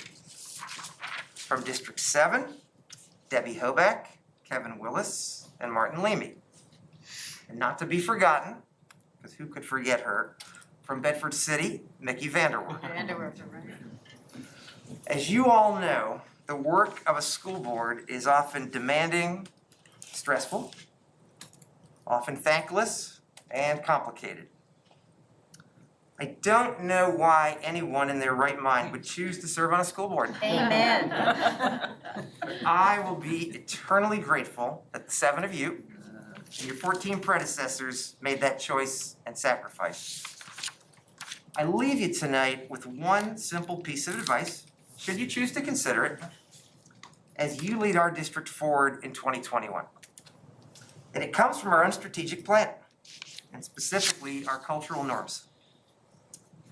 As individual board members and as a collective board, you will always be pressured by adults to act and vote in certain ways, as evidenced this evening. And though these pressures are real and should be considered, I urge you to make decisions based on the impact to learners. I've attempted to do that during my time here in Bedford, and that is my hope and prayer for you and for all that may follow in your footsteps in the years ahead. Thank you, Mr. Chairman. Thank you, Dr. Shook. Dr. Mealy has done some research on some budget presentation options that she is going to share with us this evening. I do disagree with Mr. Hill. You're Mr. Hill. You're Mr. Leamy. I didn't know his name last week, so whatever. It's kitchen. That I think we can make some changes independent of a new superintendent, because this is actually our document, as Mr. Hagler reminds us. You know, he drafts it and then we vote on it, and it's ours. And as you look at these things, I just have two that they actually sent me, but they look very formidable here, and you're like going, oh my gosh, I don't want you to do that at all. I just want you to take a look and see how they're organized. And I just want to start really small, you know, like for instance, we could put something with a picture of Bedford, and then a nice title page and things like that. Profile of the school division, things like that I think would be helpful to actually a new superintendent. They have all sorts of things in here, like summary of the organization of the budget timelines, the financial sections, demographics on the division, school improvement projects, which I've always said should be certainly a separate document, but they're intertwined with the budget. Proposed maintenance projects, trends that they see, money explained and how the revenues we get, the expenditures we have. I just think if you pick up any one of the four that I've given you, and I could send you a bunch more, I think four will certainly do it. You can see that it just provides a really comprehensive view of these particular divisions, and I think it's really a nice these are nice documents, and like I said, I don't want you to get overwhelmed with, oh my gosh, this is like a lot of work. I also don't want any of the staff to do that, because I can work with staff. I'm willing to do any writing at all that has to be done, or graphics or anything like that, so it wouldn't be a burden on the staff. It would just be me talking to them, and then we could present it, and you all could tear it up however you like. So could the staff. I just think it's something that I'd really like you to look at and just say, can we start small? Just a couple of little things added to our budget. So that's all. You just have to take a look and see what they're like, and we can talk about that next time. Ma'am, since we're on that end of the table. Oh, okay. Well, so matters from the board. First, Ms. Robertson, are you okay? I'm absolutely okay, yes, Yeah, because you're sweating a lot, and you're just, I think personally you should have the day off tomorrow. I think you need a recovery period, but, you were a good sport, thank you for that. I know each week or each month I try to thank different people, and I don't ever mean to leave anyone out, but, our custodians and our nurses, I'm just gonna recognize them along with the nutrition people this month. Just thank you for everything you've done. You all are so integral to the smooth operation of the school, and I just really, really appreciate all the work that you do, especially, the nurses that are in that very difficult situation right now. I don't know how you do what you do, and if any of the nurses who have worked with me, you'll know I don't do well with blood, vomit, or sputum. So I would not be a good person to do any of that. But thank you to that. I also want a special thanks to Ryan Edwards. A $354,000 grant is no small piece of change, so thank you so much for your work with that. Also thanks to Gary Lowry and Charles Calloway in the IT department, and Troy Doss for their assistance. I was really so glad to see that, so thank you for your effort with that. I also wanted to again thank Dr. Rogers and welcome her aboard. I want you to know I've received many positive comments. Things like, oh, she was the best. You couldn't have picked a better person. So people are very excited about you coming on board.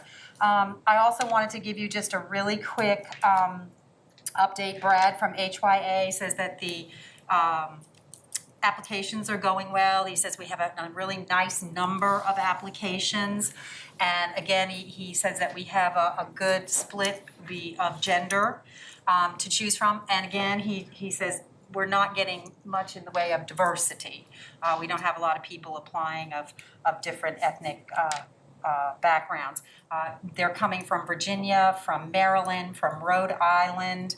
I want to say he had one from Maine as well. So he said it's up and down the East Coast. So that's going really, really well at this time.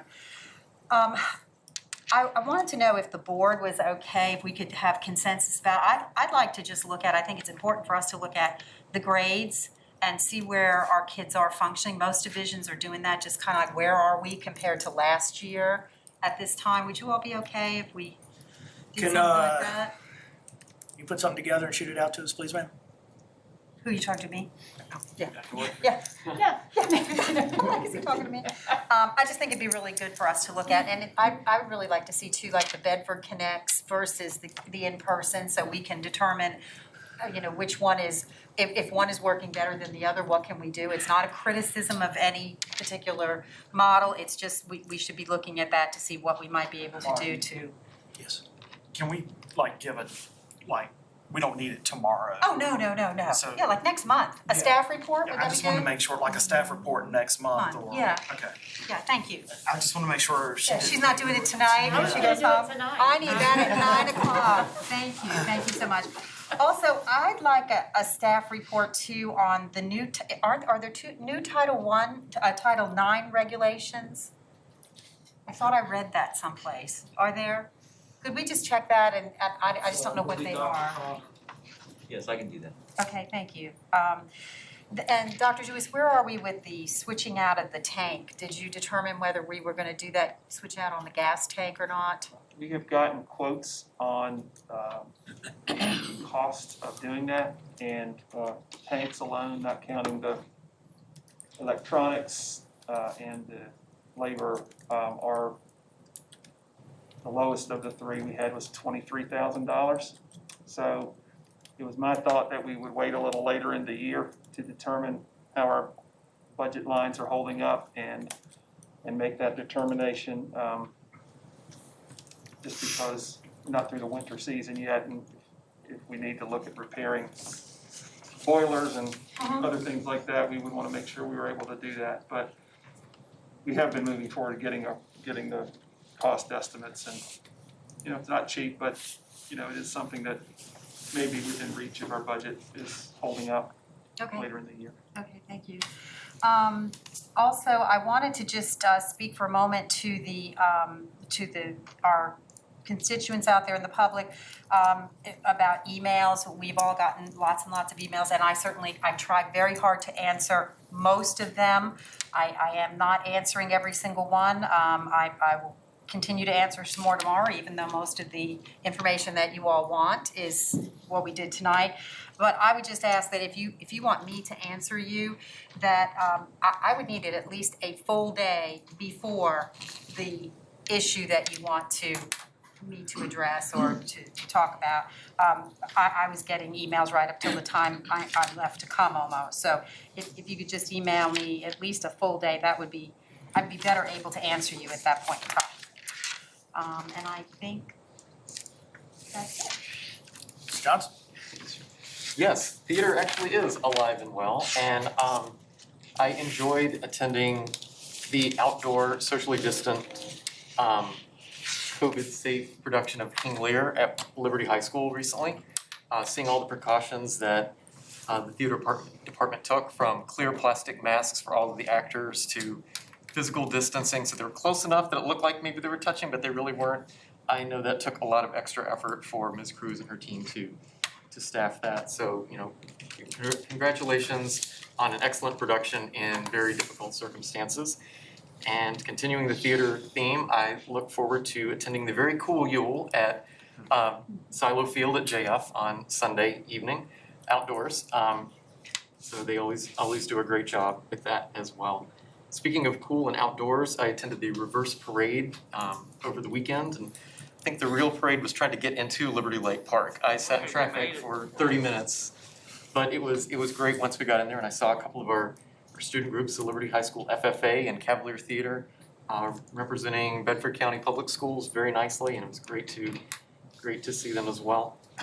Speaking of being great representatives of Bedford County, congratulations to Wyatt Newman and Talia Tuck, both students at Stanton River High School and previously Huddleston Elementary, for winning the badge competition that the Ms. Boyer with Bedford Connects and the Bedford Town Police sponsored. So their design will now be on a town police badge that will be worn in March every year. So congratulations, it's great to see the arts are doing so well.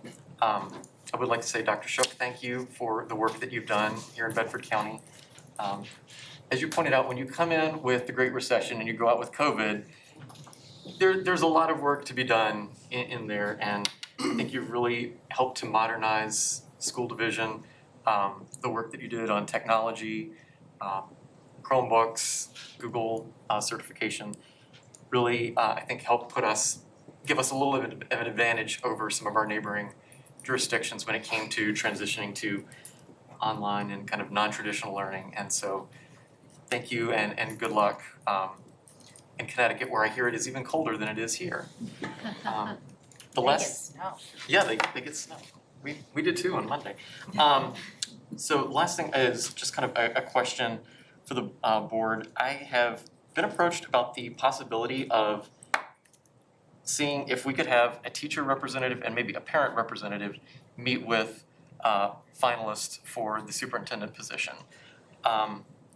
Maybe not as part of the actual interview that we have with them, but at least at some point that they get some time with the candidates and they can give us kind of their perspective as a teacher and as parents. So I was just wondering what the board would think of that, and if that would be something that we'd be interested in pursuing. Are you asking for feedback now? Well, I think we would need it relatively soon if we were going to incorporate it into the protocol. Whether it has to be tonight, I don't know, but I think certainly by that January 4th meeting, we would need to let Mr. Drager know. So I need to think about that. Okay. Okay. All right, I attended the Central Virginia Governor School's Zoom meeting last week. Dr. Smith stated that high school promotional visits and program overview nights will both be held virtually this year. He also announced that Governor School is extending their fully synchronous 5-day-a-week virtual learning until January 15th due to the increased community spread of COVID-19. And I would just like to take this opportunity to thank you, Dr. Shook, for your decades plus years of service to Brunswick County Public Schools. Under your great leadership, our division has transitioned into a more learner-centered and technologically modern model that has served us particularly well in our current COVID-19 situation. I'll personally miss your wisdom and expertise, and I wish you well in your new job. They're looking to get someone of your caliber. And on another note, I'm pleased that you're leaving us in the very capable hands of Dr. Julie Rogers. And I hope everyone has a Merry Christmas. Oh, that's right, Merry Christmas. Thank you, sir. Ms. Gerber. Actually, Dr. Woodford, I have a question for you. I thought I was gonna get by with mine. It's easy. Bedford Connects teachers and sick days, do they still get sick days? Yes, ma'am. So how do they get substitutes? Typically, they will post work ahead of time and let parents know, or they may make that time up at another time. So it works a tad bit differently. So if they had to take off time, they might take a half a day for a doctor's appointment and then do meetings with students in the afternoon or in the evening, or just post work and let parents know that they won't be available on a day. I figured it would be the other day, I was just wondering. First of all, I want to thank everyone who has emailed to the young people outside tonight, letting us know what they thought. I think it's always wonderful when we have young people though actually willing to step out of their box and get involved and understand they're learning how government works in their own way. And I want to give a special thank you to Laurie Matson. I think everybody got this book from her. I know that took a long time to put together, and I really appreciate her doing it and everyone who contributed to it as far as the letters and everything there. I wanted to echo Dr. Mealy. Thank you, Ryan Edwards, for getting the grant for us. I look forward to what that's going to happen. Again, I want to echo and congratulate Talia Tuck and Wyatt Newman for the badge program. And Dr. Shook, I wish you well on your future endeavors. Hope nothing but the best. And welcome, Dr. Rogers. And Merry Christmas, everyone. Ms. Harrison? Okay, thank you. I also want to just thank all of the speakers who came out tonight. And a special thank you to the school nurses for coming and making their voices heard and speaking and giving us information that was very, very valuable and important. I'm so proud of the students for them making their voices heard. I received a couple of emails from former students at Otter River, and I could never have been more prouder than to have received those emails from those students voicing their concerns and finding their voice and the strength to express their desire for sports to continue.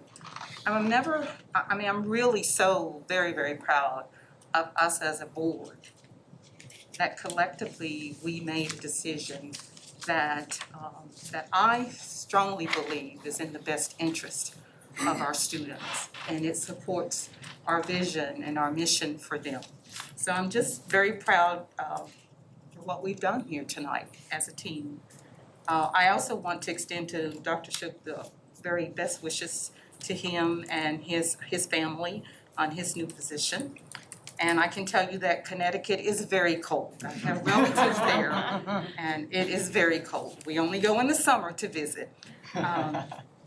And also, I wanted to say that I want to just thank the teachers and the paraprofessionals and the bus drivers and all those individuals and you all as executive staff members, because this isn't easy and these are uncharted waters.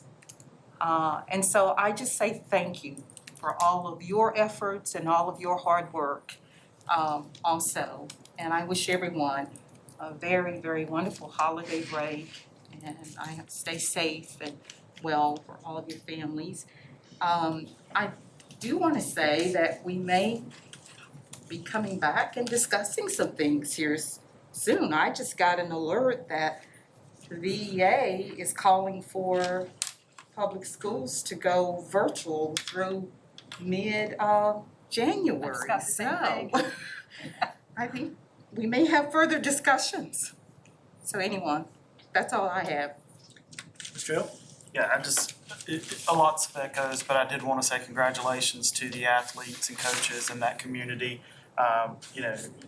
You spoke, we listened, we heard you, we listened, and we acted. So congratulations to you. Kudos to the students who come out tonight. While not everyone agrees with what they were here for, I'm excited that they were willing to come out and let their voices be heard.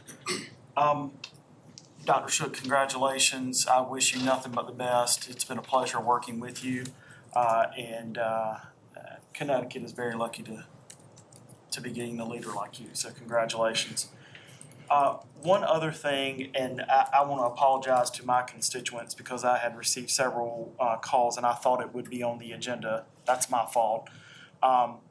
There are some concerns about being able to choose their selection for second semester after the governor come down with mandatory mask, even if you are, socially distanced.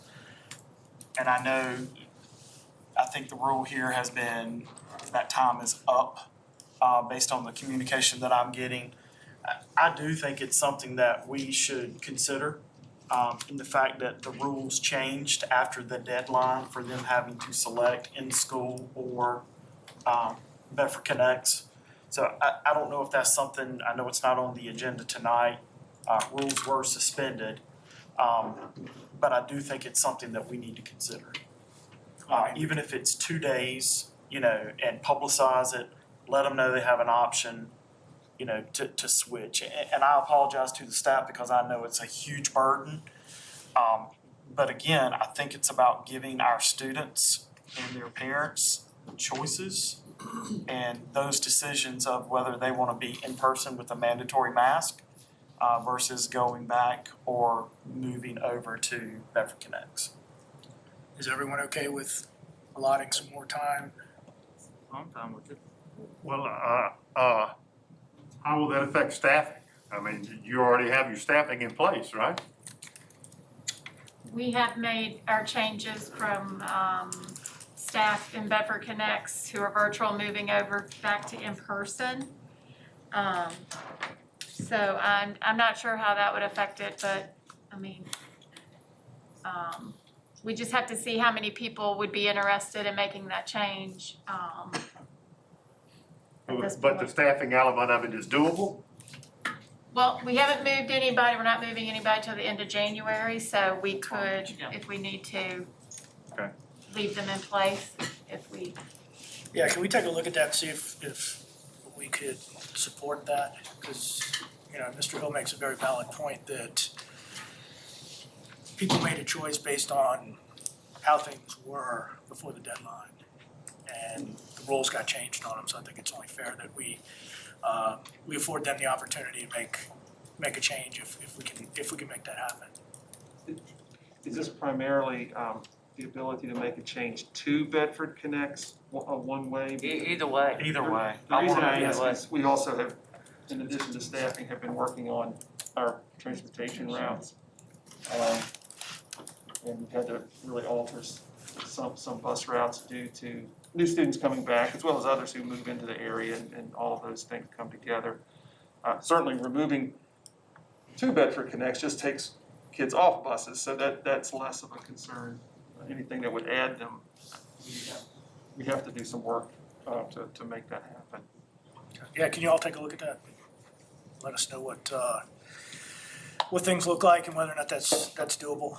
I think it's only fair to the students. So can we get a consensus that they come back and say, we'd like to offer these 2 days? Can we give the staff the opportunity to do that before our January meeting if they? Yeah, they're gonna, I mean, I don't expect an answer tonight. I think that's unrealistic, but they're gonna need it. Okay, I just wanted to make sure. Well, then, if Agreeable to that? can I ask a question then? Sure. I'm sorry, Mark, I know it's not my time, but if we're gonna have a meeting next week anyway with what Dr. Francis finds out for us, then can we add this to that agenda too? Because we do need to get this going quickly. Yeah, we weren't gonna. We're having Oh, we're gonna have a meeting, we'll take care of that? Yeah, Okay, because I thought he said he had to come up with some more ideas. No, but we don't. Okay. I'm just gonna paint. I would like to ask, I think if we decide if you would like for us to put the form out again for changes and give parents a couple of days, I do think waiting to approve those days in your January meeting will cause issues for transportation and for teaching. So when do you I think we could probably email you some information with the dates that we would give those options again.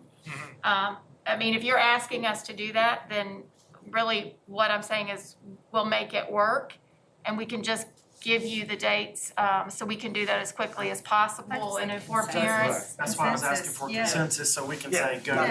Go to Okay, it. I got you now. Okay, Okay, That's okay. yes, ma'am. Anything else? I'm done, sorry. Well, thanks to the kids for coming out. It was kind of difficult to tell where they stood on things, but